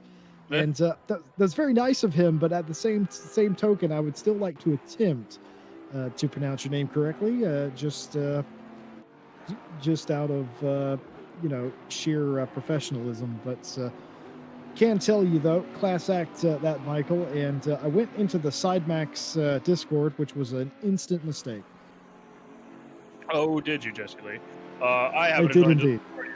And there were some messages shared that I don't think the sponsors would much appreciate. So I don't think we'll talk about what's on the SideMax Discord. But it's not surprising. Knowing SideMax. Let's just say they have a lot of fun and they win a lot of races. So let that be a lesson to everyone that potentially takes it a little bit too serious to the point where it's no longer fun. SideMax wins and has fun. But that all being said, Mike Jones, it's easy to have fun when you win every single 24 you enter, which is what SideMax is going for here. Yeah, that's really what it is, right? I mean, they've got 2 Kyalamis under their belt. They're deep into a third one at this point with the hat trick, and they want that hat trick. Of course, George Boothby, unfortunately, not with them anymore because of a personal issue, but he has had 2 race wins in a row this week, by the way. So he was going for the double hat trick, getting 3 race wins in a row, as well as the triple Kyalami 24 hours in a row. So it was, a reach by him. Of course, he did participate, so I'm still going to consider this a massive win for George Boothby as well, assuming that these guys come home in P1. Much celebration to be had by him, I'm sure, once he's back around and is able to get back online. So sounds like he'll be offline for a little while. But Derek Adam here, the Bentley Team M Sport 404, not BMW, Bentley Continental. And of course, this is one of our South African teams in the race. This one and the 100 team, the 2 South African teams in the top 10. And these guys are still trucking along, not really gaining any positions, but not losing any either. As we just kind of look down the board, Jesse, we're seeing, pretty much we go 1 lap down, 2 lap down, 3 lap down, 4 lap down as we go down the top 10. So all these guys have so much time to make up as they approach the next car, that they're really going to have to win the attrition battle over the next 7.5 hours. Make sure they're not getting the drive-throughs. Make sure they don't get the cuts. Make sure they, easily navigate the lap traffic when possible. And that's really what's going to win them the race. As I was just talking about 15 minutes ago, gaining a couple tenths by pushing a little harder is not going to do you any good when you get a 40-second penalty by having to take a drive-through. So that's really what I think those guys need to do in the top 10, and just hope that their opponents do make those mistakes and they're able to pick up a lap or 2 here or there. And that's really what's going to win them the race. Milton Steele Bassett, of course, in P6, we spoke with him a little while ago before he jumped in the car. He's only about a drive-through behind Marco Centurino in that number 11 in P5. So, he's got the time to catch him. He just needs to do it. Milton, of course, one of the quickest drivers that we see in RCI, and he's putting down some fast laps right now as well, running about as fast as the leader is. Granted, all the cars in the top 10 are, but he's definitely up there, and I see him running some low 41s at times when he's not cutting through traffic, and that really shows what he can do if he's given clear air. He's just got to get that for more than a couple laps at a time. Yeah, and the same that you're saying could be said about Nigel Richardson in the 57. And what an absolute adventure this race has been for the 57 Audi. And can I just say, I believe that is the 274 Power Ranger Ferrari in front of him, unless I'm very much mistaken. That's Gerber. And this battle here, think about how difficult a first half of the race was for the 57 to now have an opportunity to put their car into the 20s on the position board. 29th sounds a little bit better than 30th now, doesn't it? And right there is the battle. Battle's going all down through the field, and this being one sort of near the back of the field, but it will matter very little to them. This position means a lot, and if you are Gerber, you don't want to get put back to 30th. And the 57, of course, we documented it. Accidents galore, some of which, I'd say about half of which, in fact, not their fault. An innocent bystander when I think it was an Aston or an Audi crashed, leaving Leacop. 57's just trying to get around them, gets tagged and absolutely destroyed. I don't think Nigel was driving at the time, but either way, that battle very much on for the 29th position. And here we go, 16th place. Antel has ran down Hennebury for the 16th place. Bentley on Bentley here, a little bit more pace in Antel's. As I promised you, the track temperature would start to rise a little bit as well. It has indeed done that with the early morning. 19 degrees C now as the mercury starts to move on the meter. and the pressure starts to mount for Henneberry in the 969 as they are once again under fire by a Bentley.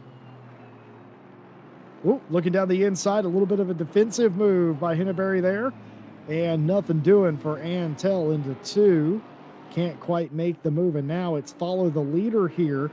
That's unfortunate for Antel because this is the part of the track where Antel has a little extra speed. Could he potentially, surely not, the most sincere passing zone here, but ducking it down the inside, position not conceded through Sunset, as they're going to continue side by side. Fantastic side by side racing, and I don't think the position's going to get conceded. A tiny little touch there, but it is going to go in favor of Henneberry, and they will successfully, took them 4 corners, but successfully defend the 16th place position. Excellent stuff.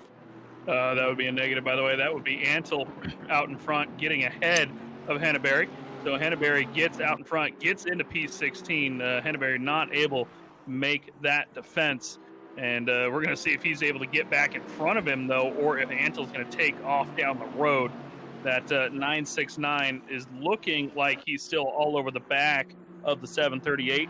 And he should be able, hopefully, to make an attack move coming in. There's no slipstream for Antel at the moment out ahead, and the 969 has plenty of it. So if he gets a good run coming out of Ingwe, the question being, can he get down into turn 2 and make it happen? It does not look like it, by the way. Antel, a fantastic run through Cheetah and Ingwe, and there is the gap already, almost a second as they cross the line.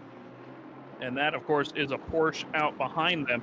No Porsches ahead of them out on the track, so that is going to be Rodriguez in the 48 down in P27 is what that car is. There are some cars behind them that are going to come up and start lapping them in a moment.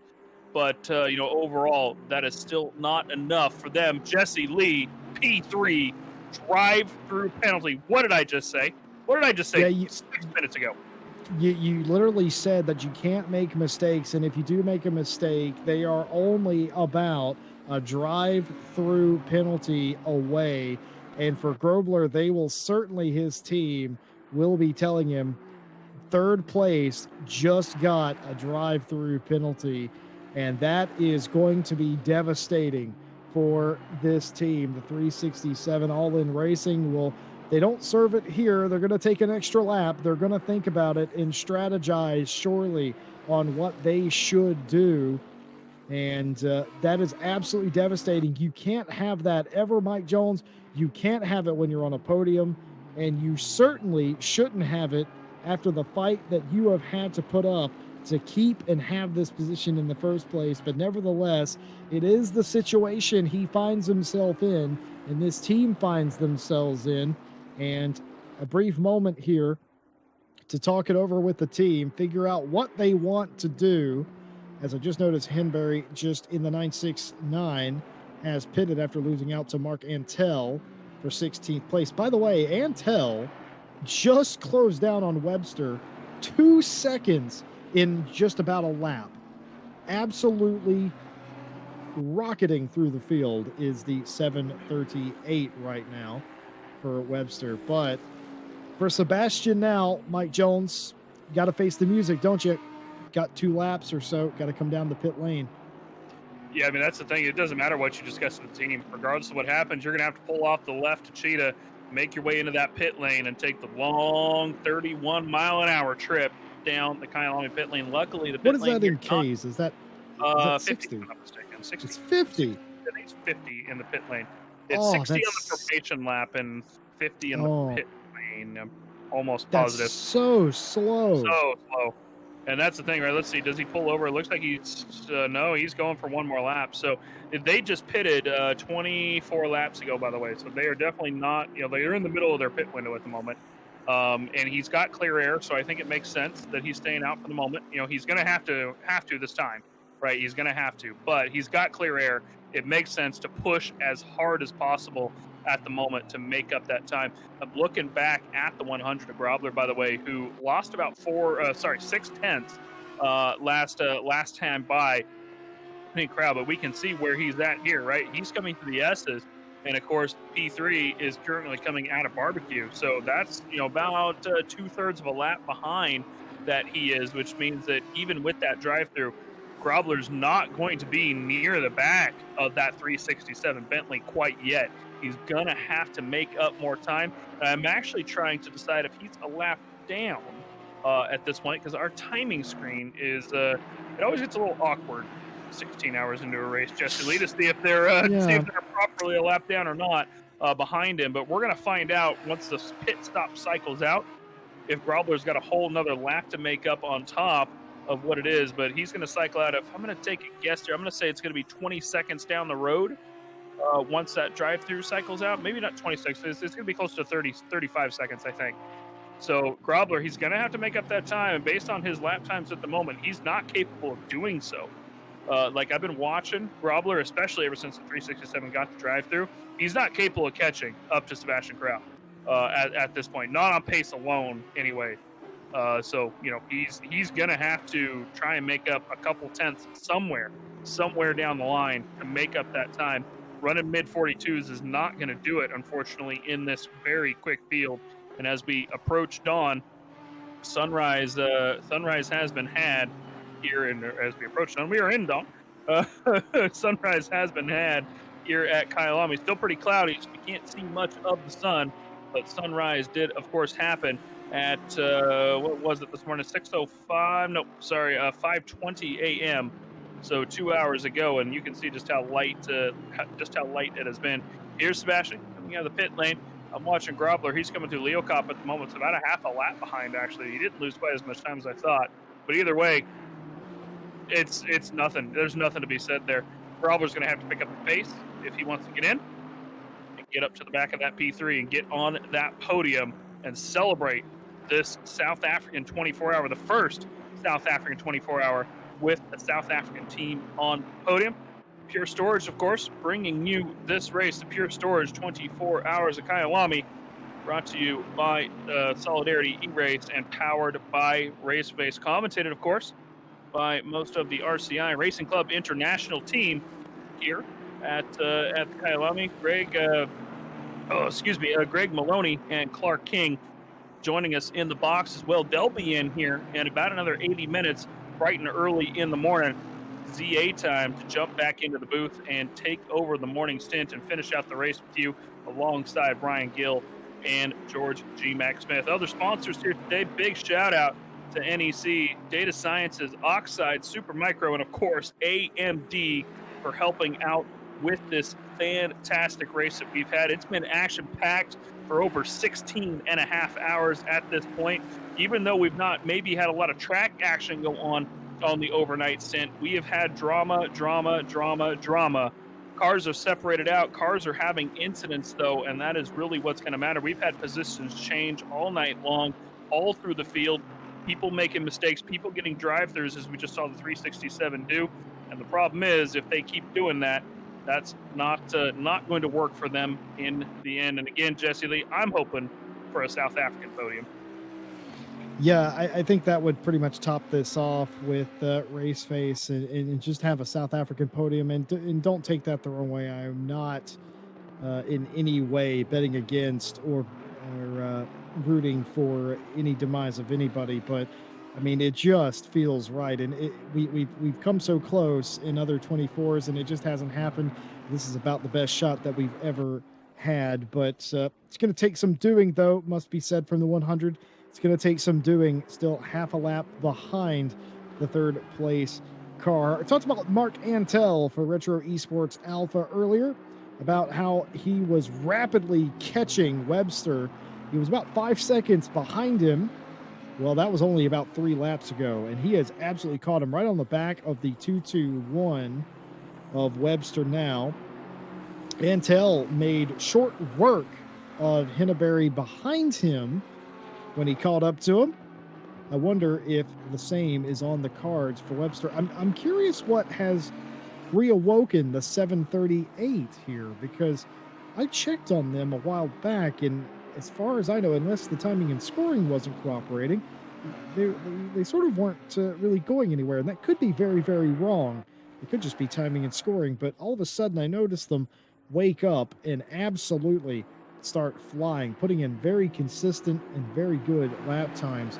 I think And all it's of the a key word sudden, right there, Jason. You said wake up. They've got 5 drivers on their team.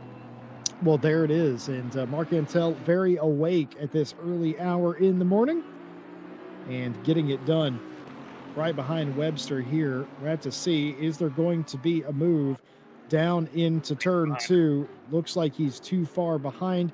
A little bit of a shake by Webster and back into line through the corner, but right onto the back of him, almost like his tires are better than everybody else's. Turning very quickly indeed is the Bentley in comparison, perhaps that is the difference. It is the rubber, but also don't count out the driver of Mark Antel. This could be the lap. You never know. I favor the move into Leah Kopp. How about you, Mike Jones? I don't think so. He's got the 96 behind him. He's going to have to let him by.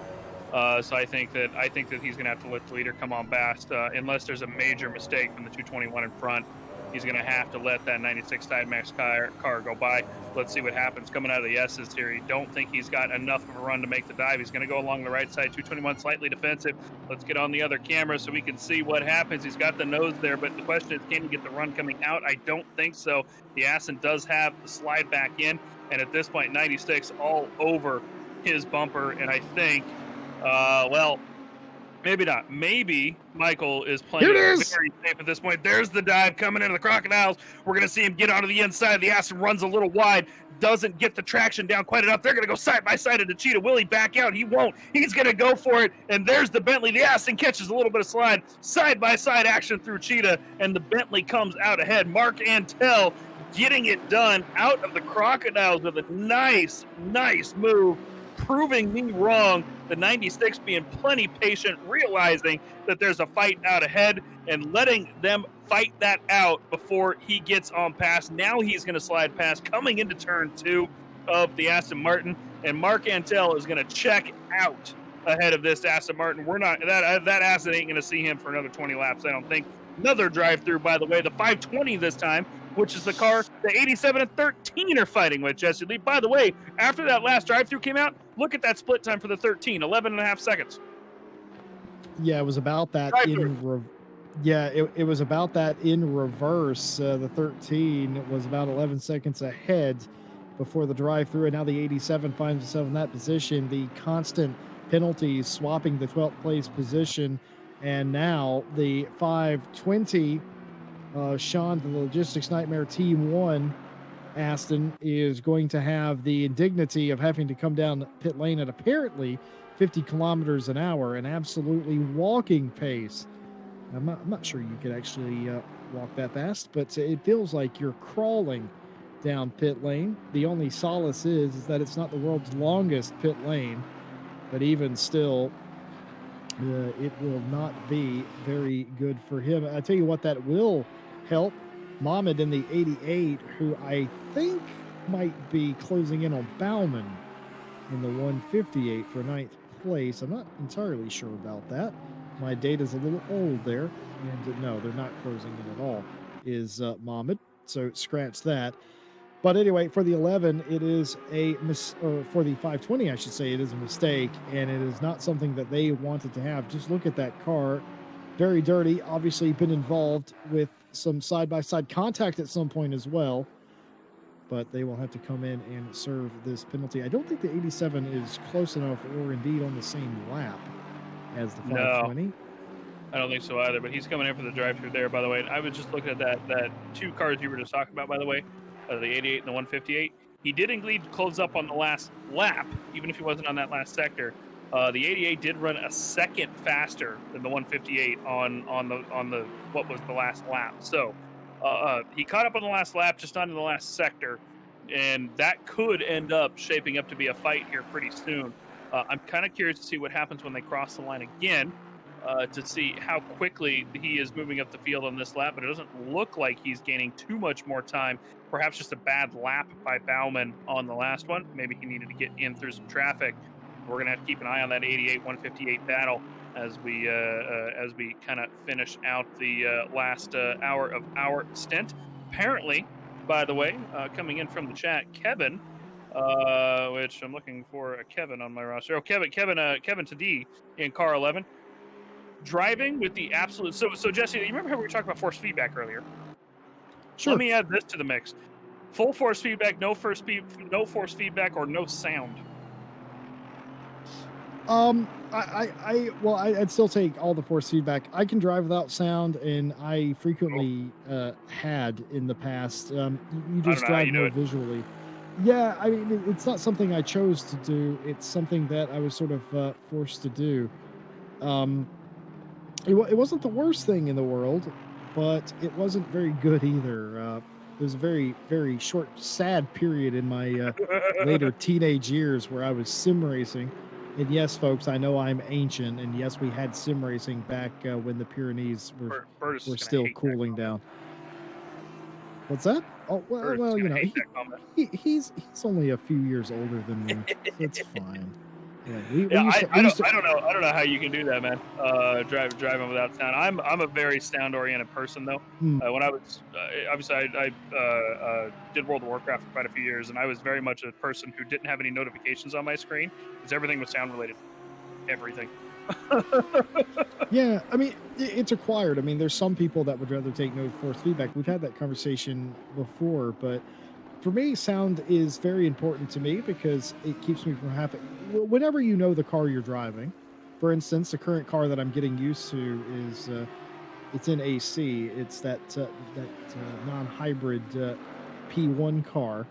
I'm getting used to that, and I can drive that car by sound, and it's very important because it keeps me from having to look down at the LCD screen and figure it out.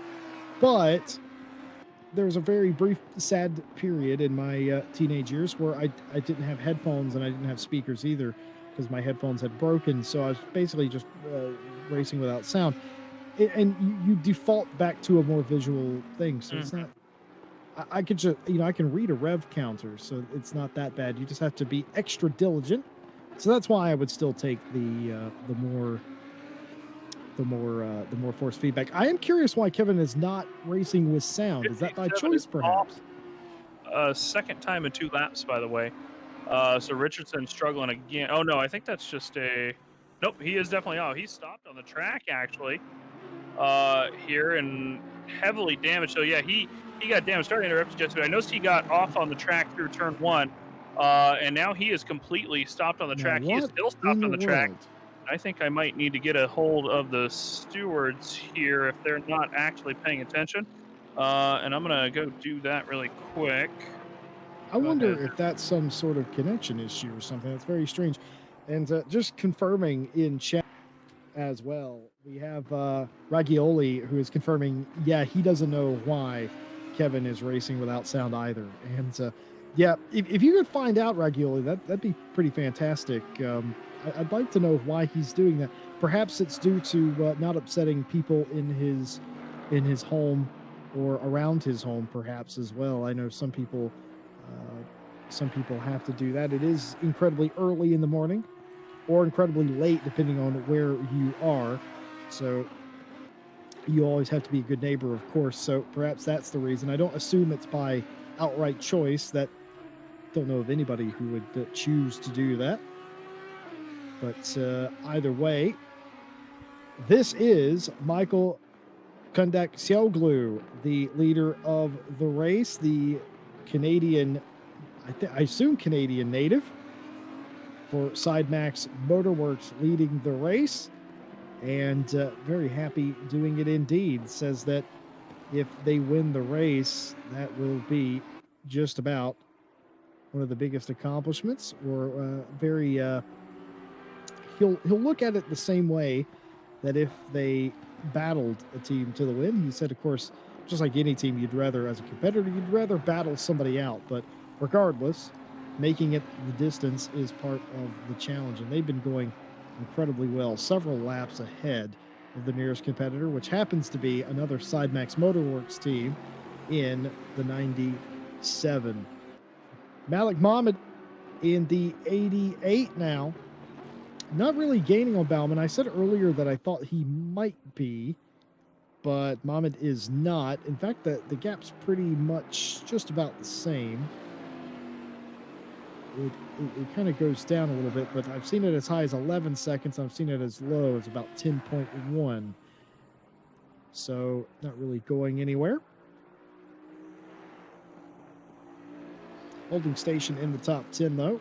A lot more difficult than it may seem. And decent nonetheless. I can tell you the 87 of King is starting to gap Lagarde in the 13. You'll know that the 13 got a drive-through penalty, and that put the 87 back out in front for 12th place. They were around 10 seconds the gap for a very long time, but that gap has started to go out with the 13. Has now lost another 5 seconds in the past 10 or so minutes. And just confirmed, by the way, with the steward that's, or at least whoever's doing race control for RaceFace here, confirmed that they were monitoring the 57 and was just about to make sure that they got towed off track, and then they went ahead and disconnected. So I think the 57 indeed probably had some sort of a technical or mechanical issue, as they were, despite all the other failures, themselves causing incidents and other people causing incidents into them. They were really trying to push it home through the race here. So yeah, it's a bit sad in the end, to see one of those cars go that maybe has so many problems, but is really pushing to get to the end, and they've had to retire from the race. Unfortunately, that 57 does. So, but yeah, Mike Jesse, Jones. yes. What do you say? Sorry to interrupt, but what do you say we do a little South African Good Morning Crank It Up? Ooh, a little South African Good Morning Crank It Up. With who would we like to go on? We going for the 100, or we want to go for the 404? Oh well, we did the 100 already, didn't we? No, we did the 404 last. We did the Bentley last year. No, we did the 367 Bentley. So we did the 100 earlier. So yeah, let's take it around on the 404. All right. Well, the leading South African team in fourth place, Grobler, in the 100. We're going to take a very short broadcaster break, but you're not going to miss anything. Go ahead and good morning, South Africa. Crank it up.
replay.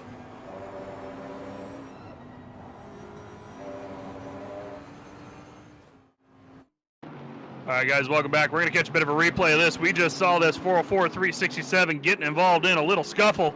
We're going to see them come out of Leo Cop here, and let's watch what happens coming down the mine shaft and into the Crocodiles. The 404 going to go in, try to get under the Bentley out ahead. He goes for the dive and is just not able to get it done. Connects with the back end of the big blue Bentley, throws him around, and that might be the unfortunate penalty that 404 did not need, Jesse Lee, because he was making up time, and it is not what he was going to need to try and make up the positions that he needs against that 367. That said, that might put Grobler a little closer to being closer to Corral at this point. It's not probably how that 100 Audi wants to make that done, but in the end, and actually I'm looking at it right now, Grobler is directly behind Corral, but just confirming 100% that Grobler is indeed still a lap behind. So he's got a lap to make up still, but little mistakes like that, little other issues, and that's really what brings it, right? We're talking about that, little mistakes, and really bring it, and they've got 7 hours remaining of mistakes to make. And a couple more like that, and we could see the 100 diving down the side of the 367 on the final lap for that podium. Just confirming, that was the 404 and the 367 coming together. That's correct. Yeah, I was just making sure because I saw that as we were coming back to live pictures we were writing on board during our Crank It Up, and I noticed that, and I was like, oh, that looks like the 367, but I hadn't quite settled yet, and you started talking like you were confirming what I was thinking, so that's unfortunate. That is not what you would have wanted to see, and it's such a difficult situation, isn't it? Rowe is trying to make lap time, and they've caught you, but they are on a different lap. The etiquette, obviously, is to usually give way. Speaking of giving way, how about a punt there for the lap car? But also, if somebody's faster, even though they're on a different lap than you, also probably give way a little bit. I just think it was a bit of a misjudge from Rowe, to be fair, in the 404. I'm sure the stewards will take a good look at that. And Side Max just about came into contact into T1. Sorry to interrupt you, Jesse, but I was watching Michael Kondasoglu's stream, and it was very close. And Aston Martin sideways in turn 2, and instant reaction from Michael to save that car. Good reaction by him, as that could have been heartbreaking for the lead lap car. Sorry to interrupt you, but lead car having a bit of issue. Well, I suppose the lead lap car, if you want to take about it as well, because he's the only car in lead laps. Well, I mean, that's part of the thing here. That's part of what, we talked to Michael earlier. He was talking about that. You just got to stay out of trouble. And one thing that all the drivers of the 96 have done well is stay out of trouble. Well, very clearly there, that could have been perhaps not a day done, but that could have been a bit of, I'd say we're in the late race now, a little bit of late race drama there, and very, very attunely avoided by Michael. And Kondasoglu is still going around, and that won't faze him one bit at all. But back to what I was saying about Rowe, obviously the stewards will take a look at that. They'll know better than us. They'll have more angles than us, and be able to determine what they think needs to be done there, if anything. But 404 to me just sort of stuck his nose in there and caught the 367 by a little bit of surprise. Let's just say it, and I say this most weeks, but I'll say it again.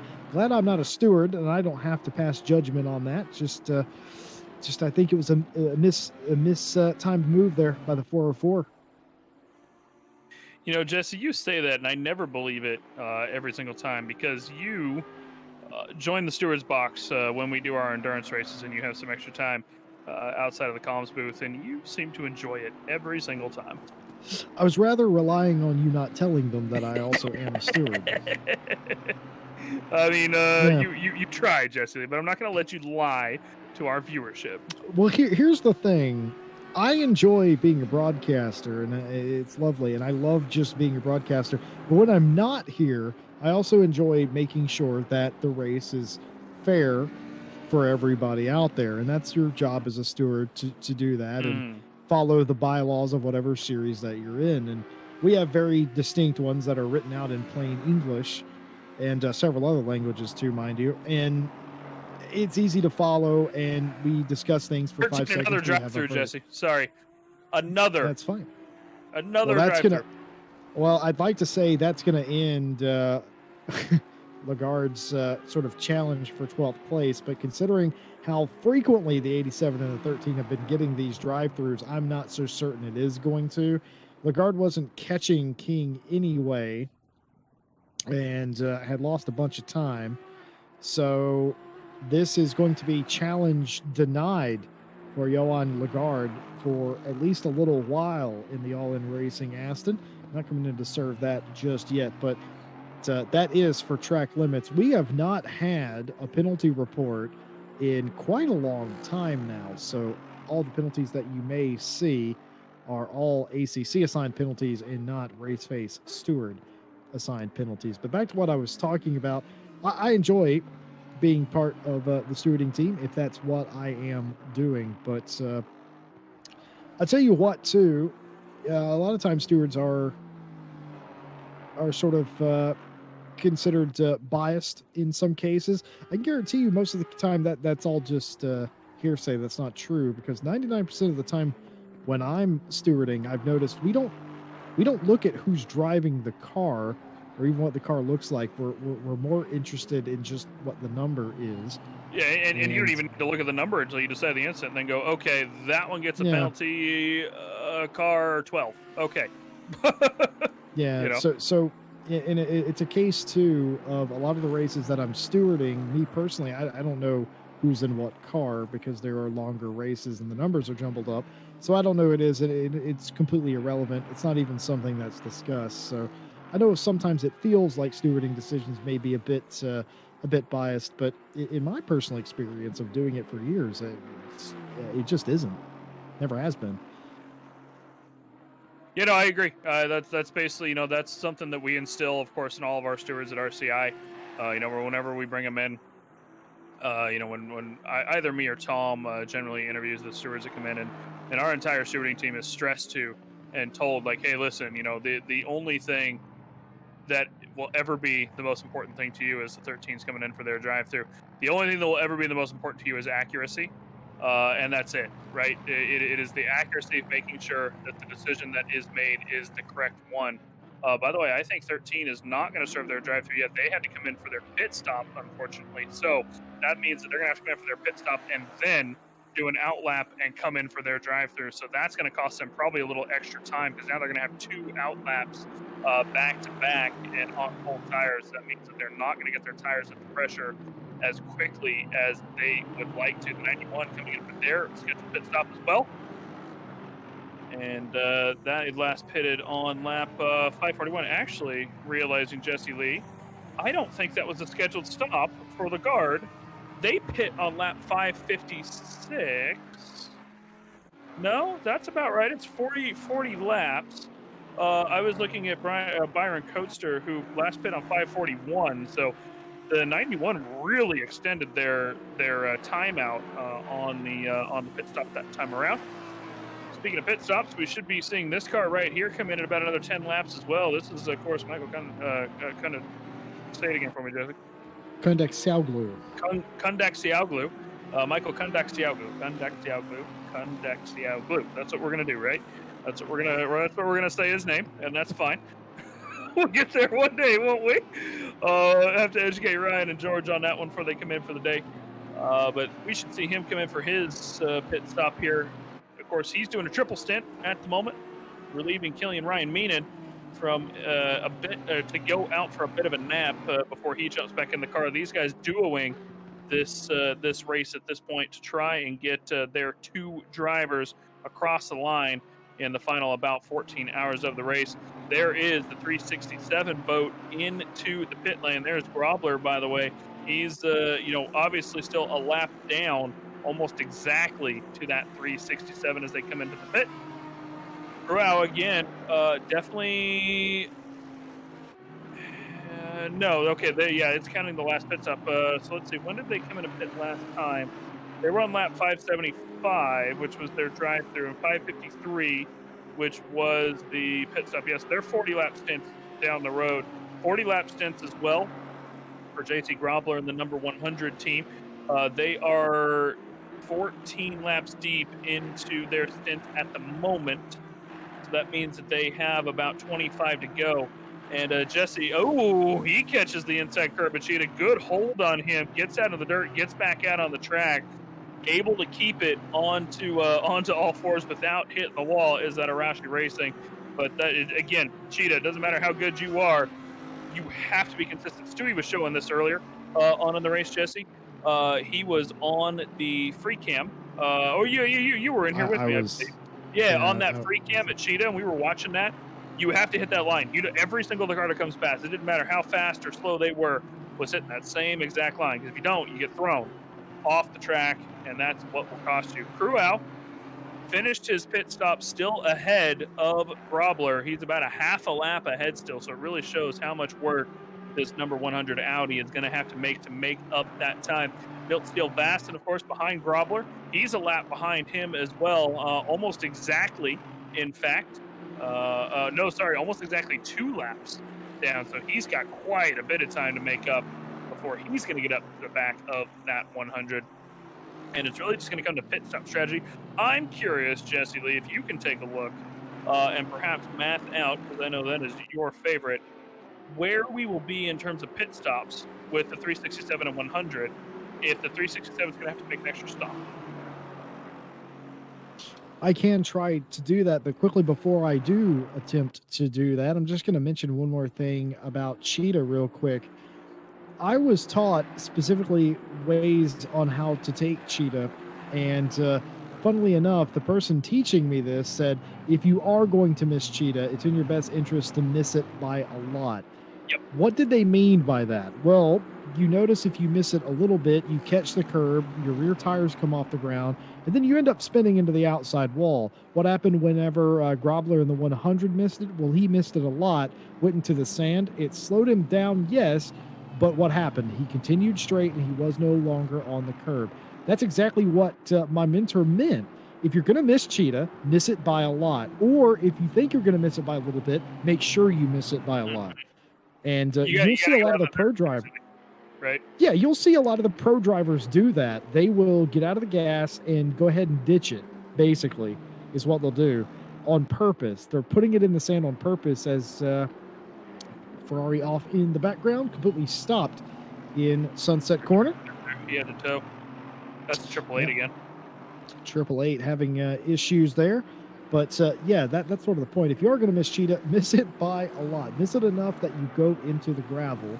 At least that will save you. And it's all about where you hit that apex, Mike Jones. There's only one apex in Cheetah. And if you miss it, well, you definitely miss it hard.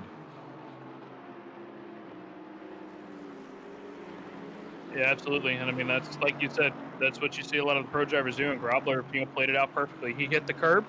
He straightened out his wheel. He shot himself off into the grass. He got off the gas. Didn't panic, and just kind of got himself straightened out a little bit after he got the car level, and then got back on the throttle, gets himself through the dirt, and gets himself back on the track. And that's the big difference there. And honestly, that's something that I didn't really like. It didn't click in my head that that's the correct action. I'm sure that I have done that before at some point or another. But realizing that that is really what needs to happen to be there is something I'll probably instill into my head next time that I hit that curb or the outside line at Cheetah next time I race here at Kyalami. So that's a good tip. And again, it's back to that thing that we were looking at with killing Ryan Meenan earlier. You were learning that you were coming into turn 2 all wrong. And that's something that I have picked up during this 24-hour race here at Kyalami. Pure Storage 24-hour Kyalami, brought to you by Solidarity E-Race and powered by RaceFace. Fantastic racing here for the past a little over, rather, 17 hours. we're approaching that 18-hour mark. Final third of the race is going to be up here very soon. Myself, Mike Jones, Jesse Lee joining me in the box, Nick Setnick behind the cameras. We've been here for the past 5 hours. We'll be joining you for the next 45 minutes, and Nick Setnick will be on the cameras for another 2 hours as well. A full 8-hour stint for that man, powering through the night before he goes out for perhaps a little bit of a break, gets himself some food, and then we'll be back, of course, RCI over on our channel, RCI TV, for 6 hours of Bathurst that a bunch of our teams are participating in. I'll be racing. Ryan Gill will be racing. Not George G. Mac Smith, but about 7 staff cars will be over there. So come join us for that. Should be a fantastic race. We'll be showing the POV of our 17. Jesse Lee, Nick Setnick will bring you that. And of course, the rest of our sponsors. We have, of course, Solidarity, bringing you this race. Pure Storage, the title sponsor for this, and of course, Greg Maloney spoke to a couple of the representatives from those organizations yesterday. A lot of interesting information come out of there, and I'm sure Greg will come back with a bunch of interesting information here in about another hour when he's back on air. NEC joining us as a sponsor as well. DataSciences, Oxide, SuperMicro, and of course AMD helping us put on the very first 24-hour race in South Africa, the 24-hour sim race in South Africa here on Assetto Corsa Competizione. And a great one it has been, and a great one it will continue to be. Not a lot of on-track action going on for the moment, but drama, as we keep saying, happening all throughout the field. Lots of drive-throughs, little incidents, cars losing time, cars losing positions from incidents, and then gaining it back, getting it back over, gaining it back again. The 87 and the 13 have been trading drive-throughs about once an hour for about the past 5 hours or so, if not sooner than that. The guard in the number 13 back out on track at the moment. They had the last drive-through in that fight. And what is closing down is Mohamed has lost a little bit of time to Bauman in the past hour or so. He's lost about 2 seconds. But that said, I'm just looking up. Bauman now is only 8.6 seconds behind the 666.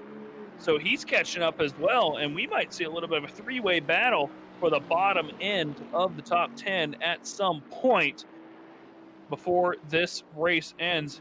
And of course, Rao there in the 404, Bentley in P7. He's looking like he's gaining a little bit of time on the car ahead, but not quite enough to really make up enough time.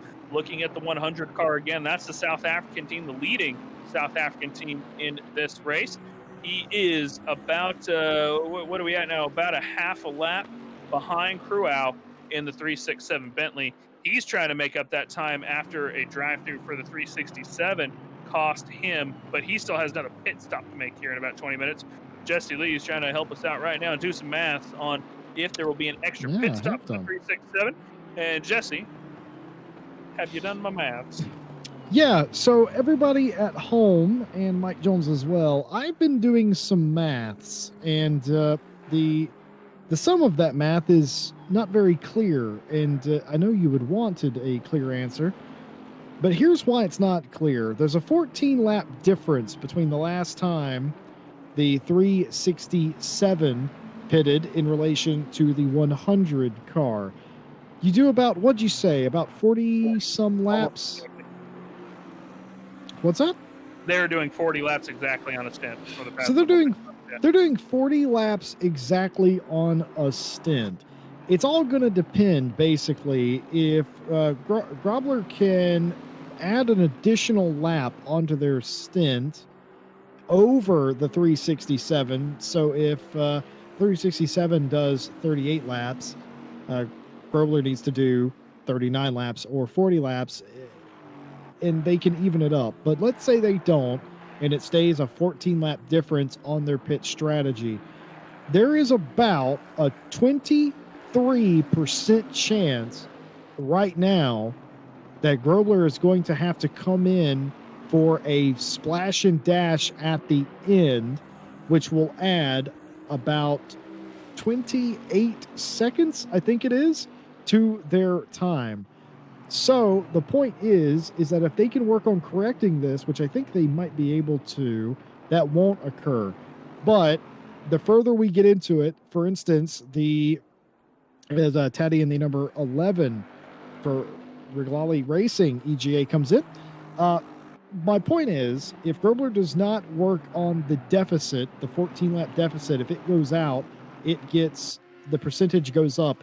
If it stays the same from here on out, the percentage goes up.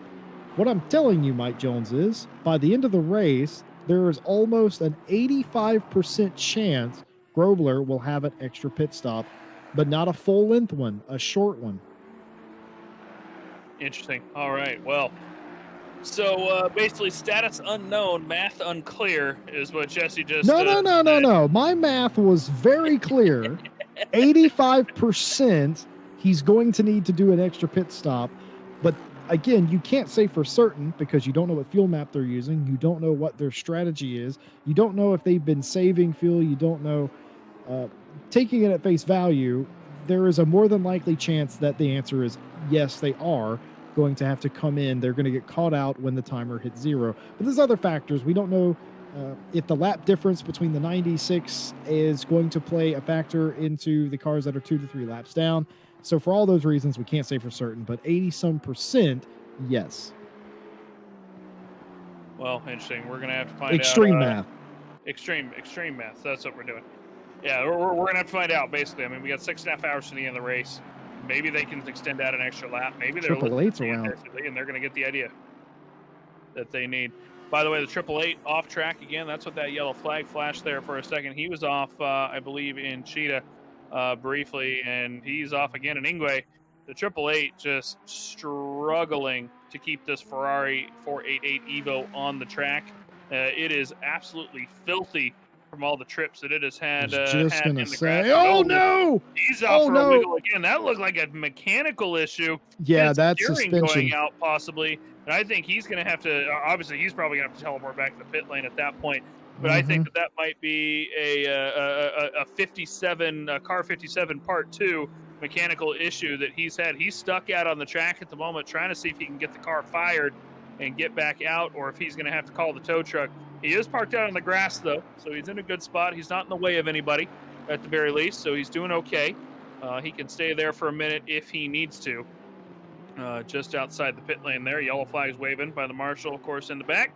Warning everybody that there's a car out there, and they'll have plenty of room to make sure that they take a look at that car. Looking back up towards the top of the field, we're checking in P15. That is Botha in the Aston Martin V8 there. He's about a couple seconds now behind Antel. And Jesse, do you remember? I can pull it up and check. But do you offhand remember if Marc Antel got past Botha and he's now gapping him? By the way, the 888 has got back going again. No, so the 91 was behind the 969 earlier. The battle you're remembering is Antel passing the. Yeah, so Antel had never gotten past the 91. The 91 was the next car to them. So that's what that battle ended up being, as Malik Mahmoud into the pit lane in the 88, and Bernard King for KSR Pulse in the 87 back out after yes, indeed, after a routine pit stop. King in. And, of course, that battle between the 87 and the 13 has long since ended for the time being. The 87 apparently at some point decided, I don't want any more drive-through penalties. And that pretty much ended the drive-through duel between the 87 and the 13. I think we should give out so there's a prize, obviously, for some of the top drivers. I do not know what the exact prize payout or limits are for, like, who gets what. But I think there should be at least a let's say $15 goes to the person with the most drive-throughs for track limits. I think that's a dangerous slope you're talking about there, Mike Jones, because I can guarantee you in a 24-hour race I can get more drive-throughs than you. You do you? I'm pretty. You're not wrong. I'm actually, I have never. Like where is some wood? I have never gotten myself a drive-through for track limits before, oddly enough. What's that like, out of curiosity? It's pretty great. I'm not a fan of driving through the pit lane if I don't have to. I got the 87 catching the curb there, and that's what he did. So you can see, by the way, he straightened his wheel out as he hit that curb. You saw his wheels kick back to being straight, and that's what Jesse Lee was talking about, 20 minutes ago or so, that if you can straighten your wheels out and make sure that you land and then turn, which is what King just did, you're solid, you're golden. And that's exactly what he just did and kept it on the track, even though he hit that curb like that. It's counterintuitive, that, but it does work. It is effective. Yep. But yeah, I got good at making sure that I was lifting enough coming off track for the most part. I did get myself 2 track cut warnings at the spa race in Night Owl a couple weeks ago, but once I got the second one, I was like, okay, we're going back off a little bit here. And just not quite push as hard, because especially at Spa, that is the last thing you need to do is go through the drive-through.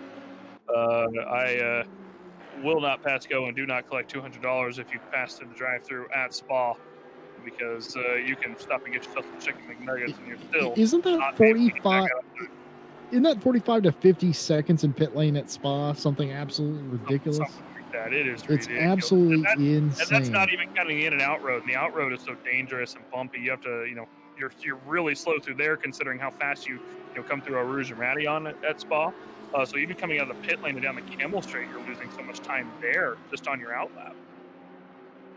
Well, we had Tom in the Tom Edwards, that is, in the chat here for the 24-hour race, and he was bragging that they are in the 20th place, is the 23 ambitious but rubbish Lamborghini, and we last talked to them, they were about 23rd, and they had raced up to 21st in the sequence of pit stops. Well, the unfortunate events of the 101 and the 999 have been an absolute joy for the 23, who seems to have worked out their late evening foibles, and they have now cracked the top 20 in that car, so no longer 23rd position. That will upset Nick Setnick, who loves symmetry, but otherwise they will be enjoying this, as they were a bit joyful for that. And what a milestone in the top 20. We were just watching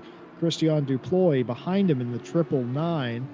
They are only about 1.2 seconds behind. So that victory celebration for Tom may have been ever so slightly too quick. Ted Edwards and his teammate Jordan Daly is... That is who that is. And I do apologize to both Tom Edwards and Ted. I just want you to know, by the way, that I do believe his name is actually Tom, by the way. He said this semi-recently, and I think if I remember correctly...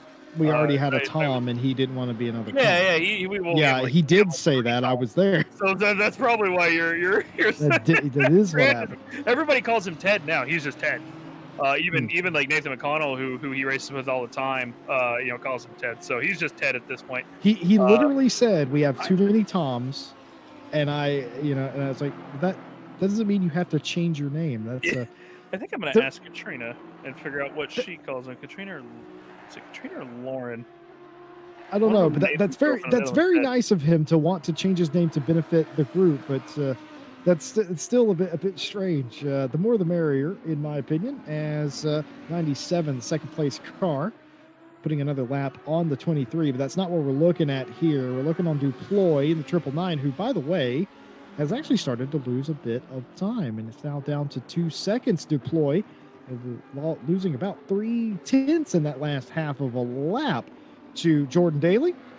So they came in talking about being ambitious but rubbish, and I said, I don't think you're the rubbish part, mate. And they are definitely proving to not be the rubbish part.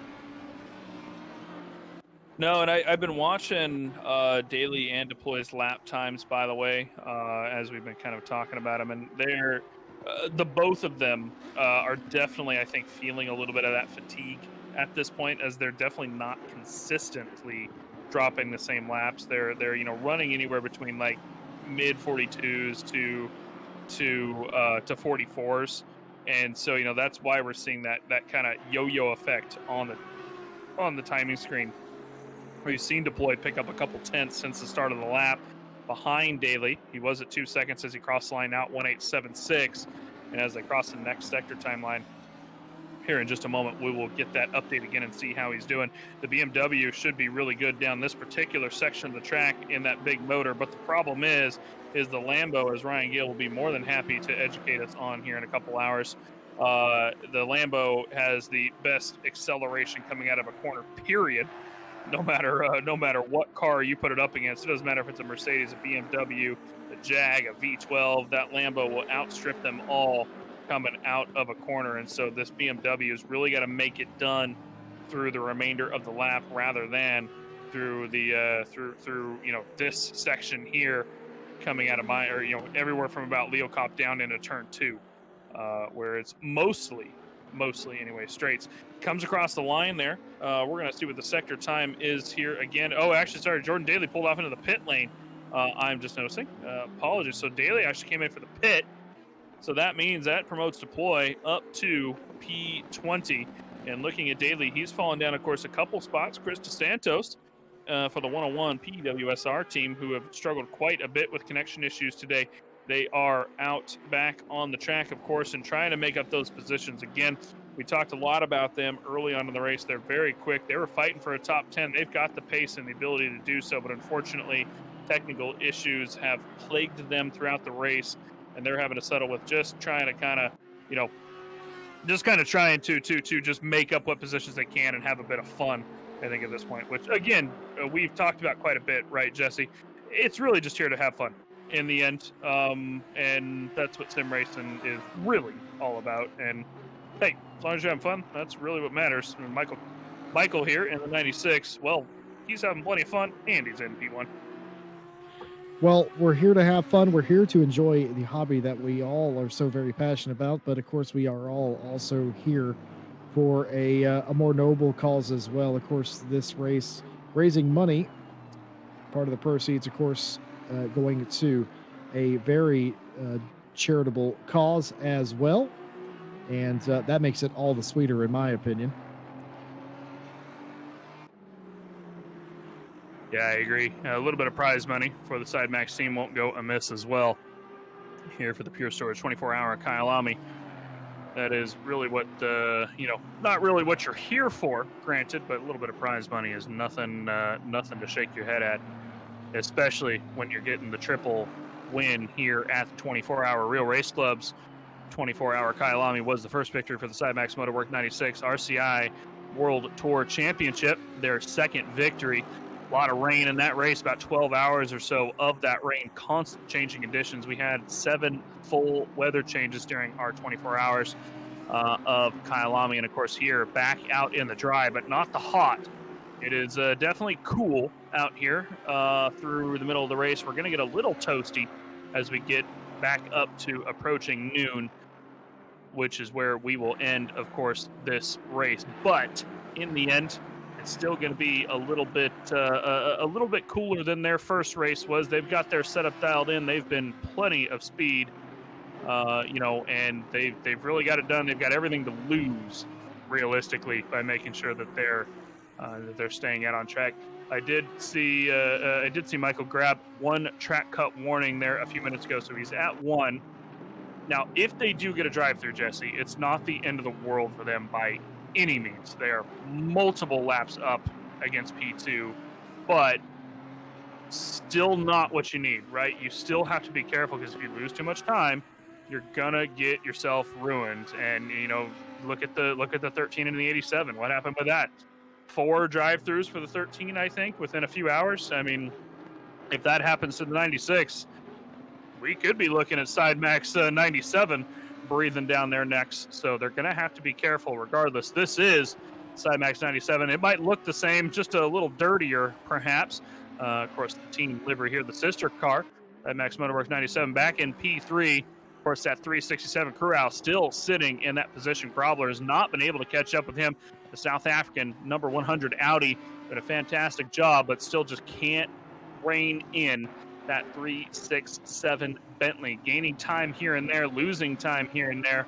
we're going to have to see what happens over the next 6 hours. And of course, in P5, Simon Keeble, the MSV 962 AMR V8 Vantage. And again, same situation that he's got versus Grobler, that Grobler's got versus Cruau. He's just not able to make up enough time to really make it worth it at this point. But if we get another drive-through somewhere, well, again, a little drive-through, little action with some back markers perhaps, and that all could change. 6.5 hours to go. Jesse Lee, as we're kind of starting to wrap up our 6-hour stint here in the box, I mean, let's start making a little look forward for the moment. What do we think is going to happen over the next 6 hours after we take off here? I mean, looking at what we have, do we think the 962 can get up to P4? Do we think that the South African team can get up on the podium? What do you think?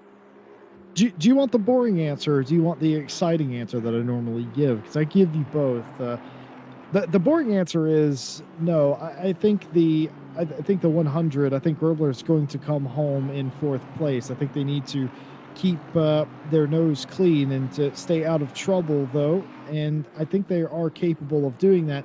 The exciting full Vindaloo answer there is very simple as well. The 100 and the 962 are going to have an epic battle, and while I feel like that may be the case, I find it the less likely of the two. I think the 100 has proved themselves to be very formidable, and they've sort of stuck themselves in that 4th place. It is a pity. I would like to see them show a little bit more pace and to have been up there with the 367. But I think primarily, and a bit sadly, I'm afraid, our top 3 or 5, I should say, are all fairly set. The thing with that, though, is behind them, it is its best guess, to be fair. I don't know if the 11 will get to the 962. They certainly haven't shown that they can, but I don't know too much about Rowe either. And what about the 666? And of course, Bauman is now actually closing the gap. The 158 is closing down on the 520. So you just don't really know. And then, of course, back in the field, there are any numerous amount of battles. And one, we talked about it all race. You talked about it just now. Any sort of penalty, any sort of slip up in concentration in the last 6 hours could change your strategy and the complexion of the race entirely for your team. While certain positions seem set, you don't want to rest on your laurels. You do not want to get too comfortable, because when you get too comfortable, that's when the mistakes creep in, and then all of a sudden, it's nothing to have a lap taken away from you. And even if you have several, any number of things could go wrong. And we talked to Kundak Xiaoglu earlier, and he said that, well, it hasn't gone brilliantly, to be honest. They've lost 2 of their drivers that they were supposed to be driving with. It's down to Kilian Ryan Meenan and Kundak Xiaoglu to finish this race. And that is incredibly devastating. So they've been doing that for 12 hours, or they will have been doing that for 12 hours. They've been doing it for 6 hours by themselves. Now they've got another 6 hours to go. They said that they're not pushing the car, but even still, you know as good as I do, they don't control their own destiny. They're still sharing the track with 37 other cars. Any number of them could be the ticket to their downfall. And in several occurrences during our stint, it has almost come to that, sadly. And if you have too many of those incidents, well, then you're going to have a rather lengthy trip down the pit lane. And of course, 3 laps is only about, what do you think, about 5.5 minutes or so. So you don't want to lose time. And quite frankly, the long-winded answer is, yes, every position's up for grabs. Of course it is. You got to run the laps. The short answer is, if everybody holds station like they think they are, I think it's going to be just the way that it is. But everybody has to stay focused. This is the point where fatigue really sets in. Mental fatigue and physical fatigue for those that are running on a 2-car team. Very important that you get it right. Very important that you stay focused. And very important here, because a lot of these teams have been double stinting, mind you. Very important to take breaks and keep yourself fresh. Yeah, and that is not what the 96 has been able to do. That's the problem, right? They've not been able to take breaks to keep themselves fresh, and they're still out here a couple laps ahead of the 97 team, just on pure pace and dedication between Michael and Killian and the side max team. Of course, Malinowski going to go ahead and he needs to give a run at getting a lap in so that he's at least out on the track. We spoke with, of course, Michael earlier, making sure that Malinowski would jump into the car. He's going to basically come in with the issues that he's having, try to do at least one lap, get back into the pit lane, and then get back out on the track, and or have a Michael get back out on the track rather, and finish off his triple stint in between him and Killian. Michael's been up for quite a while at this point. He's pretty much not gotten too much sleep. Killian is trying to take a bit of a nap at the moment, and then once he gets out and back up, Michael will dip out, try and take a quick power nap, and then come on back for the end of the race. So these guys are just struggling to make it through, but doing really well so far. No drive-throughs, no drama for them. Michael's reflex is still on point. We didn't catch it on camera, but obviously I saw him, barely dodge that car that was sideways as he came around turn 2 a little while ago, just straight off of reflexes, instant reactions from him. So, even though he's tired, he's still focused and ready to go. Crew out in the 367. Again, another team that has just been doing really well. I've seen Corral in the car quite a bit. This is another team that's only running 3 drivers for this 24-hour. And again, Jesse, that massive difference of keeping yourself hydrated, keeping yourself rested is more difficult. You've got these 3 drivers, right? But that's the thing, is looking at the top 5. The 97 car is in teams of 5, but P3, 4, and 5 all triple. They're all triple teams. So they are not giving themselves too much break, and that's probably going to play in, I think, at the end of this year. And we'll see if they get any more track cut warnings, perhaps. Well, the stewards have been doing their job all night and clear into the morning. Anybody that has got a driver stint limit penalty, they have been very prompt in clearing that, but there hasn't been a lot of issues that they've had to render a verdict on. Well, this is one of them.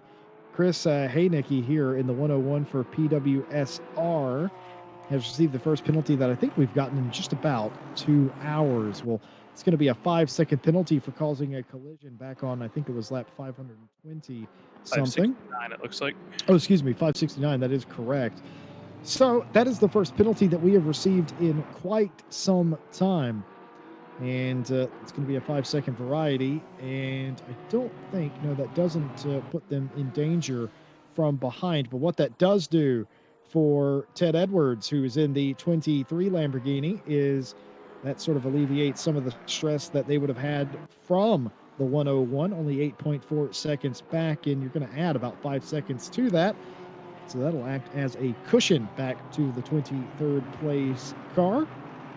And no doubt Edwards will be aware of that, as Edwards probably looking a bit more forward than backward. They're on a different pit strategy as the 23 due to the early incidents in the early part of the evening, but they have run and will likely run again up as high as the 20th place due to the sequence of stops.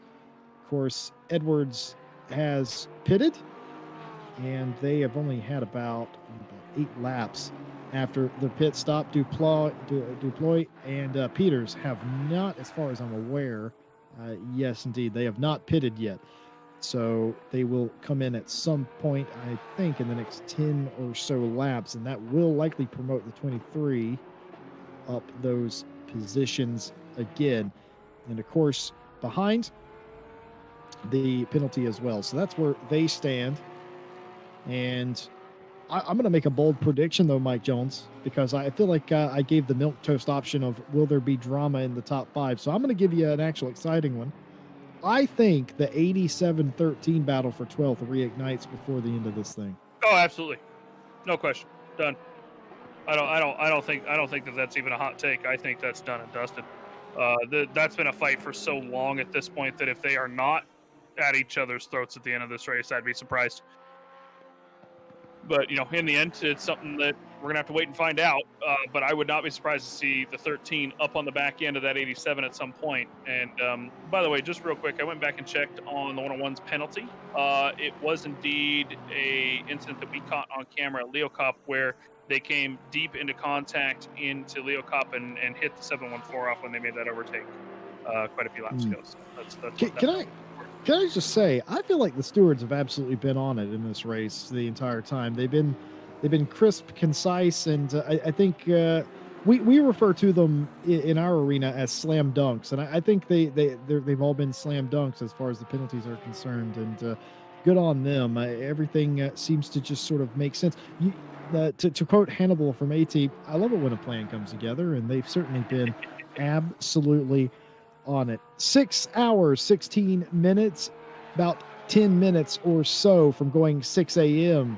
in South Africa in sim time, 5 minutes behind in the real world. If you're with us now, good morning, glad to have you. And you may be wondering what on earth you may have missed. Well, let's go ahead and rewind you to the start of the race. GTWR took the lead early and was holding a 10-second or so lead whenever drama struck and they had their driver disconnect. They were unable to rejoin, and that handed over the race lead to the leading 96 Sidemax Motorworks team, then driven by George Boothby.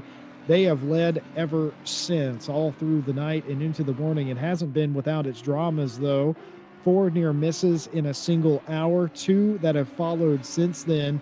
And we talked to Kundit Choglu earlier in the evening, and he said, well, it isn't all peaches and roses over here. We've lost 2 of our drivers. One of them can't connect, and one of them had a medical emergency in the family. And now it is down to 2 drivers, Killian Ryan Meenan and Kundit Choglu, to finish this race off. A 4-man team becomes a 2-man team. The 97 has asserted themselves as the dominant car in second place overnight after a spirited battle with the 367 for many hours. The 367 was right up on the back of the 97, spun, had an incident, and then later had a penalty to boot, and that has put them a lap or so behind the 97. The 96, by the way, leading the race, is well and truly several laps ahead of the rest of the field. The feel-good story of the race, perhaps, the number 100 Audi, currently piloted by Grobler, is an all-South African outfit, and they have been running very well indeed. Drove up through the top 10 and into the top 5 and has set up station in the 4th place position. And out of all the 24 of Kyalami races that there has been on ACC, if they can hold that, that will be the highest finishing ZA team in any of them, in a very, very feel-good moment, as it was absolutely glorious to watch them drive up to that position. The 962 of Keeble has had their share of issues, but find themselves in the top 5, but it's not a sure thing, as Santorino in the 11 Audi is only about 10 or so, 15 seconds behind them, as the top 5 has been heavily contested. It's actually out to 20 seconds now as Keeble has picked up the pace. And behind them, another South African team, the 404, currently piloted by Rowe. That Bentley has been going absolutely fast for the past several hours. They climbed up to 7th. They find themselves 23 or so seconds behind the 11 for the 6th place position. And quite frankly, behind them, it has been a melee. We've got a battle between Bauman and Mahmoud that's been going on for several hours. It's 13 seconds. It's gone in, it's come out, but that's about where it stands. And any sort of penalty between the 2 of them, or any sort of slow pit stop, is going to dramatically change that outlook. And don't overlook Schooler in the 520 in 11th place. They have a shot to finish inside the top 10. They may do it. We already told you about the 87 and the 13 that swapped that 12th place position 4 times, as I counted overnight, all of them due to getting drive-through penalties. Perhaps a record set for the most drive-through penalties in a single hour by the 13, which is not something we would normally brag about, but it was absolutely incredible, folks.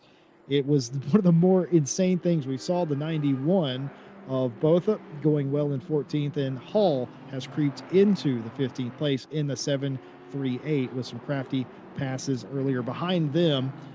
It has been very interesting. We've documented the battle between the 99, the 24, the 23, and the 101. That's all fighting for the end of the top 20, the 20th place spot.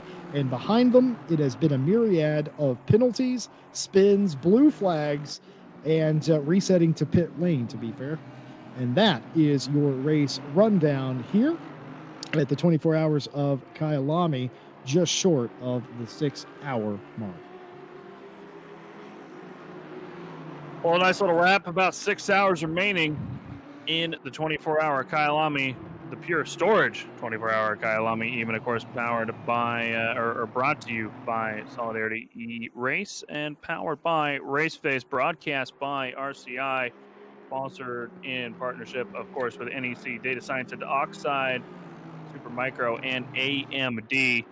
Of course, Greg Maloney came in with some interviews earlier on in the broadcast with some of the people that are in those companies. I think he may have a couple more lined up for the afternoon here through the end of the race, making sure that we get them guys on air. Had a really interesting interview, Jesse. I think it was with NEC, if I'm not mistaken. A lot of interesting information about some tech that they do out for like the farmers and stuff like that. And they really hard promote some of the STEM stuff. It was really interesting information, and I gotta go back at some point and re-listen to it just because that was a subject I'm interested in. So, but it was really interesting information. So glad to see all of them involved, and it was really great. That said, back on the end game here, PWSR, of course, Heineke out here in the 101 with that 5-second penalty. He is kind of keeping on the back of Ted Edwards in that 23, but he knows that he's got that penalty to serve. Looking at the pit stop, 590 was his last pit stop. Thomas Edwards, of course, in the 588 range for his pit stop, which means that they are both going to be pitting here very shortly, within about the next 10 laps or so. And we're going to see how that kind of lands out between the two of them, with Heineke going to fall back 5 seconds after pit stop. Looking up and down the field again, active track battles. Well, not a whole lot at the moment, just a lot of drama, such as this right here. You know, this is 5-second penalties, the drive-through penalties that we're seeing. There's a little bit of a catch coming up in P16-17. There's Barber there catching up to the back of Fox in the 2-2-1. A little bit, at least, only about 4 seconds back. Maybe that will ignite at some point in the future, but so far has been pretty steady. Looking at the last laps between the two of them, just for comparison, of course, we have a 1:45.2 being ran by Gareth Fox and a 43.8 by Kevin Barber. That means he picked up about 1.5 seconds on the last lap. Whether Fox got caught up by traffic or whether Barber just had a fantastic lap, we don't know. He's gained a lot of time this lap again, though, obviously, as I'm just realizing, Jesse, that's the 221 Aston out ahead, and he's run wide again, and there goes the Bentley. He's going to try and get on the inside, and I think he's going to be gone by the time they even get to turn 1 here in the kink, and he is sliding past in the kink and getting on past. So that is Fox struggling here at the end of the 18th hour, and that is the 969 getting on past. That is not, I repeat, a car for position ahead. That is one of the other Bentleys. That's the 88th Bentley, in fact, up in P10. So that is not for position at this point. PWSR caught up to the back. This is important. By the way, there's the dive, and Leo Cop gets on the hammers and gets it down, stopped, and does not, however, get the position. Watch the power of this Lamborghini deep in the slipstream. And do you see how that gap grows as he comes down into Mineshaft and then into Crocodiles? That Lambo is gone. The Porsche is going to have to work a lot harder than that to get a move done coming out of Leo Cop or coming out of Inkway, and he is not going to be able to get it done unless Ted makes that mistake that the 101 is hoping that he does. Hard on the brakes into Ingwe, and watch this. Unless Ted gets sideways here, and he doesn't, he keeps it on the track. Let's watch from the rear splitter cam here on the Lambo, if you don't mind, Nick. I want to see this gap just grow down here. Look at this. So he's already gapped him a little bit there, and you can see even at the end of the straight here, the Porsche full on slipstream, still not gaining any time. He gets to the inside a little bit, but it's just not enough to get the nose under him before he gets into the sweep, and he's going to have to fall back across. The question being now, here's where Ted is going to struggle, right? The ambitious but rubbish 23 is going to struggle coming through sector 2. No. 999 ahead. Deploy. Gets the drive-through penalty. Deploy after struggling to get back up and get ahead of these guys. Now is a drive-through penalty for track limits, and Ted runs wide at the sunset, lets the 101 by. I'm wondering if he let him by there or if he truly did run wide, realizing the 101 was faster. I don't think he let him by. I don't think that was. Oh, he didn't let him by because here he comes. Here he comes again. Back into the He S's, backed out of it. braking, and he's got to back out, unfortunately, knowing that that's a hard place to pass at.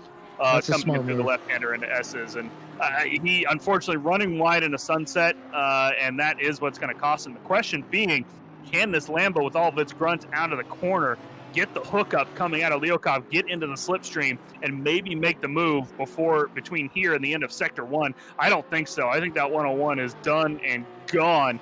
9/10 between them already, and he is done with. That is going to mean that by the time they come into the pit stop, Heineke is probably going to be right on the back of Edwards when they come out of the pits. I think at this point, 48 gets a drive-through as well. It's all popping off. All popping all off again. This is what happened last time. Again, it's happening to go again. Yeah. I got to say, though, that defense by Ted Edwards was a bit more ingenious than you might think at home. He knew that Heineke had a 5-second penalty, so slowing him up just a little bit more, he was trying to preserve that position. It was to no avail, and I think Heineke now will get away and be able to walk out that 5-second gap so that it won't matter too much in the grand scheme of things for the position. But Deploy getting that drive-through penalty was absolutely massive. How is that going to play into this battle for 20th place? Certainly Deploy is going to lose it to Peters, but what does that mean for the 101 and the 23? Could they also be big players in that as well? We're going to have to find out. And for the 48 of Tozy, Square Racing Team, it just hasn't quite gone to plan for them. They haven't been involved in too many incidents since the sun has started to come up, but even still, it has sort of come undone for them. Well, here is the pride of South Africa at this point, the number 100 Arashi Racing Team for Grobler coming in. I'd be interested to see if Grobler gets out of that car. They've been in there for quite some time. And here is Kondaksioglu coming around the final bend onto the front straightaway. 48 has served their penalty. And we had an interesting question in chat that I'm not sure how to answer. Is the 5-second penalty on the beginning of the pit stop or the end? I think it's on the beginning before you do work to the car, though I'm not entirely sure. Added to the beginning. I think that might be wording a little awkwardly for our vernacular. I think he was just asking if it's on the pit stop period, and yes, it is. Yes, it certainly can be added. Oh, Bentley backwards there, and a couple of cars diving out of the way for cover, but they will find no repute out into the dirt because that's the way the Bentley went. It looks like everybody else got away cleanly. The Bentley stranded on the outside of the corner, and the 505 having issues there for down into the P30 position. And, well, you know what they say, there's no bad weather here in South Africa, but when it rains, it pours, and for the 30th place car, it has not come to plan, or not gone to plan, I should say, for them at all. And the latest incident on the track, don't think he actually collected anybody, though some had to dive straight on through the dirt to avoid any action there. For the moment, at least. I mean, Michael, of course, in this 96 Sidemax team, he was struggling coming through there, but, he managed to get on past it and cause any incidents, and that's really what matters here for him at this point, as we've talked a lot about. Of course, we're looking at this. Look at this, all the way down to P5, plus 1 lap, plus 2, plus 3, plus 4, right? That is really what we've been seeing pretty much all throughout, is these guys just 1 lap apart the entire time, and that's really what we're going to be seeing coming into the final third of this race. Michael's going to start lap 6:26. Sidemax again still leading. about 10 hours later in this race since the GTWR had their power outage mechanical failure issues that they had. Mohammed, by the way, back in P10, is like catching finally up to P9 of Bauman a little bit. Only about 8.5 seconds back rather than 12 that it was. So we'll have to keep an eye on him over the next couple hours as well, see if they shake it out of the pit stops. Here is Ted Edwards again, by the way. He has fallen 2.2 seconds behind Heineke. Still not within that 5-second range from Heineke in that 101, and they are within their pit window here in 588 within the next 2 laps. So look at this behind them. Look at this. This is incredibly dangerous, Mike Jones, because for these cars behind them, they are all on different laps. I don't think any of the cars in that group are fighting each other in the 42 that I think is still running dead last. It has been a war of attrition for them, and perhaps an exercise in frustration as well, as we're going to see a dump here, and there's no other way to call that but an absolute dump and a continued pounding in the rear as he's just trying to get through. Now, that was very unsportsmanlike indeed, but for the 42, it has probably been the most frustrating 24 hours. But if you make it to the end for Werner Francis and the M&R team, you have to say it's a story you'll tell your grandkids and sort of laugh about a little bit, perhaps, about that weekend you spent at Kyalami just getting beat up. Yeah, well, absolutely. And actually, that's going to cost him again, right? The 101. Realistically, I mean, he's now behind the Lambo again, and after that 5-second penalty, well, he's going to have to catch him and pass him one more time. I know Ted's got another stint in him. I don't know if Heineke's double stinting as well. I'm going to just make an assumption that he probably is going to be double stinting, but we are slowly approaching that 6-hour mark. 1/3 of this race remaining. Ted Edwards running wide, coming into T2, out of T2, actually, more so than back on the defense, though. Look at this. Yeah, he's great getting back onto there, but he's going to run he was all right. It looked like he was going to run right out of barbecue a bit there, but he is going good still.